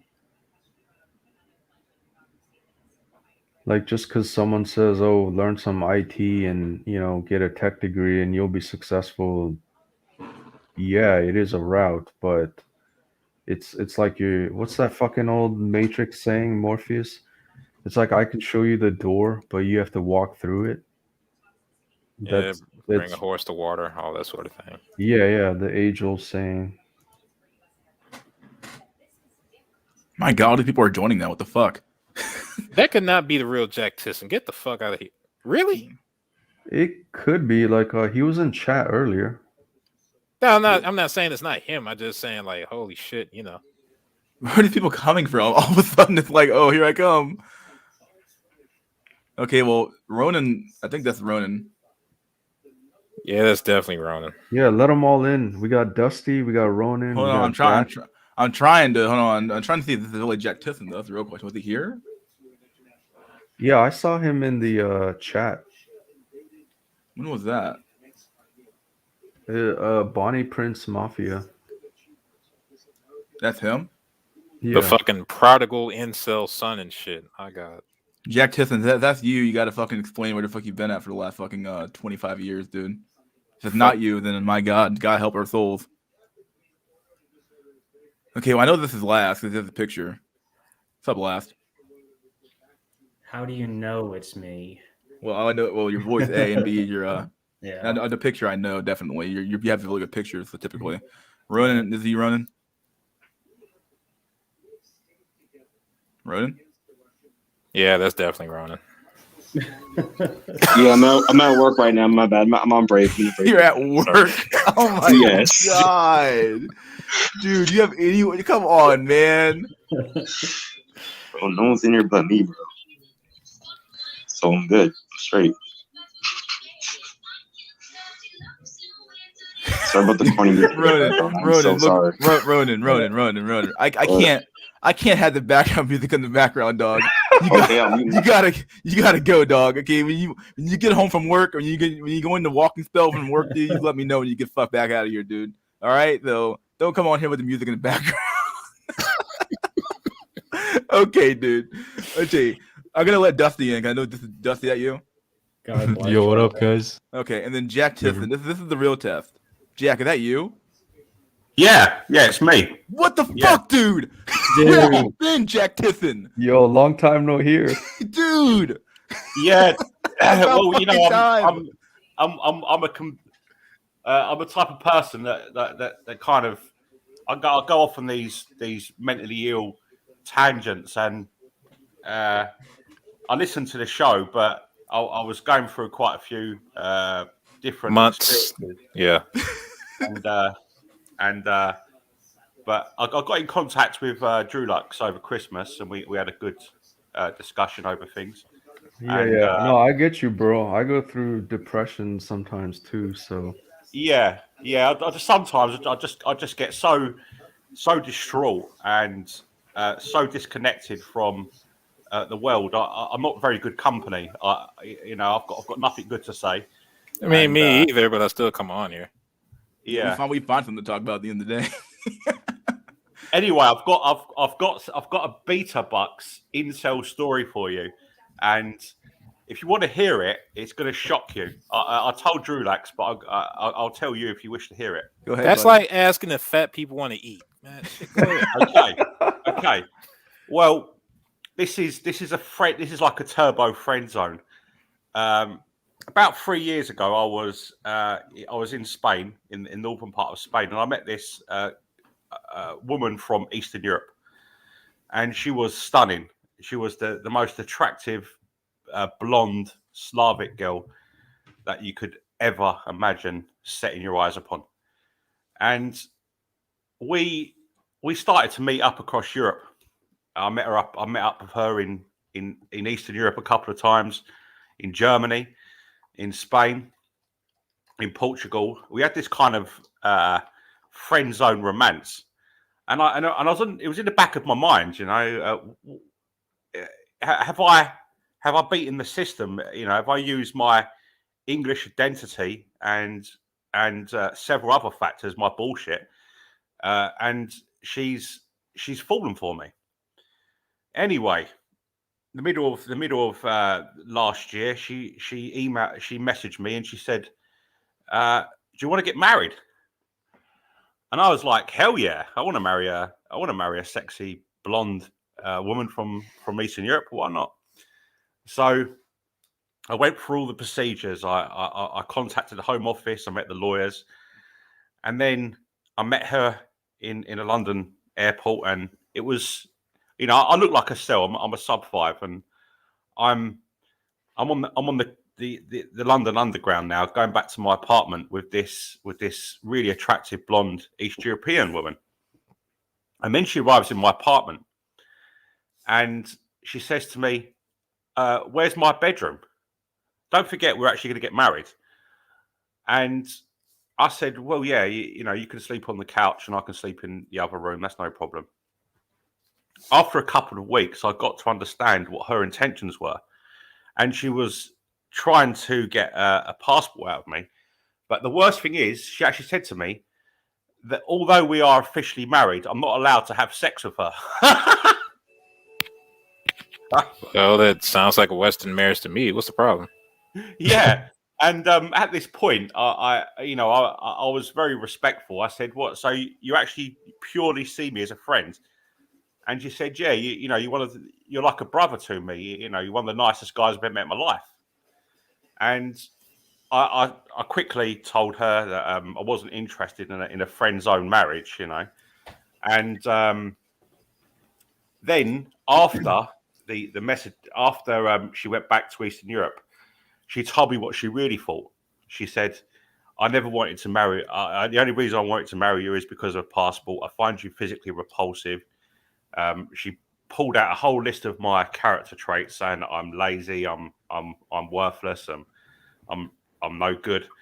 And it was another black pill experience. I actually realised that you can't cheat the black pill. As Incel TV says, the black pill always comes back. And yeah. damn, That's bro, my story. My friend zone marriage. Have you ever heard of that? A friend zone marriage? Nah, dude. Well, I guess Catholic nowadays it's kind of pretty common now. It's dead bedrooms, my dude. Yeah, but not even on the wedding day. And then she messaged me and said, "I've got to be honest with you. I have nothing to offer a woman. You know, I'm 38 years old. I'm currently studying for my CCNA, but I'm not actually. I'm a loser." And I suppose when she comes to my apartment and she just realised that it's just me and my dog. I'm studying all day. I've got no real interests. I'm boring and mentally ill. I think that was one of the things that turned her off. So when Drulex talks about career maxing and actually having something to offer a woman and it not being all looks is pretty true, because I think if I was in Drulex's position, I probably could have beat a Buckster, you know? Well, can I ask a question though? So many questions. No, it was just the one. So when she was given that list, what was the very first thing on that list? Was it about your attractiveness or lack thereof? If I can remember correctly, her main gripe was that I'm overweight and I'm a chain smoker.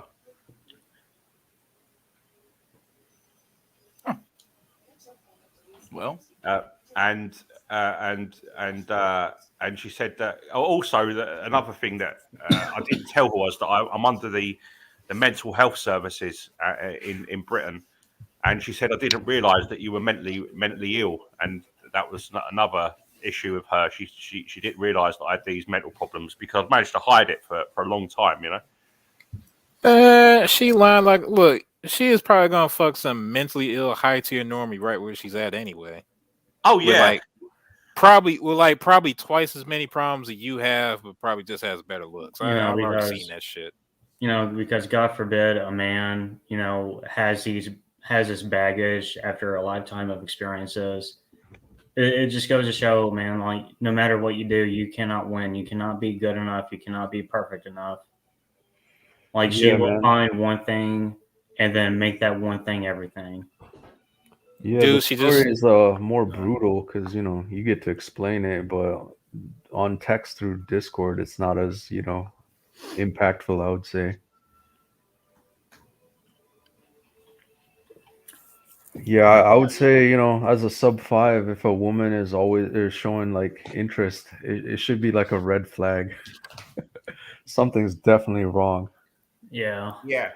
It's true. You know, if you're a white cell and you've got an attractive white woman showing interest in you, it probably does mean that she's got an ulterior motive, unless you've got some kind of financial reason for her to be with you. That's why when Drulex talks about the career maxing, I think a lot of people. I listen to Drulex. I listen to you, my friend. You know, the things you say make sense. You know. Yeah, just be extra careful when you do achieve some financial success. I think that's part of the reason why even these, you know, chads, like once they become rich and famous, it's like, do they love me for who I am or do they love my money? It's like the age-old question. I'm just saying, y'all trying to fuck gold diggers is like trying to fuck a chimpanzee without having to rip your dick off. Like it's inherently dangerous. Like, goddamn. Yeah. Never lead with money. That's for sure. I think a lot of the time, though, there is a confusion amongst people in our position when they think it's all or nothing. You see, particularly in Eastern Europe. I mean, I've travelled around Eastern Europe extensively. The general rule is that beta bucks is the way that these guys get these attractive women. I'm not sure if you've been to Eastern Europe, anyone on this board, but the asymmetry between attractiveness, this is terrible to say this, East European women are much better looking than East European men. Yeah, I've always heard that. Yeah. It's just a fact. East European men are as alpha as fuck. You know, they're very muscular and tough, and you know they're willing to. You know, they've got the alpha genes, but facially, they're a lot of them are sub 5s, and Russian women have somehow managed to absorb the genetics for beauty, and the Russian men have not so much. I have kind of a theory about that, but you know, we could discuss that after. Yeah, I agree too, to an extent. I did read a study. I'll find it someday because this is something that's never talked about. It's actually hard to discuss too because it's hard to find the studies for it. But over time, the beauty of men does not increase, but the attractiveness of foids will increase, right? So, like even in the same family, you would have an attractive sister, but the brother would be like not even close to being attractive. ER. Yeah, yeah. Like in the case of even ER might have been a good. So Well, like was ER? over, I'm sorry. yeah, I'm just saying over generations, like nature probably has figured out the fact that, in order to better propagate the genes, making foid more attractive, whatever the aesthetics may be, is only advantageous to the species, right? So there's a theory that, over generations, regardless, foids become attractive. Yeah, like the And sexual dimorphism kind of flips. yeah, and the attractiveness of male does not necessarily increase. Well, because I mean, for like male aesthetics, like what direction does it have to go, really?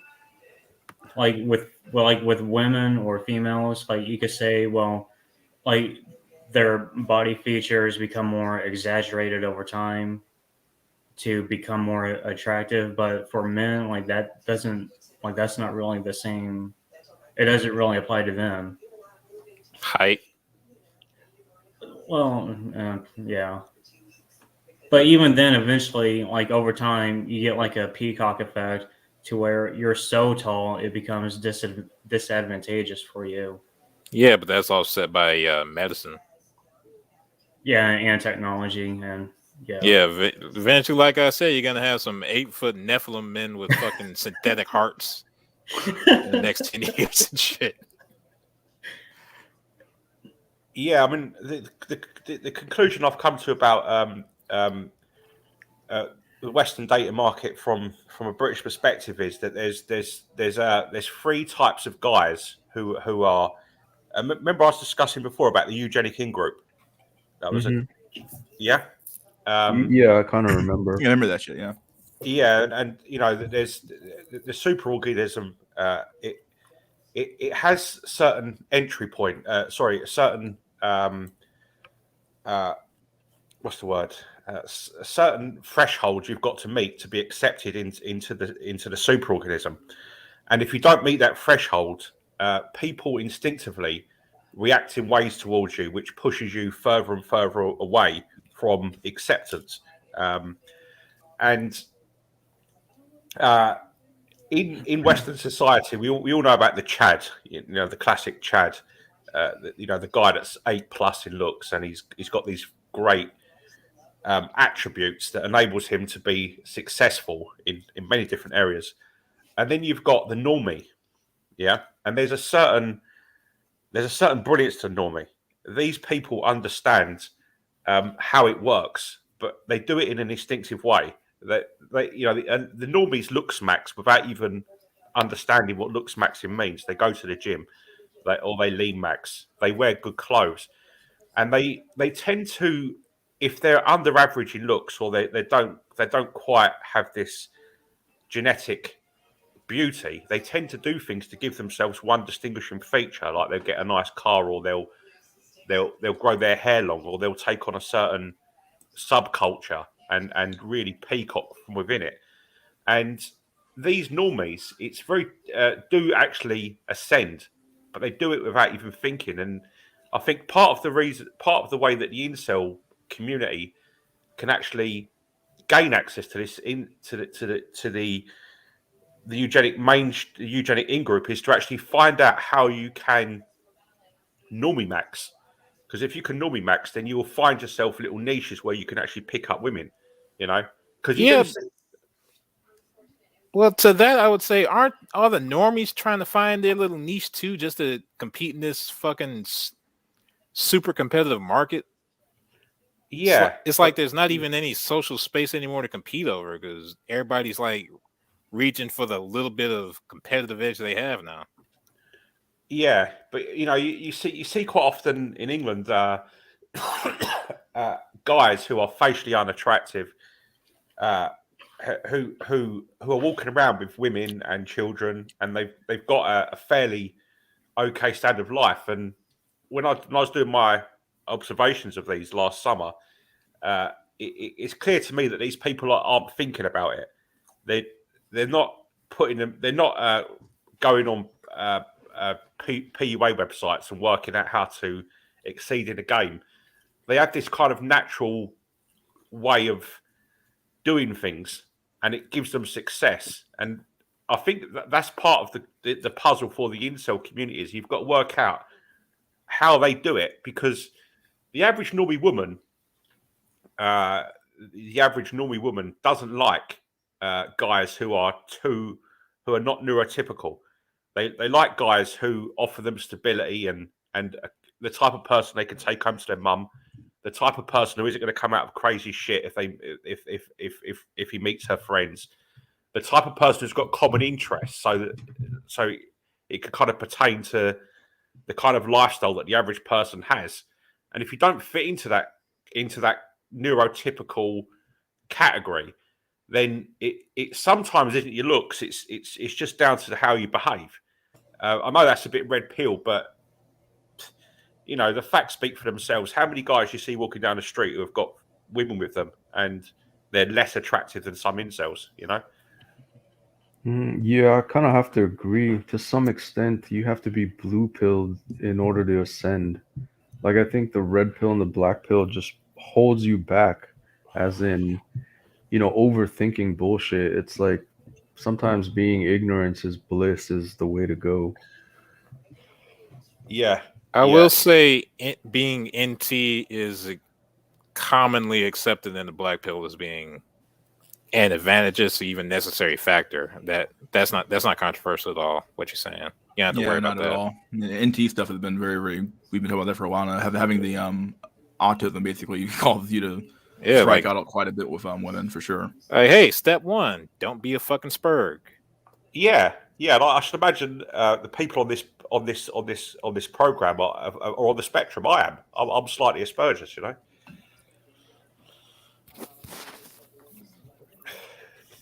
Yeah, I would have no clue. Never got tested, so it's the tism. That's how you do it. You can't have autism if you didn't. You never got tested. Yeah, you're right. The tism. Yeah, and I think what this when the incel question is asked and people are they're discussing what's going on, and we all know the data. That there's this asymmetrical population now between male and females. We know now that looks are a primary attractive feature for men. If you're a really good looking man, your dating life is going to be much more abundant than a man that is less attractive. But like many types of collections of men, what I find is that people tend to do over-analysis, and then they tend to then not look at the solutions. And this happens everywhere, If it's not just in the incel community. If you look at any kind of collection of men who are trying to discuss something, they tend to just overanalyze and go on a circle jerk. And I think what Drulex is saying is correct. It might have to be accepted by quite a few people in the West that the West is done, and your possibilities for securing an LTR in the West are very, very low. So you've got to look at other places and look at other ways you can actually secure females. And for some guys, the solution is just to move, And I think one thing that guys have got to get out of, especially white cells, is racial loyalty. If you've been rejected by your own race, there's no need to be loyal to your own race when it comes to who you go with, and that applies to any racial group as well, Yeah, there's a lot of white cells who are very, very race loyal, and I never understood above why. And beyond. Yeah, above and beyond. Like they're looking for that white Becky or Stacy to come fulfill their lives, and like, dude, it's not gonna happen for you, dude. Like, you have no reason not to like at least go Southeast Asia Max or something like that. Right. If you don't want to date black, fine, but at least go Southeast Asia Max or something like that. Yeah, like loyal to a team you're not even technically a part of anymore. Like, exactly. You got cut like 2 seasons ago. Yeah, dude. Oh yeah, I love my team. What team, dog? You're not even on the team. You're not even getting paid anymore, dude. Hey, bro, you had to hand your jersey back and all that. What you talking about? Like, shit. Well, I'm still on the team. my final straw for racial loyalty actually happened this Christmas. You know, I thought I was marrying this East European woman. Hold on. Who is that? What? The background noise. I heard that noise. Is that you, Jack? No, I'll tell you who that is. There's background noise going on. Okay, it Yeah. stopped. We're good. Jack, go ahead, Jack. Testing.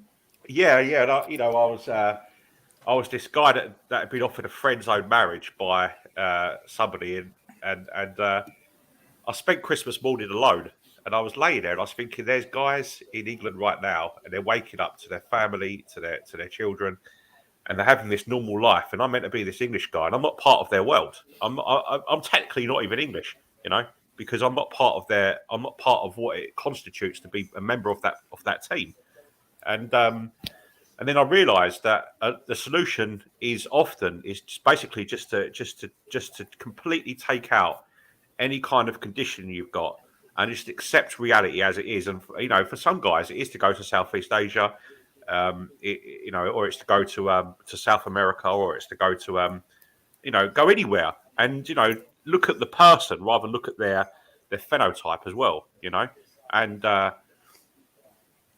except you haven't been admitted acceptance into your own people, so you know you don't owe them anything, and you know you know a lot of white cells are holding out for this white Becky or white Stacey, and they'll get to 50 years old and they'll get nothing, and the solution for them is just to go fuck it, I'm going to go over a woman from another group, and the options are there for you, and I think the same thing for you know, a curry cell or whatever else, yeah. You just got to seize the opportunities that are there for you, yeah. And there probably is many, you know. I mean, someone like Drulux, I admire him for his career maxing. You know, Drulux can go to someone like Eastern Europe and pick up a Becky or a Stacey because he's got the beta bugs, yeah. All right, there's one. Oh, go ahead. For another guy, you know, if you're you know, the 5'2" Indian janitor, this is what really irritates me as well. That with people who are offered arranged marriages, I heard it one time. This Indian guy, and he said, "Oh, I could have an arranged marriage tomorrow." And I was like, "Dude, take that arranged marriage. Yeah, your life mogging me straight away." Do you know what I'm saying? There's sometimes you just got to take what's available and not hold out for this. Yeah, I've been saying that for a while to one of my friends. I have a friend who's he's from Pakistan. He's not from Pakistan, but his family's from Pakistani, and he has the opportunity for arranged marriage and just flat out won't take it. Like, dude, what are you doing? Like, Dude, like that guy, he has a golden ticket. Yeah, he had the golden And ticket, he's and like just flat out turning won't his take nose it. up at it, man. He's like 36 years old, 37 years old, and he's basically almost out of the dating market at this point, almost Like, 40. hell, It's like, man. dude, You know what? Give that to me, then. Give that to me. I'll take it. For real, like pussy yeah, in the hand seriously. is worth two in the bush, man. I mean, Like, he shit. literally has like the last girl I saw he went out with, or not, you know, didn't really date, in which you come more like court, but either way, the last woman I saw that he was talking to anyway was like, it was very much like a it was like, okay, this chick is not bad looking, dude, and you're not the best looking dude in the face of the planet anyway, so like you might want to like take this deal. He's like, well, she's Pakistani. I don't want to date a Pakistani. I want to date a white woman. It's like, I'm like, Dude, okay, like, I cannot hell, man, believe I'm white, and like I'll admit, like, white women are garbage, like, straight up. Fucking the men in Sweden taking in so many Thai wives that the fucking feminists had a problem with it, trying to change the laws and shit. Yeah, I think this shit's insanity. When you have a golden ticket, you just flat out don't take it. Dude, just take what you can get, dude. At the end of the day, don't Yeah. be so fucking like crazy. You just put your nose up to it. You know. Yeah, and you know, and I've you know, the world is a big place as well, and I know the Chad 19 come around, and hopefully that political situation changes, and we get free travel again. But there are opportunities out there, and I think every person's solution is different. If you are, I mean, just off the top of my head, I could use just a broad example. If you are an Indian guy and you can't get an arranged marriage, and you haven't got the facial features or the height, I do feel sorry for you, because beyond becoming a celebrity or becoming really rich, your chances are very low. But if you're some dude lives in America and you're 6'2", and you're walking around and you're getting rejected left, right, and centre by American women, and you've got this dream in your head that you're going to have this 2.4 children and you're going to have this American dream lifestyle, just if you improve yourself enough, when realistically you're just not attractive enough for that dating market, then you've got to go where you're attractive, and that might mean that you've got to get yourself some sort of STEM job and work remote and go and live in the Dominican Republic or something, and then you will find out that you actually are a Chad in these areas, and drop all your bullshit in your mind about the American dream and live another dream, And if you do that, you can ascend, and that's pretty much what is the incel question: can you ascend? Well, no, you can't in America, but you can somewhere else. Do it, Like, even as me being a true white cell, like JBW does not work for me. Like, I'll admit, like, I have no, like, yeah, my particular preferences and whatnot aside, I would prefer more darker skin, ethnical women. Like, maybe because I've been around white women so much in my life that I've kind of man, I cannot tolerate their nonsense anymore. Yeah, I don't have that kind of racial hang up. Yeah. One question, and I definitely say all men trying to geomax is way better than the current situation, but I would go back to the Swedish wife. I'll go back to the Thai wives of Sweden. Let's say it did start becoming more of a trend to the point that it was noticeable. How do y'all think society would respond to that? Because I know right off the top of my head, shaming would be the first goddamn thing on that list. But Richie. I think in a place that's racially homogenous like the Scandinavian countries, it would cause a lot of tension, a lot of conflict.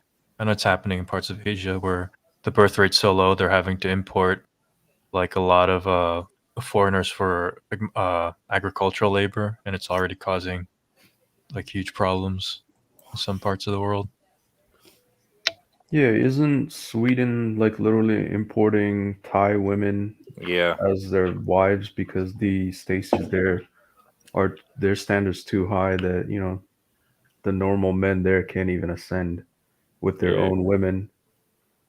Yeah. Marderosa is in Sweden, right? Yeah, I think so. Okay. He doesn't I don't know what he is, because he doesn't look like a typical Swede. No, I think he's what do you call it? South American background. Like his parents are Latin American or South American. Yeah, but it's over for him too. He's an ethnic in Sweden, so I see the struggle there.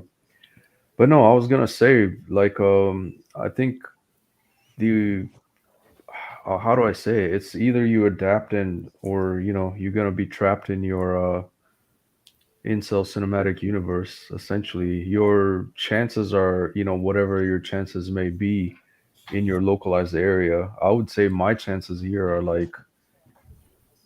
assuming I fucking have or are lean maxed, I'm down to 15% body fat or whatever, do everything I can looks wise. Even at best, I think my chances are 5%. See, Drulax. And so, yeah, I was gonna say if I go somewhere else, it's probably gonna be better than 5%. And I reckon if I go to Southeast Asia or anywhere else for that matter, it's an automatic 10 to 15% increase. So 10% to 15-20% is far better than 5% at best at my current location. Can I ask? Yeah, go ahead. Sorry. Who's going first here? Did the Jack or who's going with Jack Ditton? Sorry, Trolix. As a Rice, I was wondering how you felt. How does your family feel about that though? Different racial backgrounds. Well, I'm not a like in from my family, we're not like very strict. It's pretty open-minded. Like, I mean, you want to talk about the black pill? My sister married a white guy. The meme. Yeah, the meme, literal meme. So it doesn't. I guess in our family, it doesn't matter. Like, I know there's a lot of strict Asian families, like you can only marry within your race, and it's frowned upon. But no, dude, if I can get my waifu and she may be black, I wouldn't care that much. 100%. 100%. Yeah, who'd have thought sex would end racism? Oh my god. And then go ahead last and get a question too or a comment. No, it's just I want to address your local curry sell's comment about arranged marriages. Where is it I at? guess it's like way up at the top now, but it's like depending this on one here. Yeah, exactly that Let me one. read this real quick. Why is that a ticket out of Inquodum? What is so special about arranged marriages that makes it different? That makes it different than what dead bedroom cells go through? Yeah, and apparently he's been going back and forth with Drawlix about it. Like as far as a 100% like solution, like I will say, like depending on the culture, if it's like enforced socially, then arranged marriages could potentially be a lot better than just this like laissez-faire, do what thou will kind of dating market. Because I will say like dating is not a natural form of human interaction when a large part of human history has been like immediately hookups within the tribe. So, and eventually, depending on, who it is, like, studies, or I guess a study that I have read, uh, has indicated that, like, yeah, initial attraction is like really important, but, you can learn over time to like become more, I guess, open to that person with interaction, like, not just like the one, but like both of you, maybe more so than men. But it's not like a fail-proof solution, but it is I don't know, a potential avenue to look down. Yeah, I was gonna add, like, I think earlier in the context when we were talking, it's like, so what is it? Mystery's Pakistani friend has a arranged marriage ticket, but he's too dumb to take it. And what's the alternative? It's like you're either in the proverbial dating market trying to find something that you'll never achieve, or you have a golden ticket right there to get an arranged marriage. Well, It's like zero or or something. And at the end of the day, maybe something might be better than complete lack of zero. And hold on to your Curry sales point. Right? Okay, if we're going by what he's saying, then we can assume it's going to be a dead bedroom, maybe. Yeah, but then on the same token, right? Like, this is the shit that I don't like about when people say beta bucks. Like, that shit is normal. Like, if you're gonna have your own kids with the woman, like, what's the problem with providing for your kid and your woman? Well, this normal we're talking about is way different from what it used to be. Right, right. No, that's Like, what I'm trying to say. It's so, but getting back to the point, right? Let's say you don't take the arranged marriage route, and then you, quote unquote, find your Stacy and ascend, and it turns out to be, dead bedroom marriage or whatever. It's like, what's the difference? It doesn't make fucking any difference whether you get ascend through arranged marriage or quote unquote find your lucky girl through dating or whatever.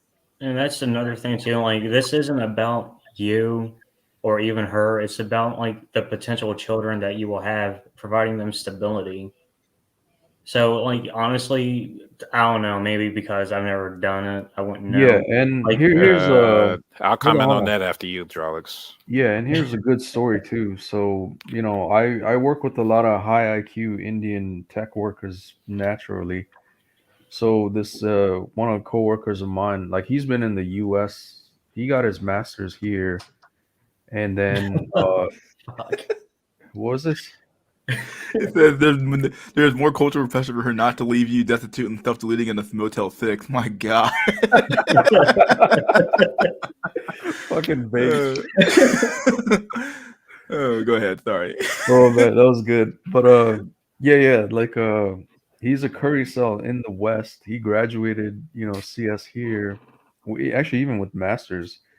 And same thing, high IQ Curry cell in the West. It doesn't matter. Like no one wants you. And he was ready to give it up too. He's like, fuck this shit. I'm out of here. I'm going back to India and find my waifu. And I guess lucky for him, he did end up finding another Indian girl here, right? So like he has a daughter now and they're married and he's staying. But it's that same proverbial shit. Like you realize you ain't getting shit in the West.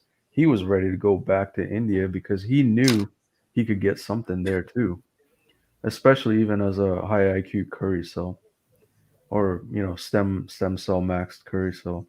It would be her loss, Richie, because my estate would only be able to pay for the uncleaning fee. The fact you even thought it out, like goddamn.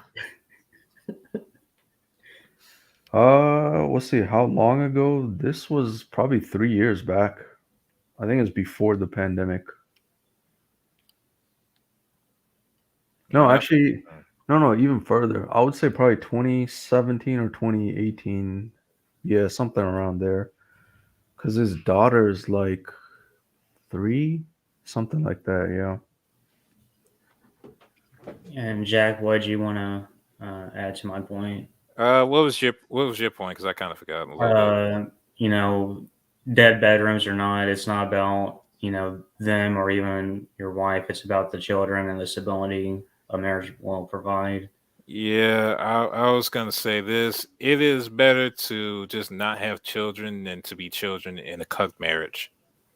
Like that is setting your children up to be fucked up people. Like when the dad's weak and the mom's strong and lording over everybody, it is literally better not to be born.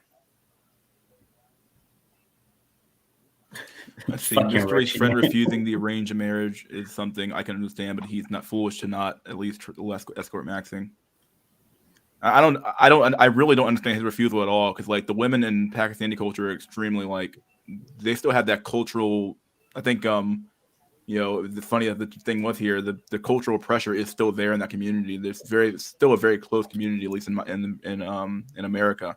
So they still have that cultural pressure to stop them from from leaving the husband broken, destitute, and stuff like that. And there's a lot of pressure to maintain your marriage and maintain appearances. So, I even with the dead bedroom aspect of it, I still don't understand the whole don't take the deal. It's like, dude, the best deal if the best deal you're gonna get, you're not gonna get a better deal. And honestly, isn't that kind of like an assumption to begin with? Like, it's 100% going to be a dead bedroom. Yeah, that's another big assumption. This is going off worst case scenario, but like maybe I don't know. I guess a 10% chance is better than a 1. I don't know, man. Yo, I gotta add to that high IQ curry cell friend. He said he was dating a woman. Oh God. So yeah, he was dating a Western woman here, and he said he was getting close to something like a marriage, but he actually broke it off because he realized like she ain't the woman. Like he already could see this is gonna fail down the road. And I think the girl that he found was obviously another Indian woman, but I think she's actually from India too, so non-westernized Indian foid. So he's going to India, right? He didn't bring it back here. No, I think she already came here, and then they found each other. Richie Hart's killing me, dude. My God. Sorry. Drolix, that's an interesting point you made earlier about what was it, the beta buck thing? Like it's I guess we should clearly define what it actually is. Maybe it's only in the context of a dead bedroom or like a literal cuckold situation with a single mom or something.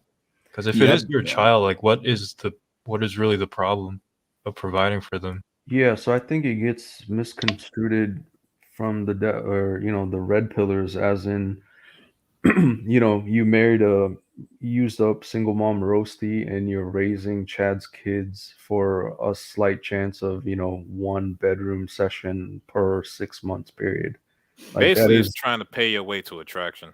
yeah, that's Yeah. like basically, in exchange for supporting a used up roasty and her kids or Chad's kids, I'll financially support him so I can have maybe Christmas night sex or something.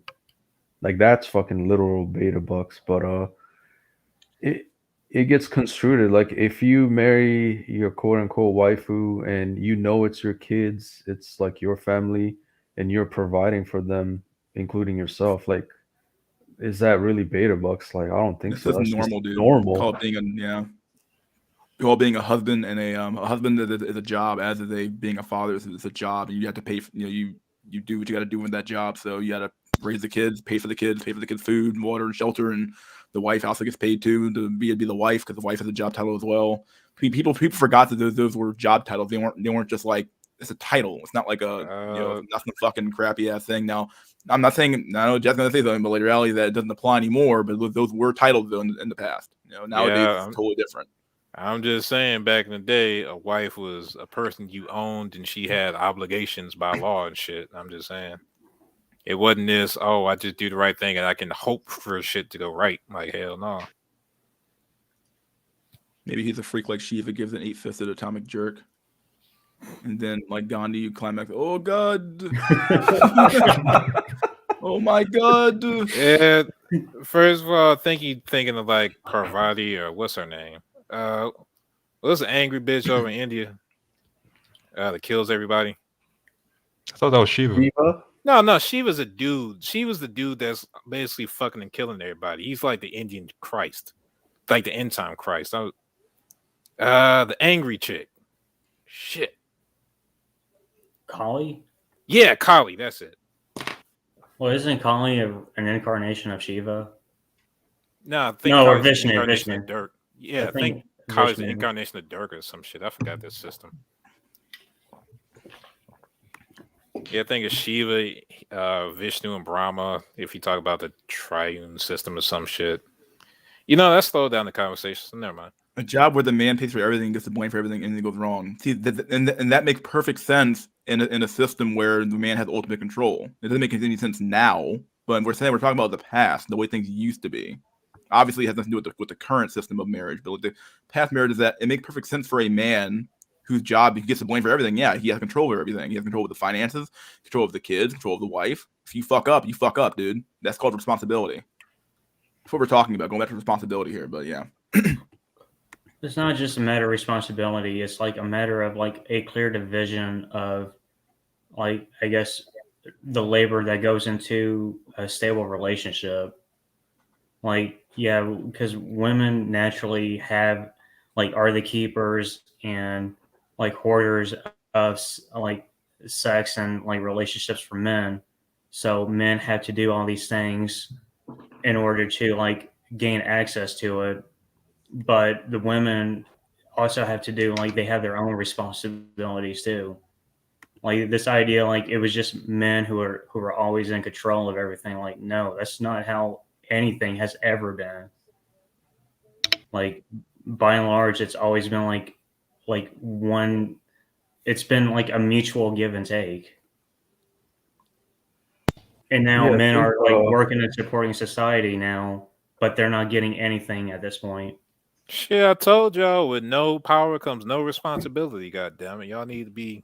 In all adamant fairness to about men that. up to the mid '80s, manning up didn't mean. Yeah, I'm not even saying man up right now. I'm not even trying to claim that you should get married right now. I don't know why this isn't even a comment here. But like, I didn't even claim this is true unless you're just being like, I don't know. But like, you're just joking around here. But it's true. Like, yeah, what you're saying here is true. Manning up didn't mean paying for student loans and 3 previous children. Yeah, I agree with that. I mean, no man right now should be taking any shitty deals at this point. And marriage is complete dead fucking concept right now. You shouldn't even be bothering with it as it is right now. Well, But ideally, like everything in life is a dead concept. yeah. It's I becoming mean, dead I more don't dead know as we go if along. that's necessarily true though. Like, I mean, to Drolix's point, like if you're in a relationship and it's not like you're a cuck situation, it's not like a single mom, or it's not like a situation where it's a dead bedroom, then in that case, wouldn't it still be kind of valid where if you are the provider for the family, why is it that a bad thing now? Is that just because of the If we're talking about living in the because West, the we're amount of still talking risk. about the Western Good. contract at the end of the day. Like, if we're talking about the Western contract, and ultimately we're talking about, all right, do you trust this bitch not to fuck you over? Yeah, Man up and die, buddy bucko. Yeah, man up and die. Man can't up do it. and fucking die, damn it.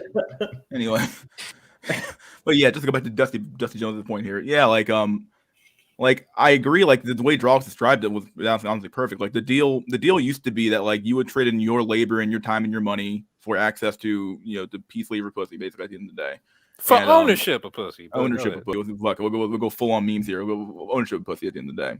And the reality is that deal is now gone. Now women now make their own money. That deal is completely kaput.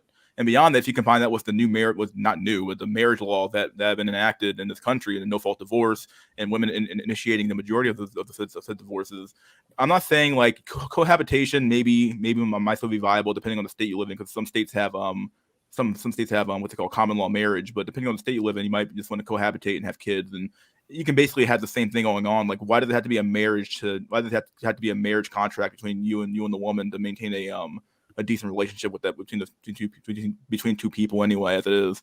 If that contract can be broken and null and void by one party, and they get half of what you own.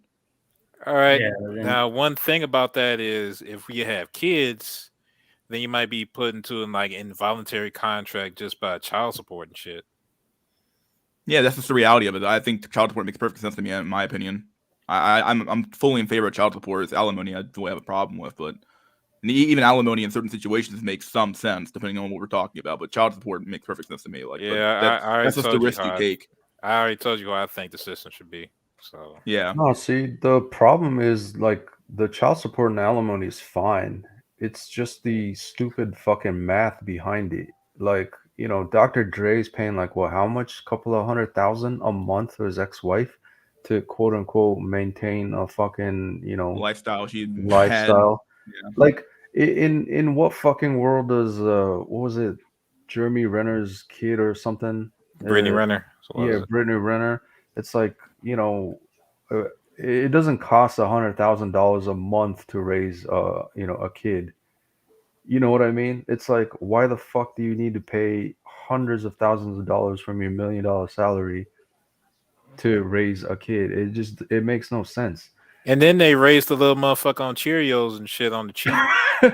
And yeah, 90% goes to her makeup and fucking travels and clothes and other BS bullshit like 90% goes to the other dudes she's fucking now. That's what you want to say. True. So the problem is not alimony and child support. It's the fucking math behind it. If you make more, sure, I wouldn't mind paying more, but it has to be fucking reasonable. Like, if you made $1 million and then you're paying child support, like say 5-10K a month. I mean, dude, there's homeless people begging for 5K a month. You know what I mean? It's like an average person can live on 5K easy, let alone 10K a month. So not $100,000. So that's the fucking problem right there. Yeah, personally, I think the whole concept of like maintaining someone else's lifestyle past a certain point is honestly bullshit to me anyway. I don't like that concept anyway. I'm gonna maintain my lifestyle. That's dumb. And like, here's the you thing should get about enough to survive on. Yeah, here's the thing about fucking alimony too, right? Like bitches bring up like, oh, I'm independent. I don't need no man. Fine, we get divorced or whatever. There needs to be a time limit. Like, maybe put it 5 years. I think 5 years is good enough. Like you can make alimony payments for 5 years. 5 years is enough for your ass to get back in school and get a degree, figure out how the fuck you want to live the rest of your life post divorce. And then once that's done, like, why the fuck do I need to keep paying for your bitch ass lifestyle? Bro, fuck all that. I'll make child support and alimony zero by the first day. If they want some fucking money, they can get it from the dude they fuck. Yeah, honestly, I think the concept of the man receiving immediate 100% access to the kids makes perfect sense to me anyway. Honestly, like the men have custody of the children immediately to begin with, because like if it was his responsibility before, why does it all of a sudden become like a matter of like him paying a woman to do what he can do on his own anyway. Like if the kids are her responsibility before in the marriage, why is it not the same way outside the marriage as well? Why does it have to be 50-50 or some weird, even 50-50 is kind of bullshit to some extent. If I have to keep paying, then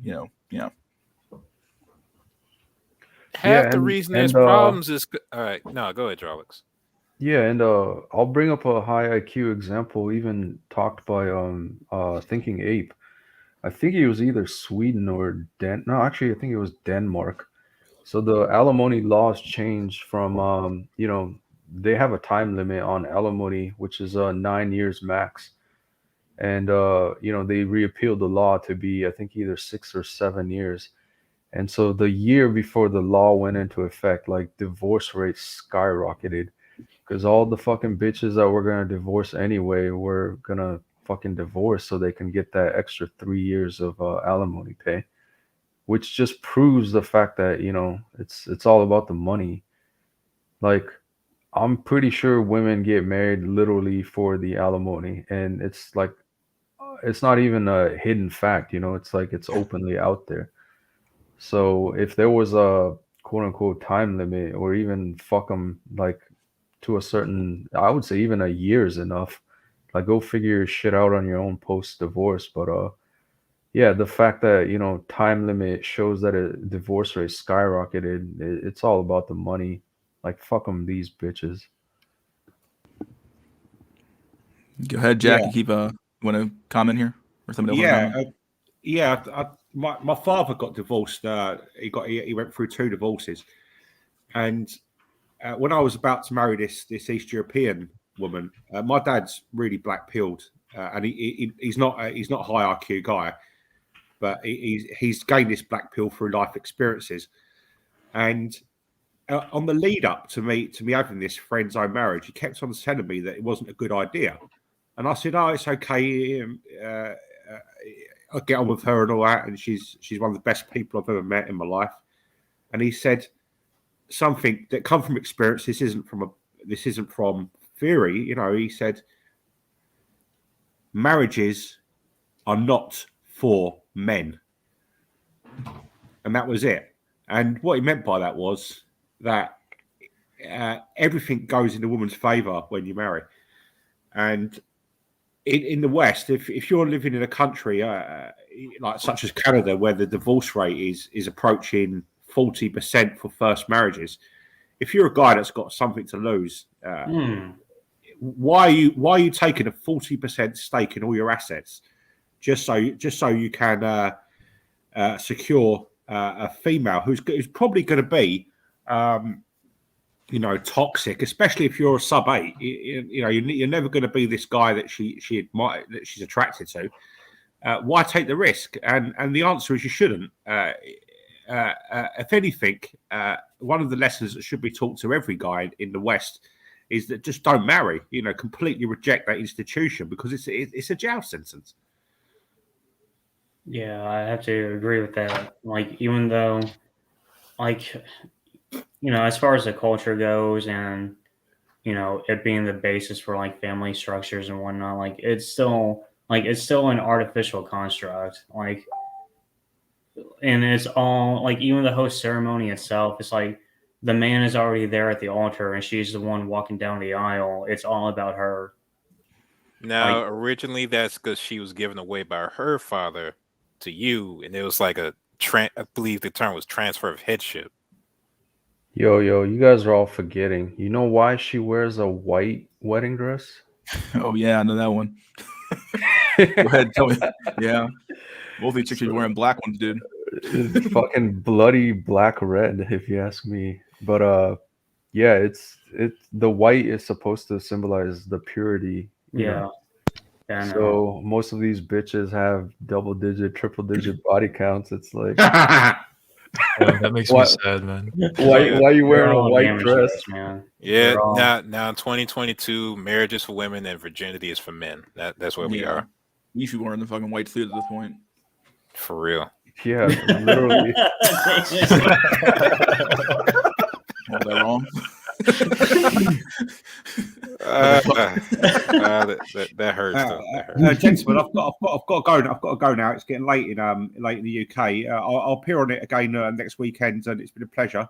Yeah, good to have you on. God damn it! Yeah, man, dude. Been a while, man. Good talking to you again. Yeah, man. Yeah, I've got so much respect for all of you guys. Over there in America. If I can leave with one thought is that one thing that I've come to through quite a lot of intense thinking is that please do not limit yourself. If you're part of the incel community and you're struggling, you can watch every black pill video you want. You can read every black pill book, and you can look at every study, but it's not going to change the difference. Once you know the truth, which is that women go for looks and money and status, then try to leverage yourself into niches where you have that looks, money, and status, and forget about the racial aspects of the female or anything. Just look, if you've been rejected by your own group, then do not have any loyalty to that group whatsoever. And it doesn't matter what race you are or what culture or caste. Just look after your own interests. And these people who say, you've got to you've got to choose the right woman or whatever and all that kind of stuff. How the hell do they know how the children will turn out? You could have a person who's half African American and half Chinese, and they become world heavyweight boxing champion. What do you know? You just don't know, do you? Yeah, Tiger Woods and shit. Tiger Woods, you just don't know, and that's the last thing I'd like to say before I'll come on next week. Is if your own group rejects you, or your country rejects you, fuck your own group and fuck your own country. Just be a free individualistic person, Yeah, Jack, I'll be on tomorrow too if you want to come on. I will do, bro. And I appreciate you guys, and I've got a lot of respect and love for you. Okay, see you later, mate. All right, buddy. See you next time. Yo, take care. Yeah, we are a society of black-pilled sexual mercenaries and shit. Yeah. Oh boy, that was fun. Yo, speaking of Tiger Woods, didn't he get into a car wreck, broke his leg, and that's the last I heard of him? I think he's done, dude. No way he's fucking come out. Yeah, was it there like some sort of suspicious surrounding or something suspicious surrounding that? Like it was deliberate. Yeah, they suspect he was under the influence of something at the time, and he was actually legit speeding. I think he was going 80 in a 35 zone or something. But last I remember was he got into a car wreck, and I was like, I don't know what happened after that. Couple of years ago, wasn't it? Yeah, after his Stacy called him cheating with a maid or some shit. I don't know. Fucking proverbial Chad too. I'm not saying Tiger's a pretty dude, but he got the money, he got the status, he got the height. My dude, Dusty fucking Jones. What are you doing here, my dude? What's going on? Sorry, is it loud? Huh? Was there background noise? No, you're good, dude. Oh. Just saying hi. What up, man? You're still random. You come on here sometimes, and sometimes you don't. I'm like, dang, dude. Good guy. I appreciate these conversations. No problem, dude. Like having. We're friends already. It's like it's weird because we'll never even see each other. But Dusty. I gotta ask, is that you on Mysteries Discord? Yeah. Okay, plain old Dusty. Okay. Not Dusty Jones. Get this here. I had a moment of where the what is it, the isolation just kicked in. I feel like I don't know, this pandemic put some people into even greater isolation. Absolutely, yeah. I mean, the people who aren't used to being in their house all 24/7, 365 are really going to have a problem. And even the people who have a small social life are having issues right now, and for sure. I mean, the reality that everything you typically would do is, is either shut down or you have to wear a mask or stuff like that to do anything in public. So, yeah. Meanwhile, those of us who live inside are having a fucking ball. So, or rather, nothing's changed. Yeah, nothing changed in your life. You're just kind of sitting inside all day long doing nothing. So, I know of a place and all that sort of shit. Just saying that all day. Oh man. But I kind of I have an idea of like Mystery's plan and like Drolic's plan for going abroad, and I was just curious, like Jack and Last, like what you guys were thinking of, like in terms of like some action that you can take in the years going forward, or have you I'm going embraced the black? to. Yeah, go first. Yeah, Last, you want to go first? What was the question?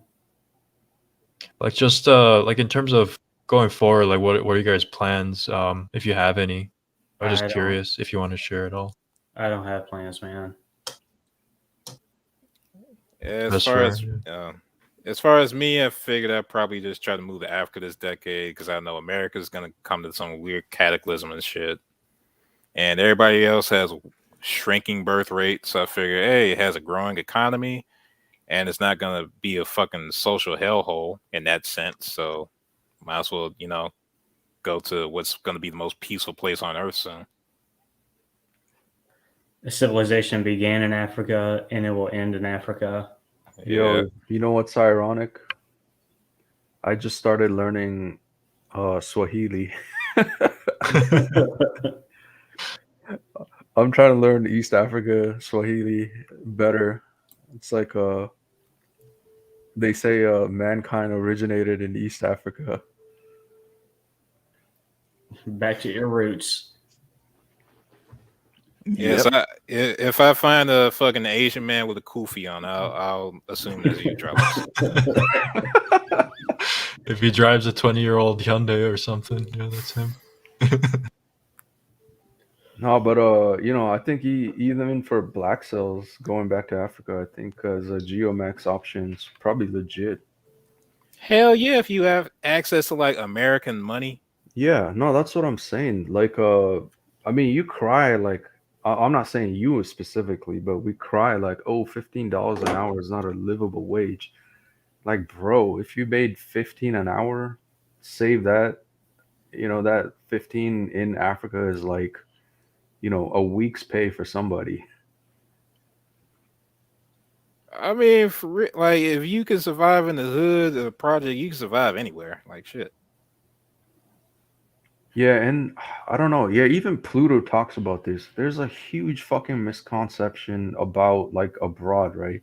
Like if you've never traveled outside of wherever the fuck you're from, especially a lot of these you know, clueless low IQ cells in the West, it's like they think like, Africa is a shithole or, Southeast Asia is like it may have been true like, 10, 20, 30 years ago. But I think, the quote unquote Western lifestyle, it's like it's proverbially everywhere.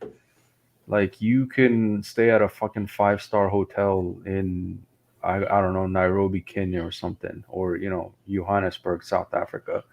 It's definitely a shithole if you leave, like, the cities and go to the rural areas or something. Well, that's But true for America too. Yeah, it's true for anywhere. Like, but so if you have, Western money, it would be silly not to utilize it better elsewhere too. And disagreeable, I get what you think. I get where you're coming from, but for me, it ain't even moving to Africa. That's the most important part. It's like, all right, I've been looking at all the statistics and shit, and I know what the fuck how an incel feels on the inside because I'm kind of like similar to that life. So I know there's no fucking future in America because whether there's money here or not, socially there, like we know where the fuck shit's gonna go. It's gonna go to fucking chaos because nobody gives a fuck about. There's no society here anymore. Like, why the hell would you stay in what's about to be anarchy? Unless you have some like isolated place that's safe, like the fucking Amish. But other than that, like you're just gonna be some no-name person in the fucking big city, and like they're about to have a generation of autistic kids that are also sociopaths too. Like, what's the point of even living there? Well, what's the point of even living here? I mean, Yeah, it's kind of crazy. Like my team is all remote, right? So most of the team are from, the West Coast. Then we got like people from the Midwest. We got people from Canada, uh, Cayman Islands. That's another one I didn't even know. Uh, isn't that off the coast of Florida?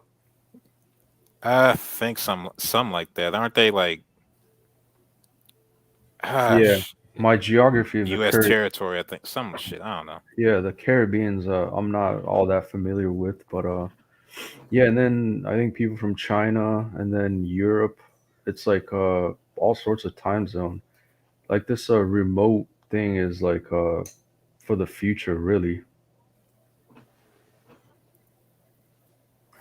Yeah, going back, like, yeah, I do actually have a plan. I want to, like, kind of Dick Prenicky Max, like, just go out, have my own cabin built, like, have a small patch of a small patch of land to cultivate, maybe some livestock, and that's it. Just ride out the apocalypse in my own comfort. Yeah, I wouldn't say that's a bad plan either. Fucking based, dude. Fucking based. Literally fucking based. That's phenomenal. Not even lying, dude. That's not the fucking life to me. The cabin, some fucking just fucking growing cabbages and fucking raising fucking cows and some shit, dude. And chickens and shit. Heard that. You know how ironic it is? Like all these male dreams are like good for the environment if everybody actually went through them. It's like, yeah, I just want to live small. I don't want that much. Just want to have a fucking farm somewhere. I mean, like this picture, even though it's cucked, even though it has our cucked friend here, is more true than we think it is, dude. Like men just want simple shit, dog. We don't want we just want simple shit, dog. We don't want like, yeah, sure, Pepe fucking got cucked here, but other than that, Yeah, dude, we just need the bare essentials. we just want simple shit, dog. We don't want like it's not too much to ask. like we're not asking for like the Taj Mahal or to live in a fucking mansion. Some people want that shit, and that's fine. But like, yeah, the majority of people just want to live like a decent fucking life, dude. I was speaking on like I was speaking on like the resource angle. Though. Male dreams are like almost borderline anti-consumerist. Yo, isn't the Taj Mahal like some Indian king built it for his queen or something? Yeah, mausoleum for his wife, I think. Yeah, like there you go. Look at that. It's right there. Well, no, like women are just naturally inclined to be more consumeristic. It's just a fact. Like I guess if more men had the option, had the ability to do it, maybe they would do it too. Bro, the nation. No, go ahead. No, I'm done. The nation that first invents sex bots is going to be the greenest nation on earth. Like, swear to God. This is going to be a fucking. Is it nation like that could have a fucking single city with everybody in the apartment just fucking some robot for eternity or something? I don't know. The air is going to be clean and shit because nobody's driving anywhere. Yeah, it sounds like a dystopia. No, because like men will have their their base essential need met. Therefore, they'll be more mentally clearer. They'll be morally controlled because they won't be acting out, because they won't be as aggressive. Like they'll be more willing to cooperate because hey, they're not competing for like women of sex anymore. Yeah, it's like the dream come true, man. Even on the ecological, there's no need for like competition or consumption because you already have what the hell you were doing that shit for in the first place. Dude, sex bots will bring about the communist utopia. I promise you that. Like that might literally be true. Like shit. I don't know. Understand that we men just want to have a woman to sleep with and call the ambulance when we crap out before the neighbors complain about the smell. Yeah. Yeah, based, man. Based. Oh man.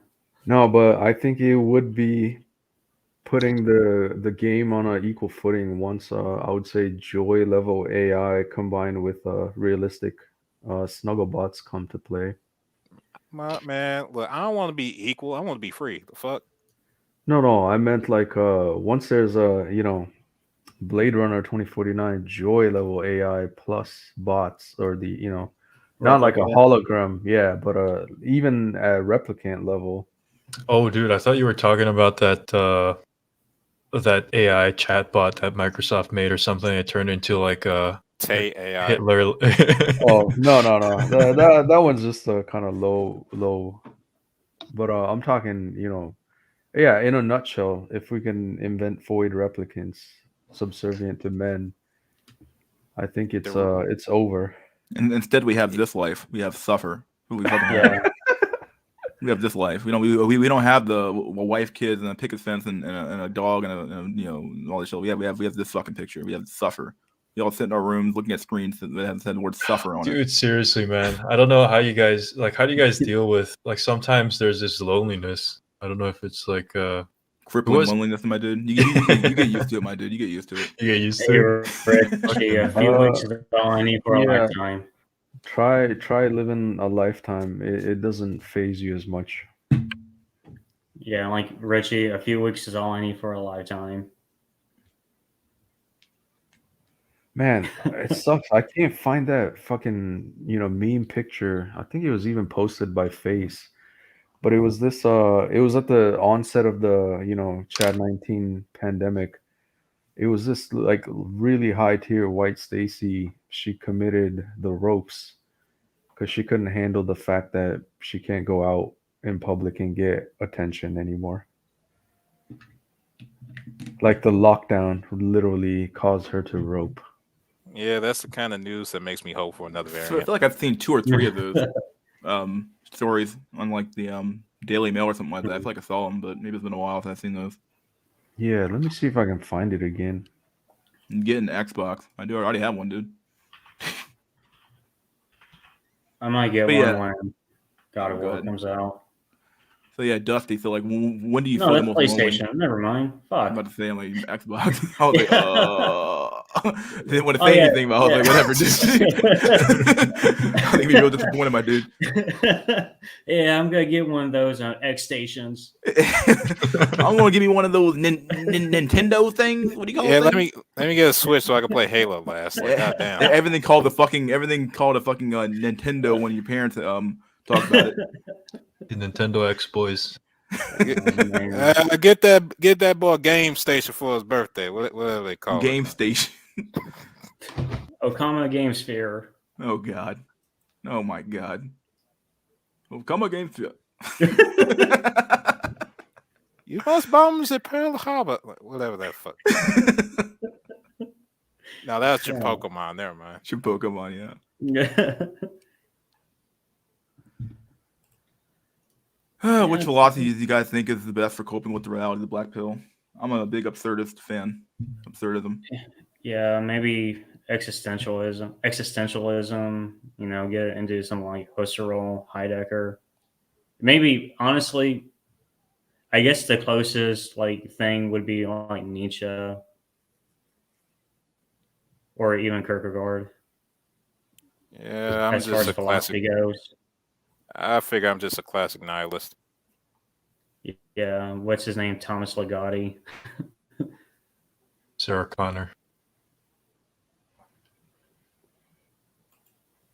Yeah, I found some articles. I'll post them in the private chat. Yeah, a lot of people reaching for the ropes during the lockdown. Based. Yeah, I really feel bad for the youngins. Like it's like a crucial time to develop social skills, and a lot of them just don't have the opportunity. Said the same. Need to laugh at how ridiculous it is. Yeah. Religion is a good cope for black pill reality. I don't know about that one, dude. Maybe not religion, but maybe like certain monk lifestyles.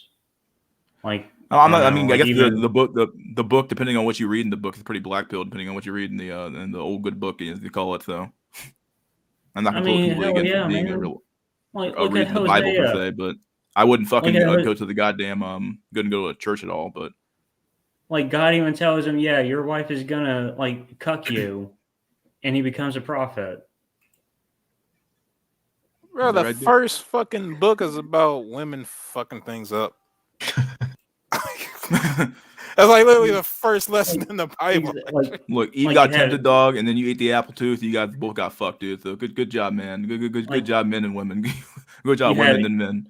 you have Eve seducing Adam with the fruit, and then you have Potiphar's wife seducing Joseph. Eternal man, Eternal. eternal woman.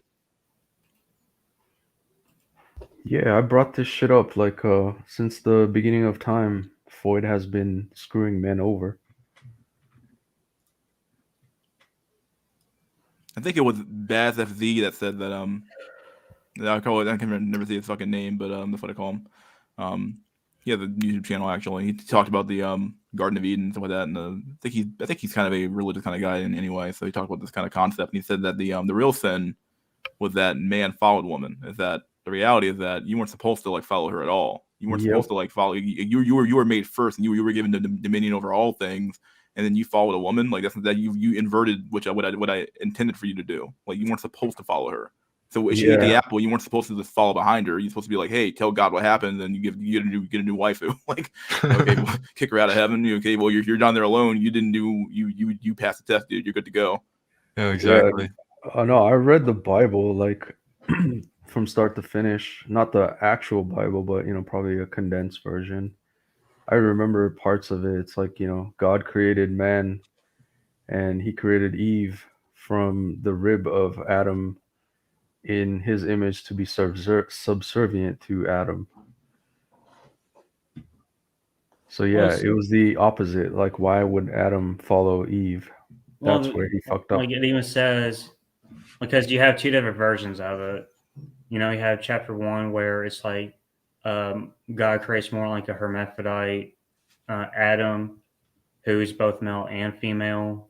And then you have the second version, or chapter 2, which is, God creates a man, and man is alone and asks for companionship, and that's when God gives him Eve, and Adam even says, this flesh of my flesh, this bone of my bone. Like I wouldn't even say it's more like as a matter of being submissive or dominant, because it even paints it as being like kind of equal to an extent.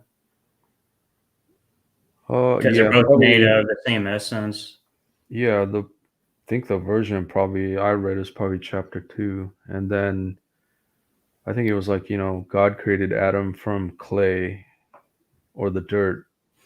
And so there's the term, ashes to ashes, dust to dust. We go back to our origins. And the serpent said unto Eve, waste his time, girl. Egypt 97:12, dude. Phenomenal. Oh my God. literally waste his time. Okay, Adam, you got to make your way back to heaven some way, dude. Waste his fucking time, girl. What the fuck, dude? Oh man. If we talking biblically, we like literally all descend from a cuck, kind of. But well, then you get Noah, and then we all kind of descend from. I don't know how you would explain that. Who also descended from a cuck? So bro, he's literally the first person. What you shit? You can't dodge it.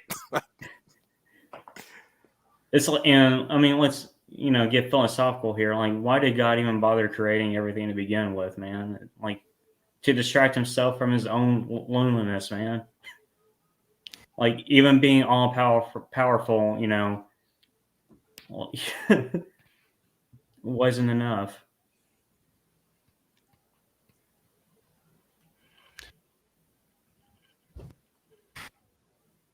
God really is the most tragic figure in the Bible.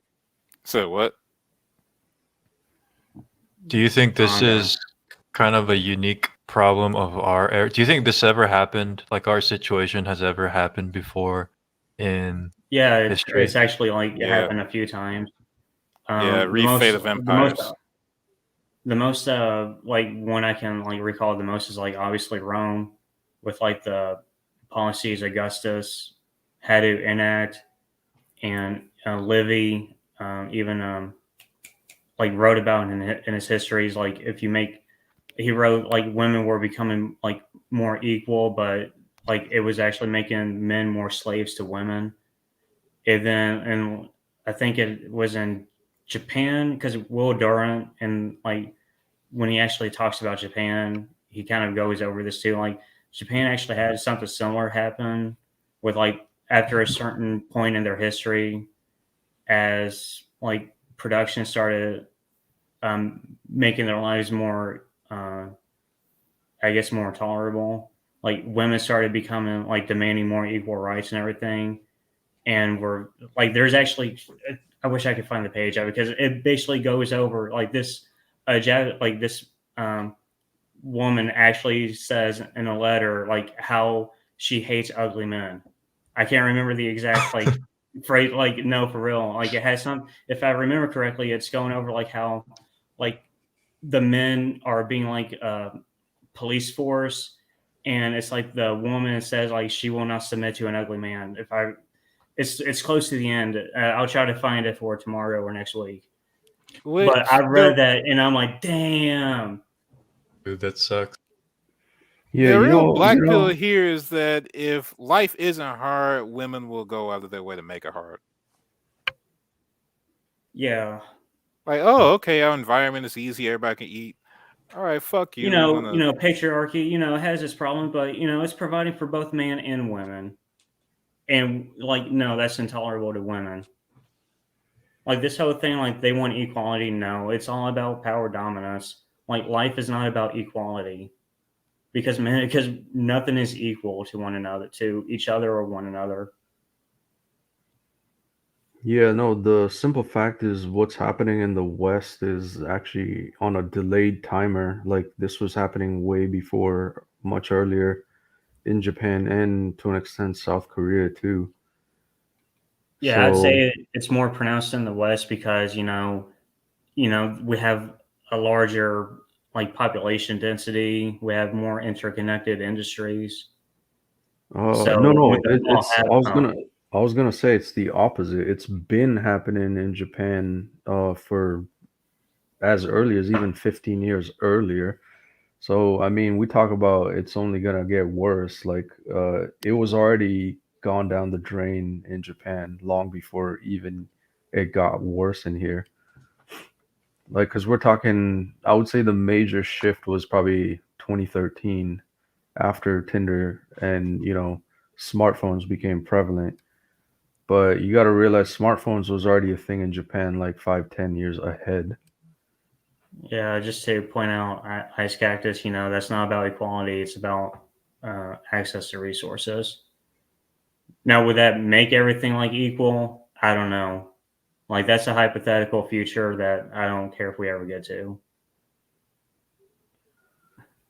Yeah, and it's just societal norms back then. Like, the man's the breadwinner, these Japanese salarymen, it's like you're supposed to graduate from a good school and get into a good company, and you're gonna work at that company for decades, and you're gonna buy a house and get married and pay off your mortgage in 30 years.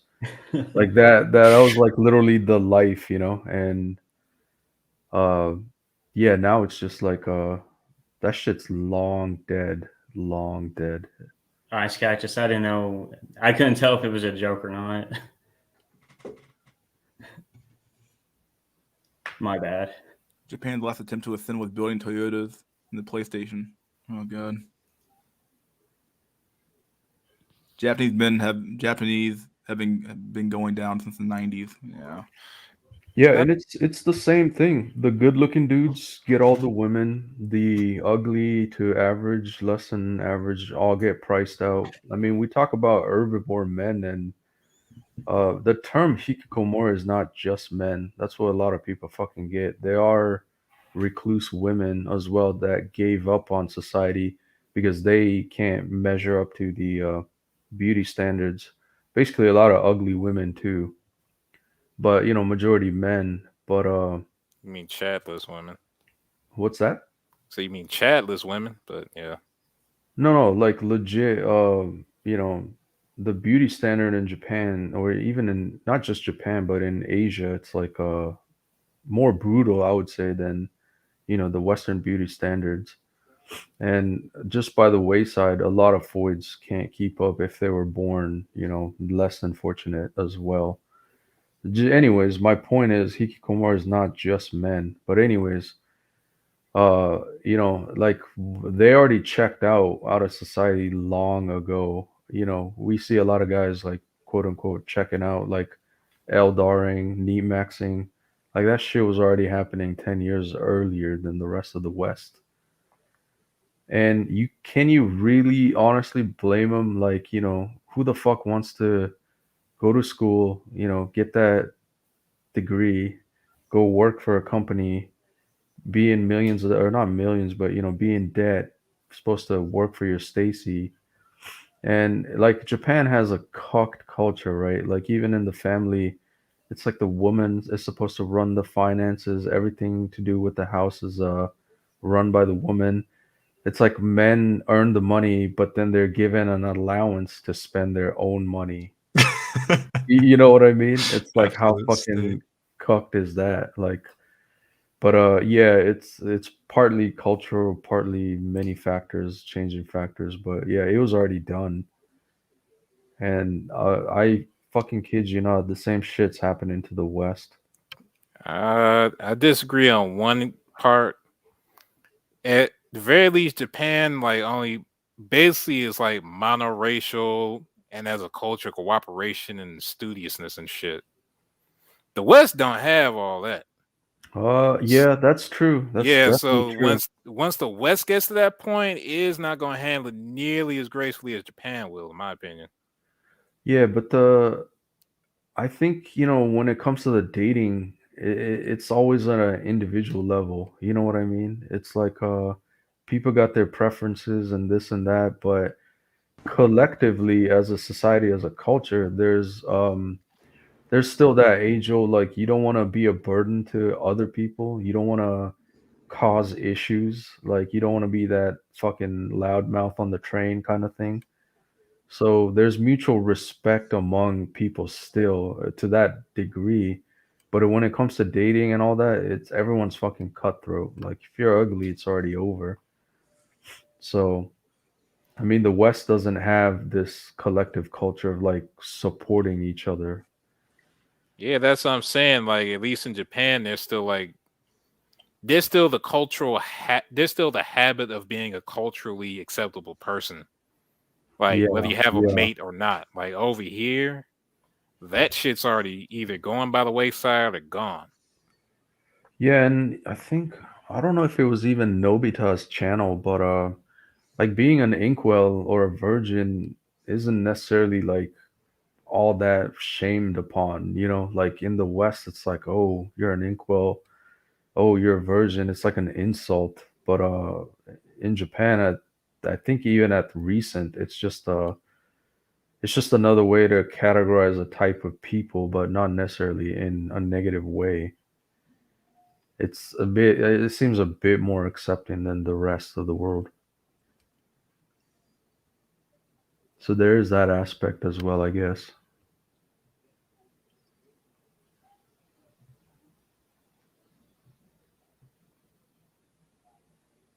It is weird that so much emphasis would be placed on virginity, but Like what you talking about in the West? yeah, I think the origin just stems from the fact that in many cultures throughout history, it's like, as a dude, if you haven't been with a woman, you haven't, you know, been initiated the rite of passage. Yeah, I think when there's an That's where abs it's, that's where it stems from, in my opinion, loosely based on research. I would I would fear well maybe hypothesize whatever. Is my thought maybe that when there's a lack of a male system of acceptance, rite of passage and shit, that it defaults to using female acceptance as a rite of passage. Like, okay, if you didn't get accepted by a woman, you did, or let's say you didn't get sex, you're not a male. Just straight up, like how it is in the West,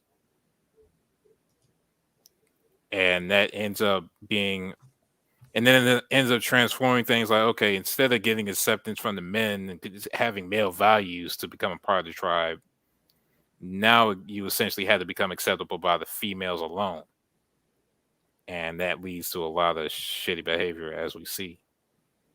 I don't know necessarily know if that's true or not, but that's just been on my mind for a little bit. I think yeah, like maybe back then, getting laid and ascending that way, it's like it's probably because like the acceptance is more among your peers, right? It's like what your peers think of you. I mean, it's same everywhere. It's like an unspoken rule. Like, the new guy joining the workplace, like he's fucking nobody until he proved his weight in salt or whatever. You know what I mean? So, uh, in that sense, I think that's kind of like the origin. It's just the acceptance, the rite of passage. And in the West, it just seems more heavily emphasized. I think it's partly because it's like hyper sexualized culture. And if you haven't gotten laid, it's like you're not part of the culture. I don't necessarily think it's about women accepting you or whatever. Shit, sex is women accepting you. It means at least one person thinks your ass is a viable human. Like, oh, this man hasn't getting laid. Like, oh, he must not have worth. Yeah, in today's modern context, it's viewed that way, I would say. But 30 years ago, I don't think it really mattered No, because not every guy yeah. or every guy essentially had a chance. Yeah, I wouldn't know like exactly how it'd be 30 years ago. I'm just saying, like, seeing society as I see it now, that seems to be my impression of things.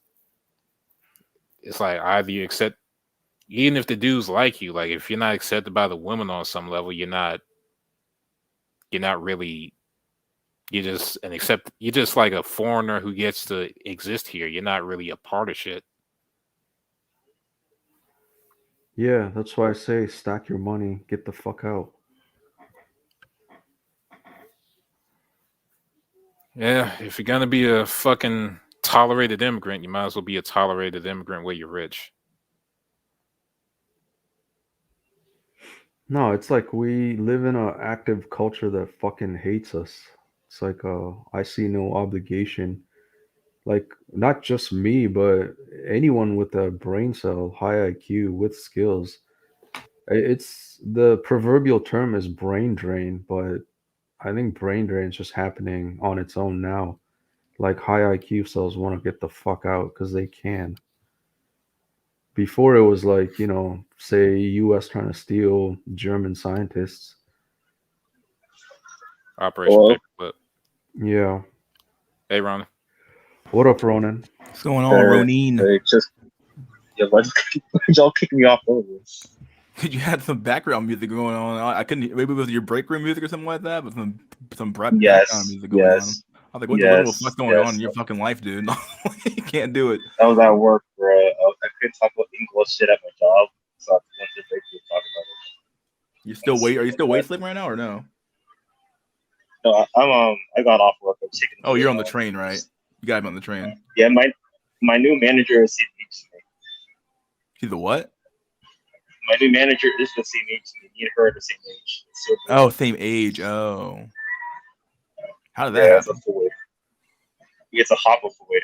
So yeah. Over. It's over, dude. Yeah. You're getting dominated by a woman now, dude. How does it feel to be cucked? I try to talk back to her, and then she like snapped back at me. So I'm like, I can't. Oh, snap, though. You getting like, boy, you better fuck, shit like that. But She's like, get back in line. Did she snap her fingers at you? No. Oh. She's not a ratchet. Does she hiss at you like a dog? Like come here. No. Next week, I'm getting the main server on not next week on Valentine's Day. I'm gonna do an instant movie of choice. It's either gonna be Joker or Falling Down. So let's be honest. No one on here is gonna be going anywhere on Valentine's Day. Let's be honest. Nice. Well, did you do the interview? The interview? No, I didn't do it again. Okay, good for you. Thank God. What up? Yeah. Mr. School will tell you. Oh yeah. There was a this guy contacted him to do like an interview about Inkwodum or Insoldum. I was like, okay. And then we had a discussion about it in the Intel server about like the big one anyway. We're like, look, dude, like you can't do this. Like beyond that, like they aren't gonna care. It's just gonna be like a fucking because there's two people who's supposed to debate apparently, and they're just gonna dunk on you the whole time, dude. Like it's not even gonna be a real debate or a real discussion. It's gonna laugh at you and call you an incel and stuff like that, and then you're not gonna get anything out of this. There's no point of you showing up. Wait, what's happening? Ronan was supposed to do an interview with some normie? No, About the BP? they weren't even normies. They were like some like two overweight fat dudes running a podcast called like what the hell was it called? It was Jimmy's Room. No, it wasn't Jimmy's Room. It was, although he is Yeah. overweight. I forgot what the name was. It was like two fat overweight guys. Like that was, it was the oddest looking website I've ever seen in my whole life. When I went there, they did like sketch as fuck, dude. What the hell is this fucking place called? Yo, I call FBI plants. It was like two. It was like something friends or something like that. Something friends podcast or something like that. What was it called? Friends. It's a little Worth Friend bent. Cast. Yeah, Worth Friend. Yourworthfriend.com. If you go to their podcast website, dude, it looks so fucking bad. It looks horrible. And it's like two fat dudes that run like a run a podcast, wanted to interview Ronan about Insult or something like that. Yo, They looked in through- person? In person? No, it was a online like podcast like interview. Oh, okay. Yeah, I call very sus on that. And two fat dudes, I suspect they're inkwells and deniers themselves. Let's just talk about like demographics and male surplus and the male aesthetic being unappeasing in 2021. Bro, Yeah, you just went to the online ghetto, dog. God damn. I don't know where the fuck that was. Yeah, it's just the reason why, because like I tried talking about these subject matters at my community college, even at actual colleges, and like they kind of gaslight me, but I don't spurt out. I just tell them how it is. I just tell them like about demographics and like male surplus and how feminism has gone too far. Not men are the ones like being persecuted in 2021. What the hell's going on with your mic, dude? No, I'm on the subway right now. That's what I figured as Well, much. I'm okay. like, okay. Yeah. Well, ugly men being mistreated, not Chad.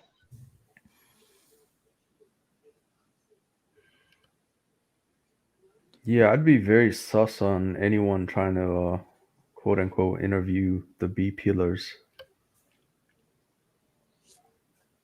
That guy I told you about, Just James, like he did an interview for the BBC documentary, like The Secret Life or something like that. And they interviewed like over 40 hours of content when they were there, and then they only showed like 2 minutes of him, and it was the part where he was playing like his 8 rap that he recorded, like modeled off of Egg White.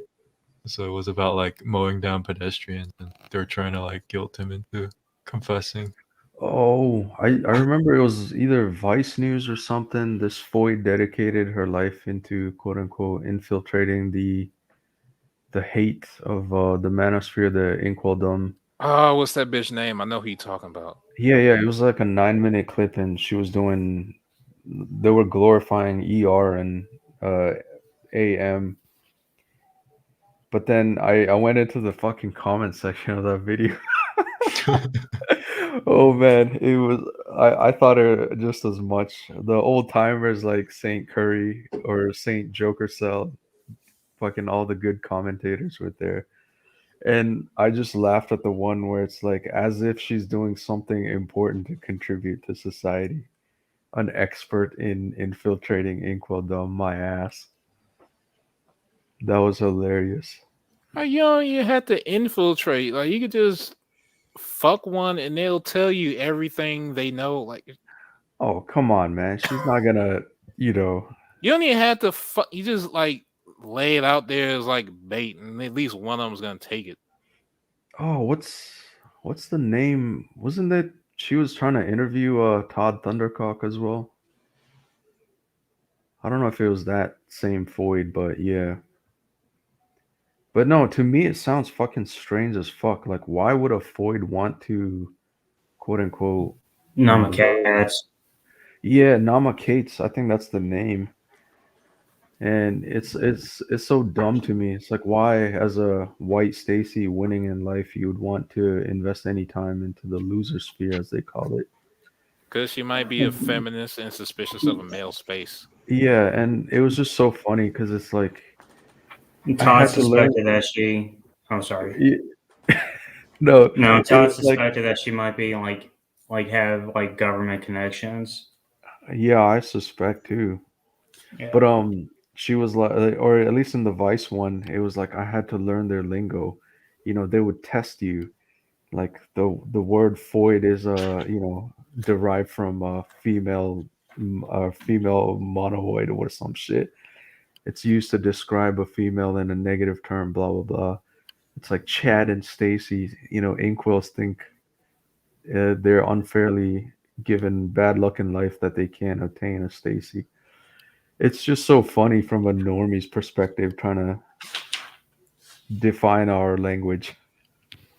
Bro, it's pretty much on the same level as 4chan was back in the day. Yeah. I remember that the hacker knows 4chan, all that shit. Hackers on steroids blew up a fucking truck on the fucking newscast. I'm like, what the fuck's going on, dude?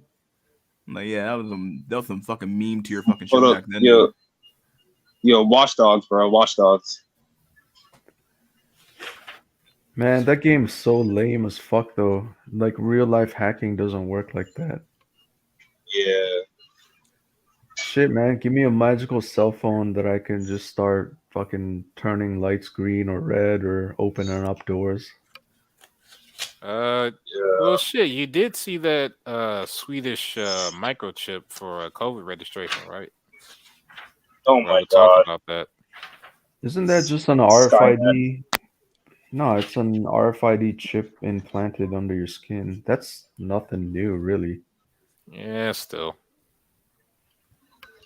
Fucking injectable COVID pass, though. Like, what the fuck? Yo, Jack Nickelback, bro. I want to get back to the topic of not being looked at as a man because you don't have sex. I recommend escort vaccine for you, man. If I can do it, you can do it. Shit, I know I can do it. I can get a regular bit. I just need the Like, lot. yeah, a lot of them be like, well, they'll say no black men under 30, so I just buy and get them 31 under 2. It actually Okay, I found it. The video? Oh no, I was talking about what I was mentioning about Will Durant's essay. So it's actually page 888, and so it's quoting. I think you pronounce it C. Shinogan. I can't pronounce Japanese anyway. She wrote, and it's not about the police that I thought it was. It's actually about the priests. And it's like, okay, here's what she says. A preacher ought to be a good-looking man. It is then easier to keep your eyes fixed on his face, without which it is impossible to benefit by his discourse. Otherwise, the eyes wander and you forget to listen. Ugly preachers have therefore a grave responsibility. If preachers were of a mere suitable age, I should have pleasure in giving a more favorable judgment. As matters actually stand, their sins are too fearful to think of. Well, damn, that sounds like the black church. Yeah, literal black pill. She's talking about the halo effect. yeah. Literally a halo effect. Like, goddamn. The first time I'm like, I froze. Like, damn. And I think this was like, I don't know, 1600s, Japan. Yeah. Dude, life Imagine is so... like imagine a just gonna woman say- throwing shade at you like that. Very sophisticated. Yeah, life is so comical when you understand the BP. It's so predictable.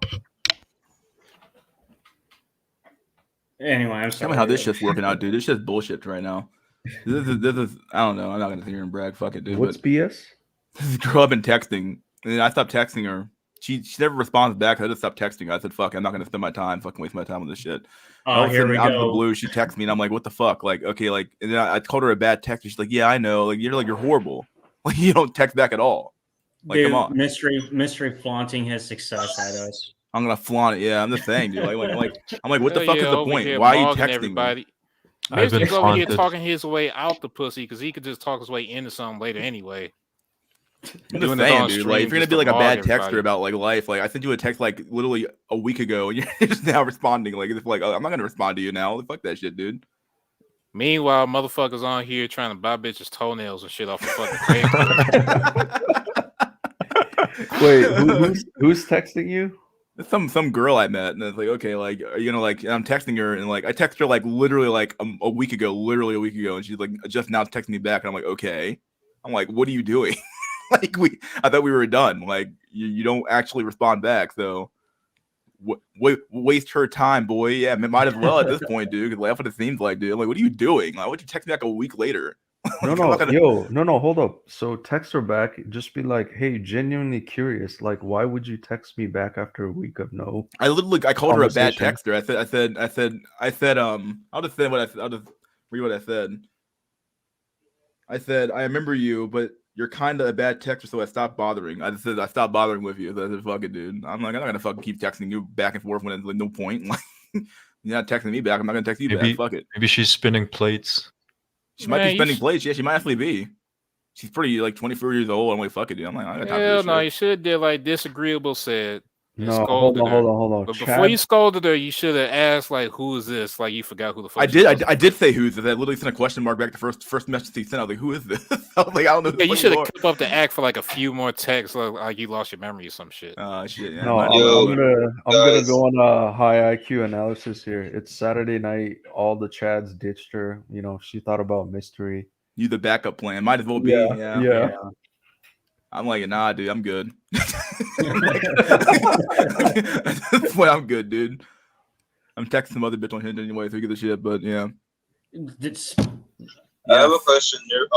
Yo, Mr. School, how NT do you have to be to go on a date? Because I just how NT? I didn't say anything. Did you say how yeah, NT you I have didn't to say be? anything. Yeah. Well, you went on a date, you didn't say anything? Yeah, I was afraid of freaking out. I was afraid of freaking out. That's said probably nothing? worse. How does it even work?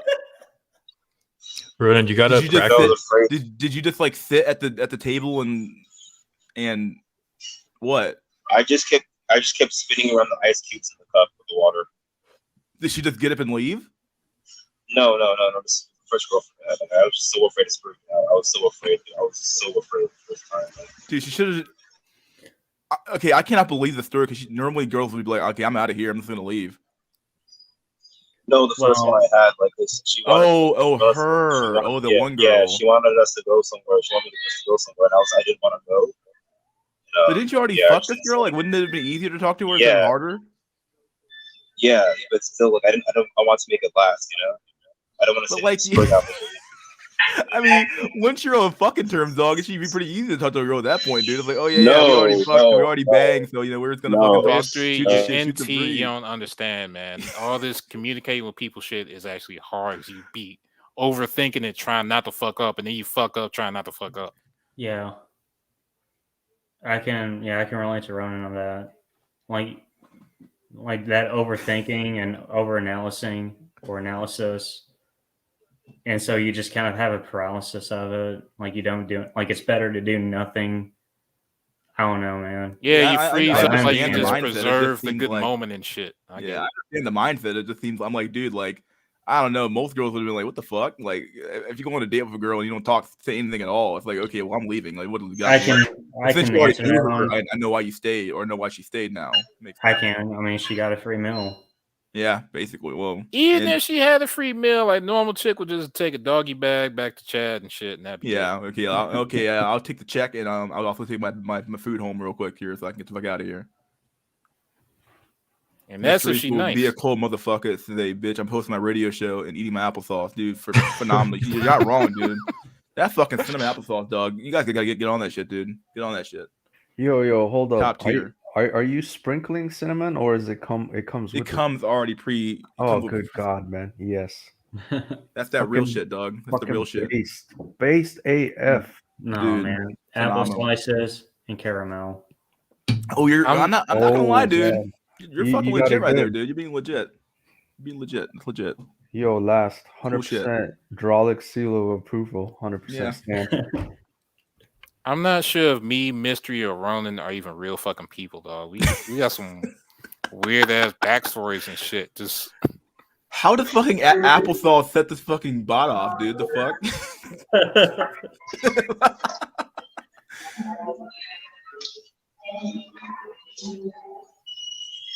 Would you guys, knowing everything that you do, would you guys like, if your son started to have like nerd hobbies, well, how would you guys respond to that?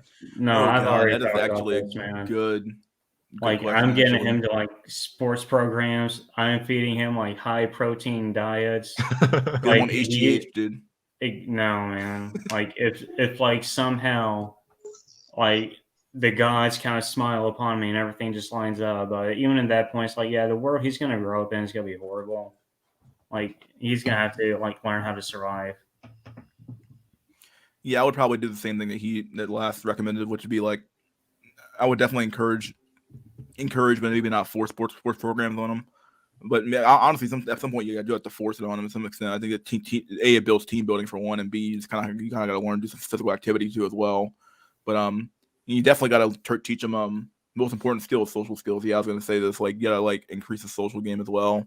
Even if it's just like like I would definitely encourage him to talk to people in the lunchroom or be more social than he probably is, because being in the sphere where there's no female interaction, you're gonna end up very stunted. So you're gonna have to fucking learn how to talk to women to some extent.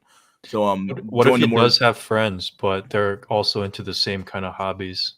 Yeah, that's the problem, because like if you sit in these male dominated hobbies, dude, you don't interact with the other with the opposite sex, dude. You're completely stunted in that area, dude. Like you're gonna end up fucked, and it's like, and to some extent he could be fucked from birth because the genes suck. But like if he's not, like he's like a normie or relatively normal looking kid.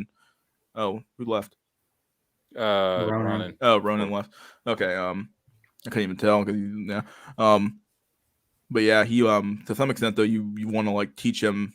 Oh yeah, when you asked the question about the hobbies that those are gonna be male dominated. You're gonna have to like encourage him to like literally like, okay, like you're gonna have to expand your horizons a little bit more and not being like stop playing Warhammer 40K or something like that. Like you got to go somewhere else, like like and expand his horizons a little bit more, even if that means like you force it upon him or force it upon them.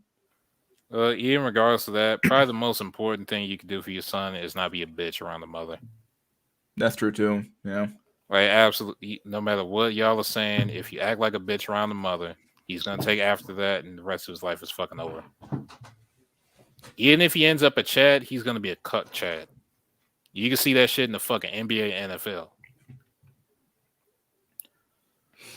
You don't want to end up with fucking Steph Curry as a son and shit, about to get cut by Aisha. Hell no, it's crazy.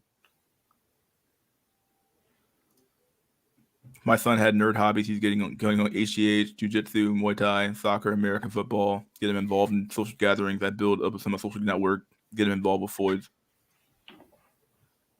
I think that is a huge part of the problem, is that a lot of these a decent number of these men are like stuck in like these weird male-dominated spaces, and there's no female interaction. Therefore, you don't really have a chance to interact with like women, so you don't really know what women are into, how to interact around them, what to do. This is why the red pill probably took off so easily, was because like, oh, it's telling men how to behave around women, and it's telling men about women and what women like and how women behave and like that. And it's like, well, if you'd already experienced the way they were, you don't have to worry about taking a class or buying a boot camp about that, Yeah, but if you have people interacting online and through digital mediums, it's extremely easy to segregate yourself. But not the men from the women. It's easy for the women to segregate from the men they don't care about. Right? You might be wanting to interact with that circle, but you fucking inherently can't. Yeah, and to some extent, you're gonna have to teach him how he's gonna be socially. He could be socially ostracized in that group too, as well. I mean, that's the reality of like social circles at the end of the day. Yeah, they don't have to let you in.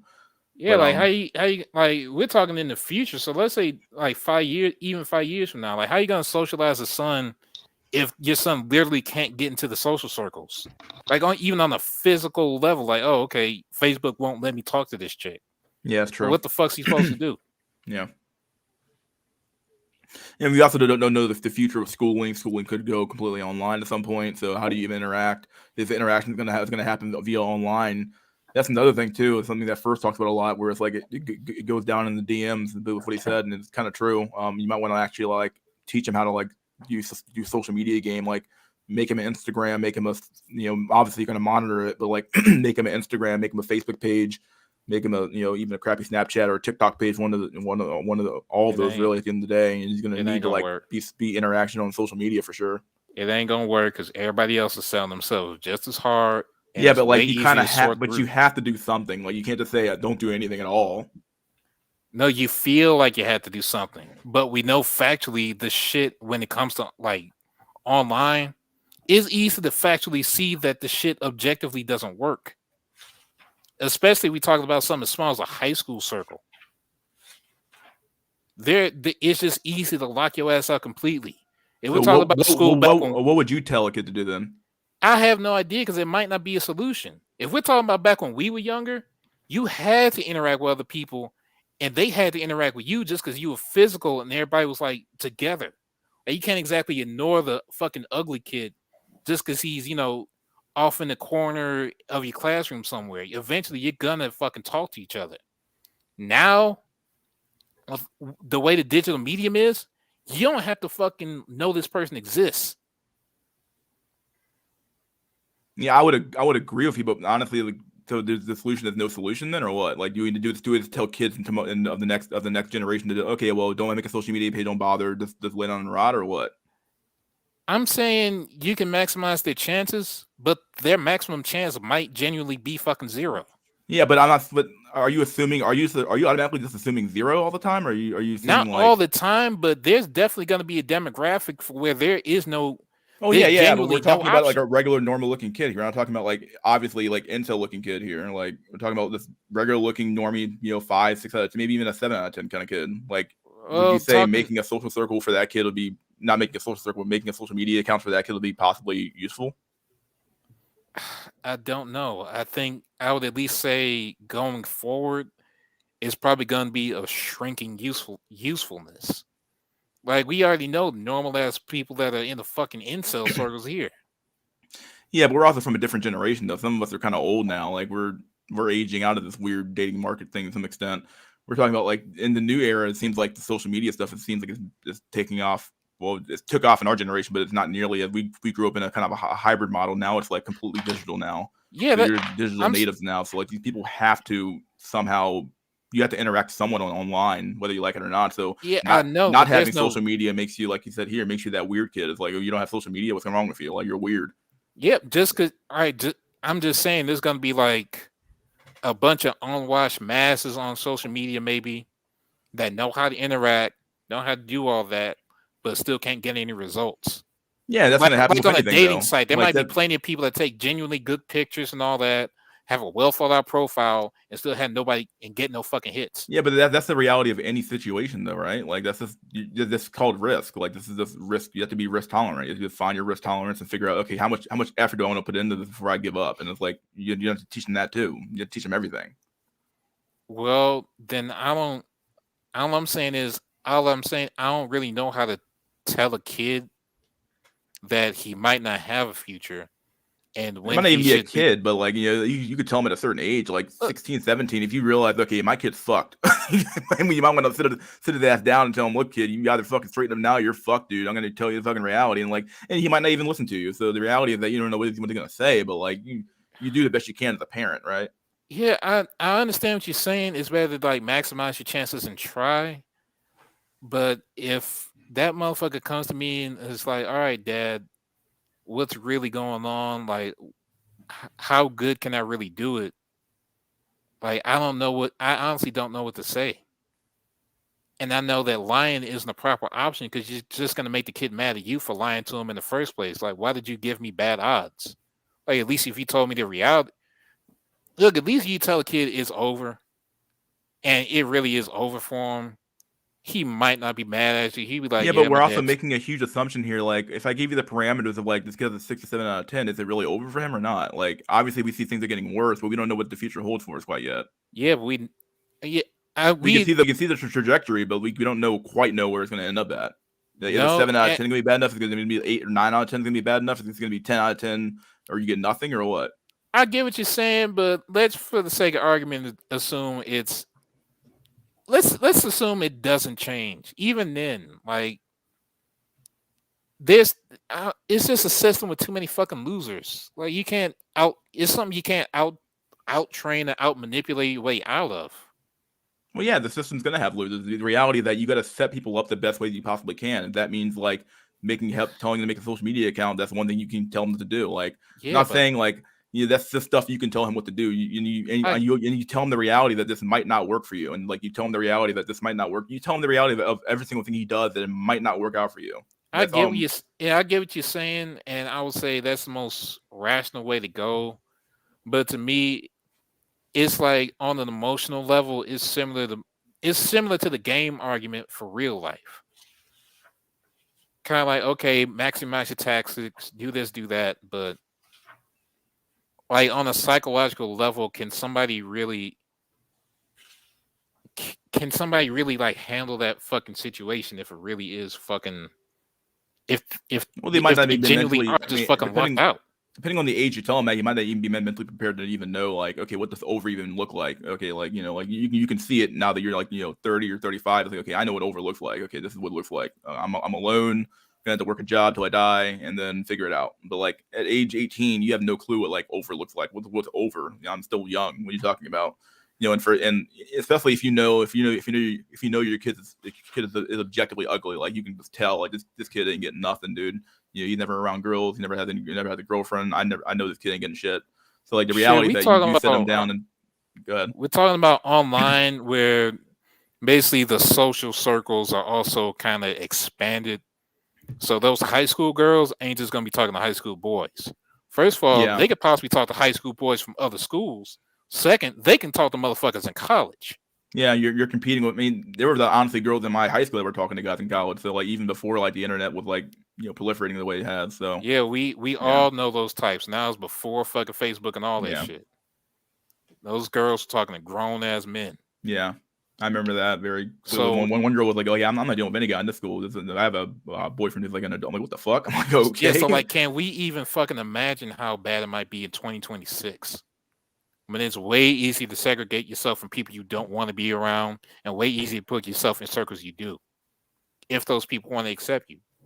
Yeah, I agree. And you don't know where you're going to be accepted until you at least try. And like, that's all I'm trying to advocate for is like, you try. If you fail, you failed. Like the reality that the risk of failure was always there. You have to acknowledge that and let them know that the risk of failure is always there. You can't just tell them like, oh yeah, you're going to succeed, kid. You're going to make it. Like, the reality that you got to be, especially when you get older, 16, 17, you got to be brass tacks with that kid at that point, dude. Like, look, kid, like you might not make it. It might not work out for you. You got to be fucking realistic with your goals. This is what you possibly can achieve with what you've been given. You've been given a good household. You have 2-parent household, hopefully, or something like that. I don't know. You tell him all the stuff that he has in his favor.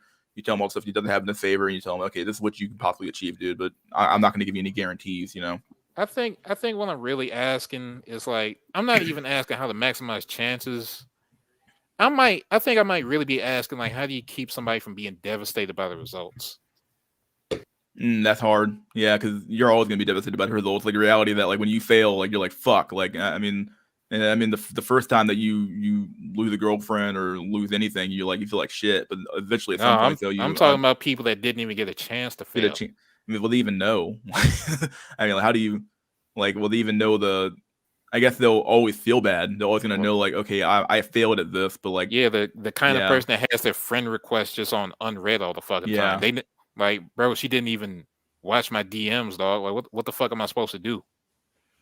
He says, max your kids out, but real often don't bullshit them. Yeah, I would say that's probably pretty true. That's the I best. think yeah, Jack. I think you have to kind of reach the kid much earlier than that point. Like using some of the interventions Mystery's talking about, like way before the teenage years. Try to get him interested in stuff that's socially, like more socially active, and it's not nerd shit. Shit, Yeah, we even. Oh, go ahead. Yeah, I was gonna say, man, even Oreo Man talks about this, like Saint Brandon. His mother fucking lied to his face, but at least his dad told him that it was over for him. He just wishes that he could have understand the situation earlier. Like we all learn the hard way once we're an adult. Like I only wish I know what I know now. I mean, not just the black pill, but that's just everything in life. We always wish we knew more when we were younger and picture how our life is all different. Like the one thing I would have fucking taken more seriously is like I probably would have started gym maxing at an earlier age and take care of my own health like a lot sooner. Like, good looks and good health is like interchangeably linked together. And so like that's kind of like my one regret. Take your health more seriously, but yeah, I to an extent, I guess my dad was more black pilled because not necessarily like black pilled in the dating sense, but he lived a harsh life, right? Like if you come from a poor background and had to struggle all your life, that kind of makes you more BP. You just know how harsh life is, therefore, you see the reality. But yeah, I think it's probably after 6 or 7, they need to get some dose of reality. The sooner the better, in my opinion.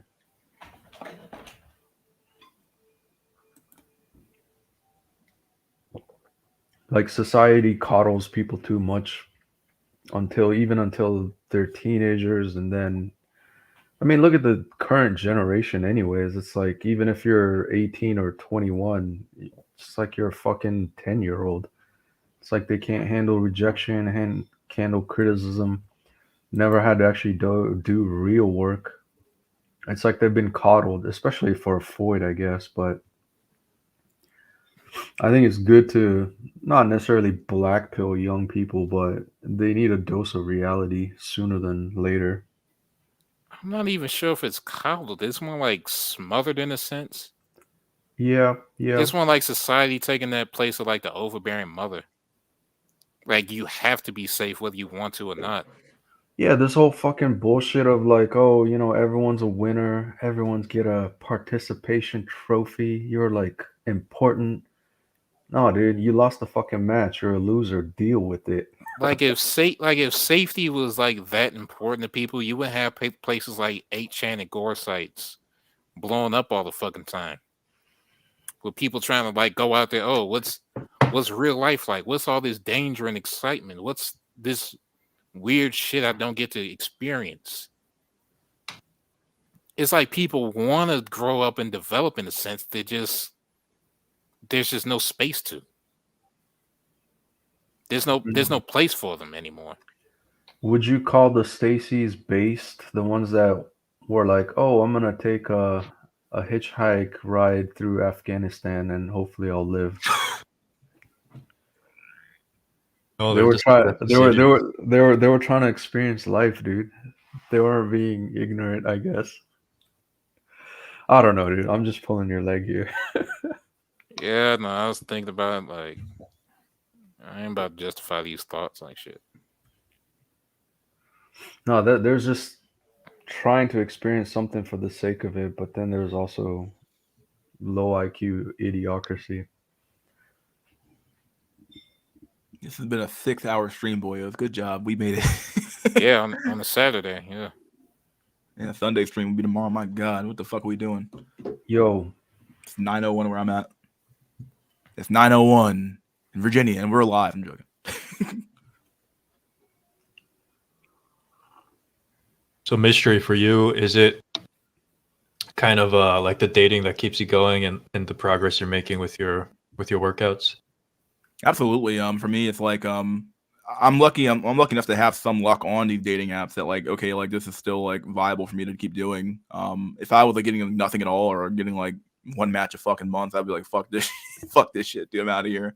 I would have stopped like months ago. But it's like, okay, like I'm getting some action here, some every once in a while, so this is fine.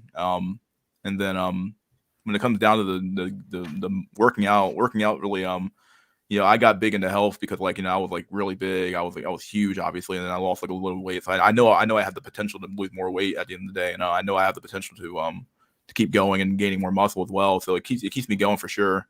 Definitely feels good to work out every day as well. So to work out every day and see your body grow and see yourself change, stuff like that.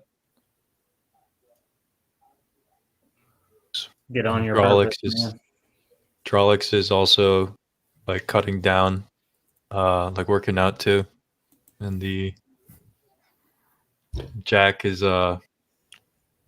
making gains on the crypto market, keep him going. Some esoteric Japanese philosophy for last. And guess we all got to find a cope.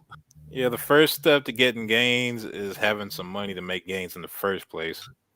I can't make shit off of zero, goddamn. I gotta get paid again.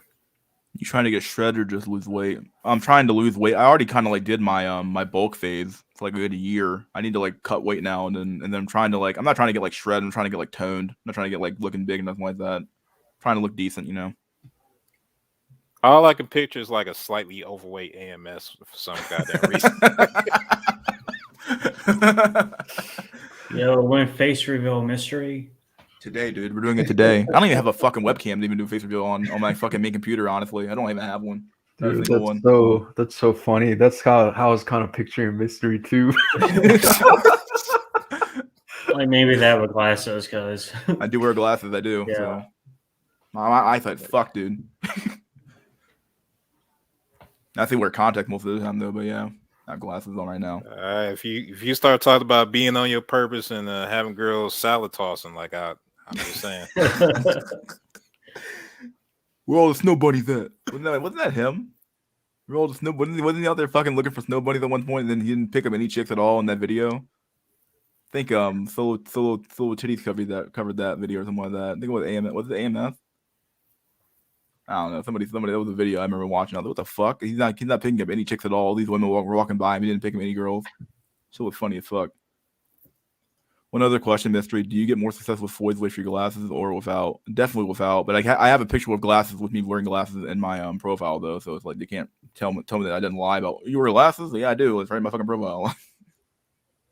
So. Fucking Tyrone Clark Kent shit. Get out of here. You supposed to be alpha? Oh yeah, that's the video. Okay. Gen Z is soy, but we overdo their lazy, we coddle, etc. A lot of I've worked with are squared away. Actually go out and interact with Zoomers, you'll be surprised.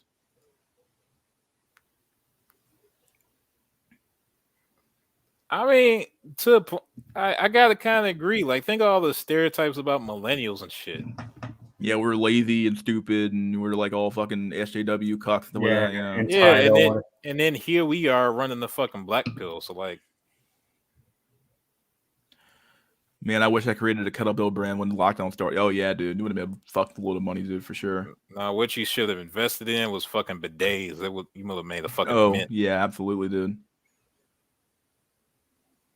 If you have glasses, you are genetic failure. See him, Moody. I agree.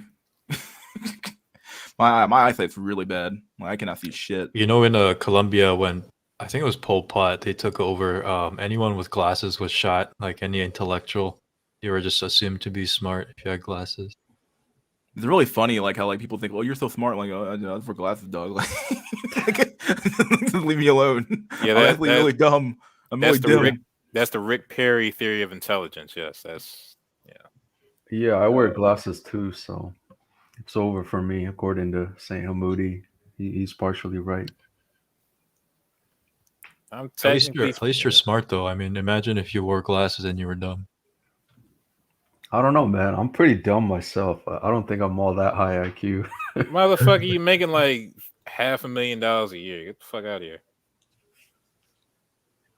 No. That's too much, man. You give me too much credit. It's only look, if you're dumb, then I don't know what the fuck I'm supposed to call the so-called smart people. Like, goddamn, have you look?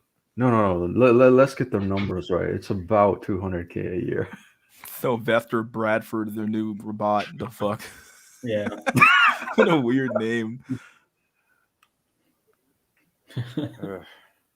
It's always NGO too at the end of that thing, which is fucking weird. Either Vietnamese. It might be.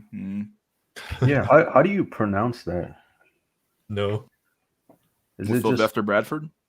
No, the NGO, is it just NO? The G is silent? No, yeah. Oh, like, yeah, that famous guy, Andy No. Yeah, him. Gotcha. Who the fuck is only Andy's? I know are Andy Griffith and Andy Dick. Like I never heard Andy of Griffith. Andy. My God. Andy's dead.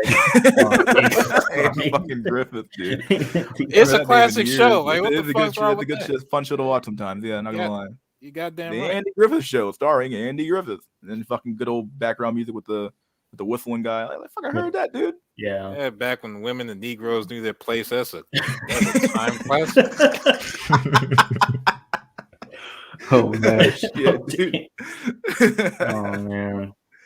Like Jack that one Translated joke. time. You ever seen a black guy on the Jetsons? Seems like a pretty good future. Oh no. That's fucked up, but it's true. Yeah, I don't see the feminists trying to cancel the Jetsons. Be like, there's no representation.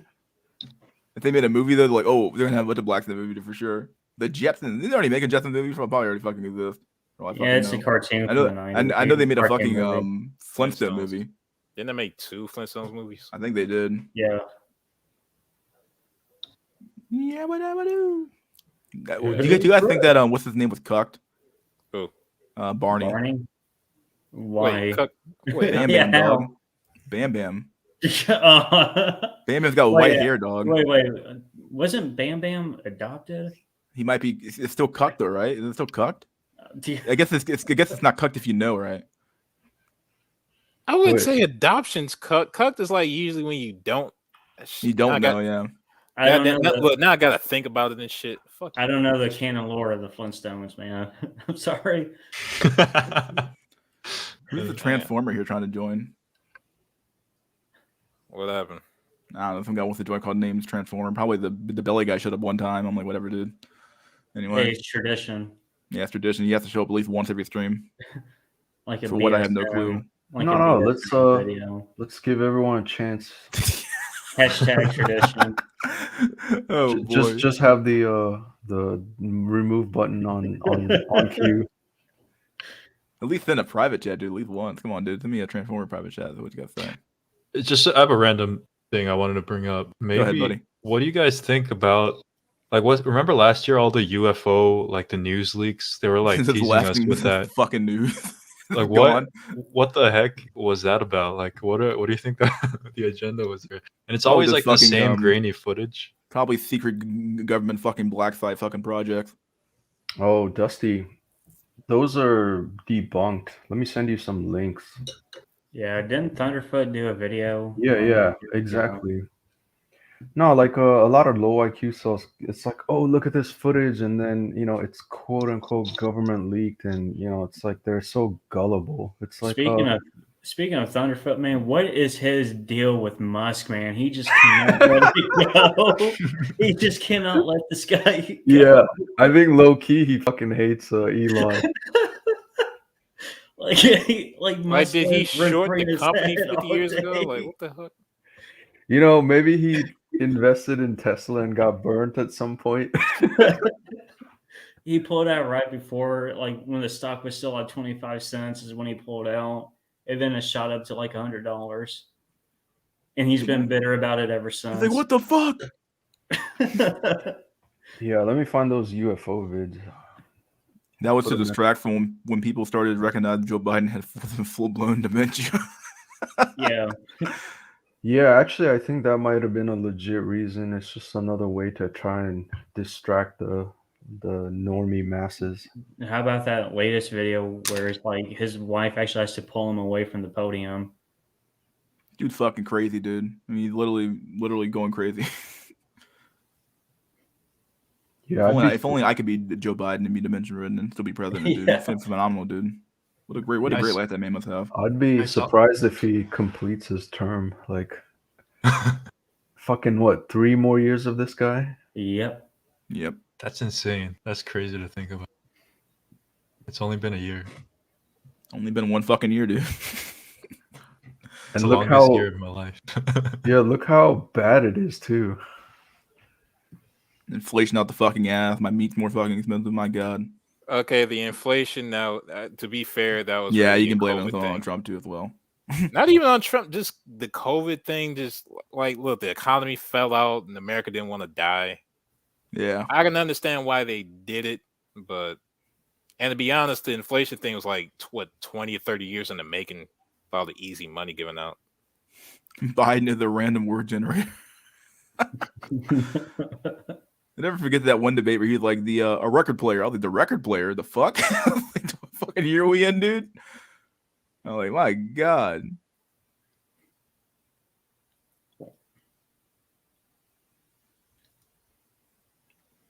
It was right after he shit his pants and farted on the Japanese embassy. The media went to total war and went Enrique inquire mode. And Enrique inquire mode. No, what the fuck? Enrique mode? Like, Enrique's not even here, dude.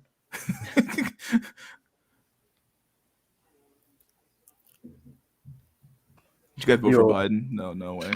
Yo, Dusty, I put the Thunderfoot's video in the private chat link. I guess there's up to part 2 and 3. But yeah, they're a bit lengthy, but no, this is all good stuff to watch. No, I mean the video, the Navy video. Oh, sorry, what was the question? Is it fake footage? Is that what he's doing, like debunking it? It's the UFO. No, it's not fake as in is this a UFO? It's just misidentified. Like as in for the one in question, it's basically a bird, a duck, or a geese with like a 2-meter wingspan in full flight mode, but it looks like a round dot from the given, position. I think it's like a FA-18 Hornet with the testing out the new camera, and that's what it captured. And like if you look at the screen, it tells you elevation, angle, like all the stuff, like parallax effect, like so when people, the low IQ masses, look at it, it's like, oh no, it's a UFO, it's aliens, but dude, it's a fucking geese. And then the other one with like the weather balloon or large rectangular, or basically that Twinkie looking thing, it's just a commercial jetliner looked from very far with blurry vision.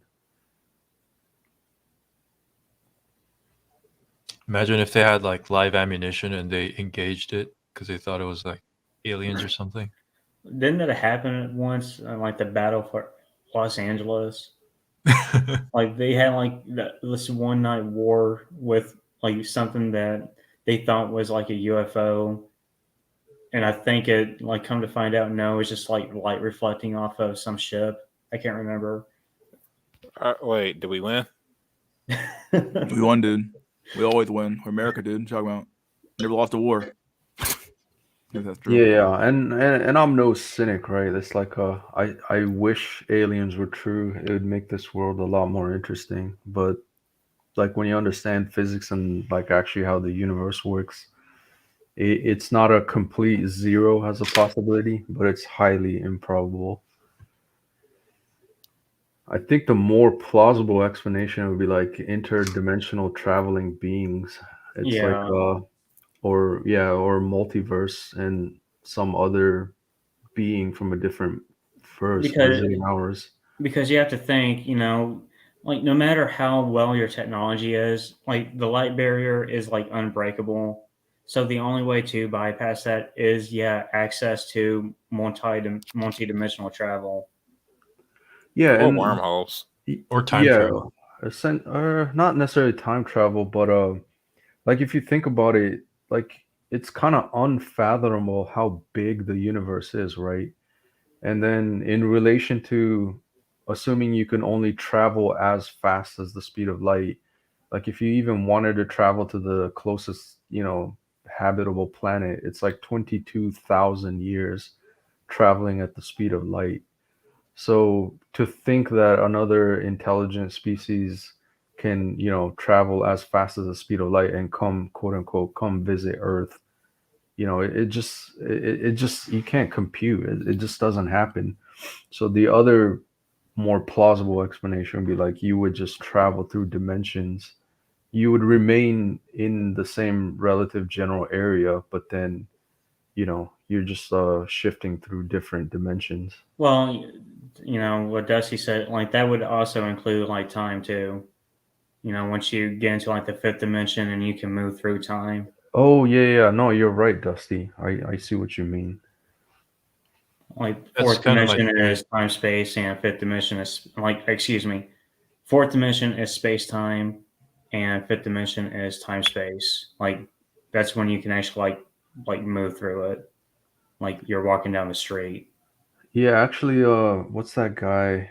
Um, Neil deGrasse Tyson did a pretty decent explanation of the fifth dimension. Scientific black man. Yeah, he's fucking based as hell.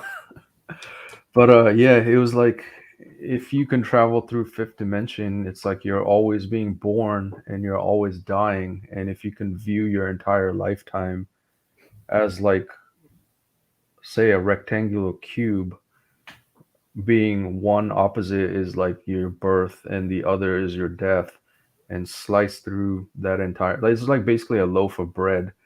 And think about, oh, I can just access my teenage years or my 80s, at an instant. It's like you can just travel between your existence in any slice of time. And that brings up causality, and everybody knows when you go to that in time travel, it instantly goes to shit. Trying to figure that out logically. God damn. You mean the grandfather paradox? There, even not even getting into that, just like you trying to get into causal thing.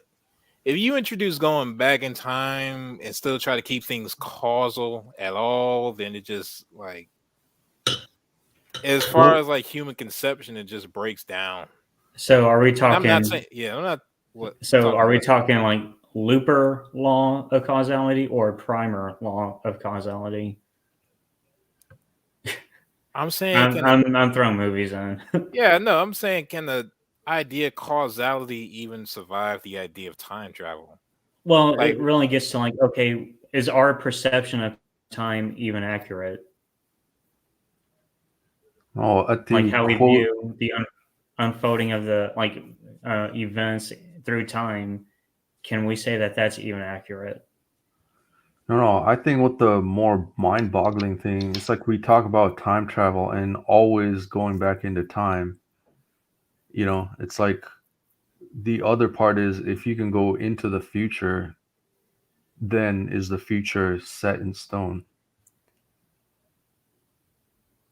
in what way?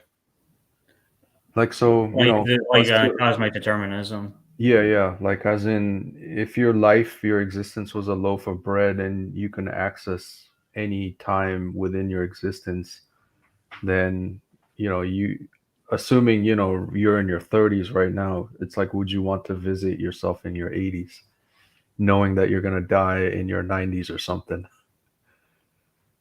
And then is that the future set in stone? Like, you know, That would go. I think that even go back to a question about causation. What would even cause that future to exist? And not saying it wouldn't exist. I'm like, okay, what's the process of existence unfolding? What's the process of that future becoming a present? Like that sort of. See, I told you it's gonna get fucked up. yeah, I think my head's starting to hurt now. Well, Okay. CPU at You max almost done cycles. last or what? Go ahead, last. yeah, I guess I'm done. I guess you're done too. I'm almost done, dude. It's been 6 hours. Dude, 6.5 12 hours hours straight, actually. man. 12 hours Dude, 12 straight. hours. Fuck that shit, dude. I got stuff to do, like sleep. Dude, Anyway. I don't have to be at work for like another 8 hours. So Dang. Well, So let's tomorrow just keep I get to going. stream Let's keep again, so going. I got to do this tomorrow again anyway. So let's see. Let's do some last words, buddy boyos. Last, not you. Sorry, Dusty Jones. Last words. Hey guys, nice to talk to you again. I'll see you tomorrow, I guess. All right, Nothing buddy much to boyos. say. See you tomorrow, my dude. Yep. Peace out. Last words. The black pill is a flat circle. Ah, yes, but of course. That's it. That's all you got for us, buddy? You know, if anybody gets a chance to, Will Durant's books are actually, they're not heavily black pill because that's not what he was focusing on, but they do kind of reveal like black pill truths about like civilization and humans in general, inadvertently. And that's it. There you go. All right, buddy. Thanks for coming on. Jack Nickelback, my dude. Last words. All right, I'll tell you. Maybe I shouldn't go to this, but even going into the occult, like there's even thought to like whether the past is even set in stone. Because even in some of those things, they're talking about like retroactive existence in the past. Like, basically, time travel ruins every kind of story. So, including the real life ones. God damn. Oh boy. Yeah. Shout out to the fucking Terminator 3. So, there you go. All right, buddy. That's your last words. Yeah, I guess so. All right, buddy. See you next time. No, that'll last again. Drelix, my dude. Last words. Stay based. Keep stacking your bread and get the fuck out when you can. Peace out, my dude. Thanks for coming on, my dude. Take care. Yep. Oh boy, and then it was one. Oh, here we go. Someone said no, don't cut the stream. Why the hell shouldn't I? I've been on here for 6 hours, 32 fucking minutes, and 30 seconds. I'm tired, dog. Okay, it's been a long fucking stream, dude. You guys got a lot of content out of me today, okay? Come on. I ain't getting paid for this shit. This is like a fucking job for me at this point, dude. 6 hours of sitting in a fucking chair, drinking water. Come on, dude. This is a job. Do some jumping jack mystery? Yeah, maybe I should. In Silicon Bar. It's over. It's almost over, dude. What's so funny? It's not my opinion. It's the current view in science.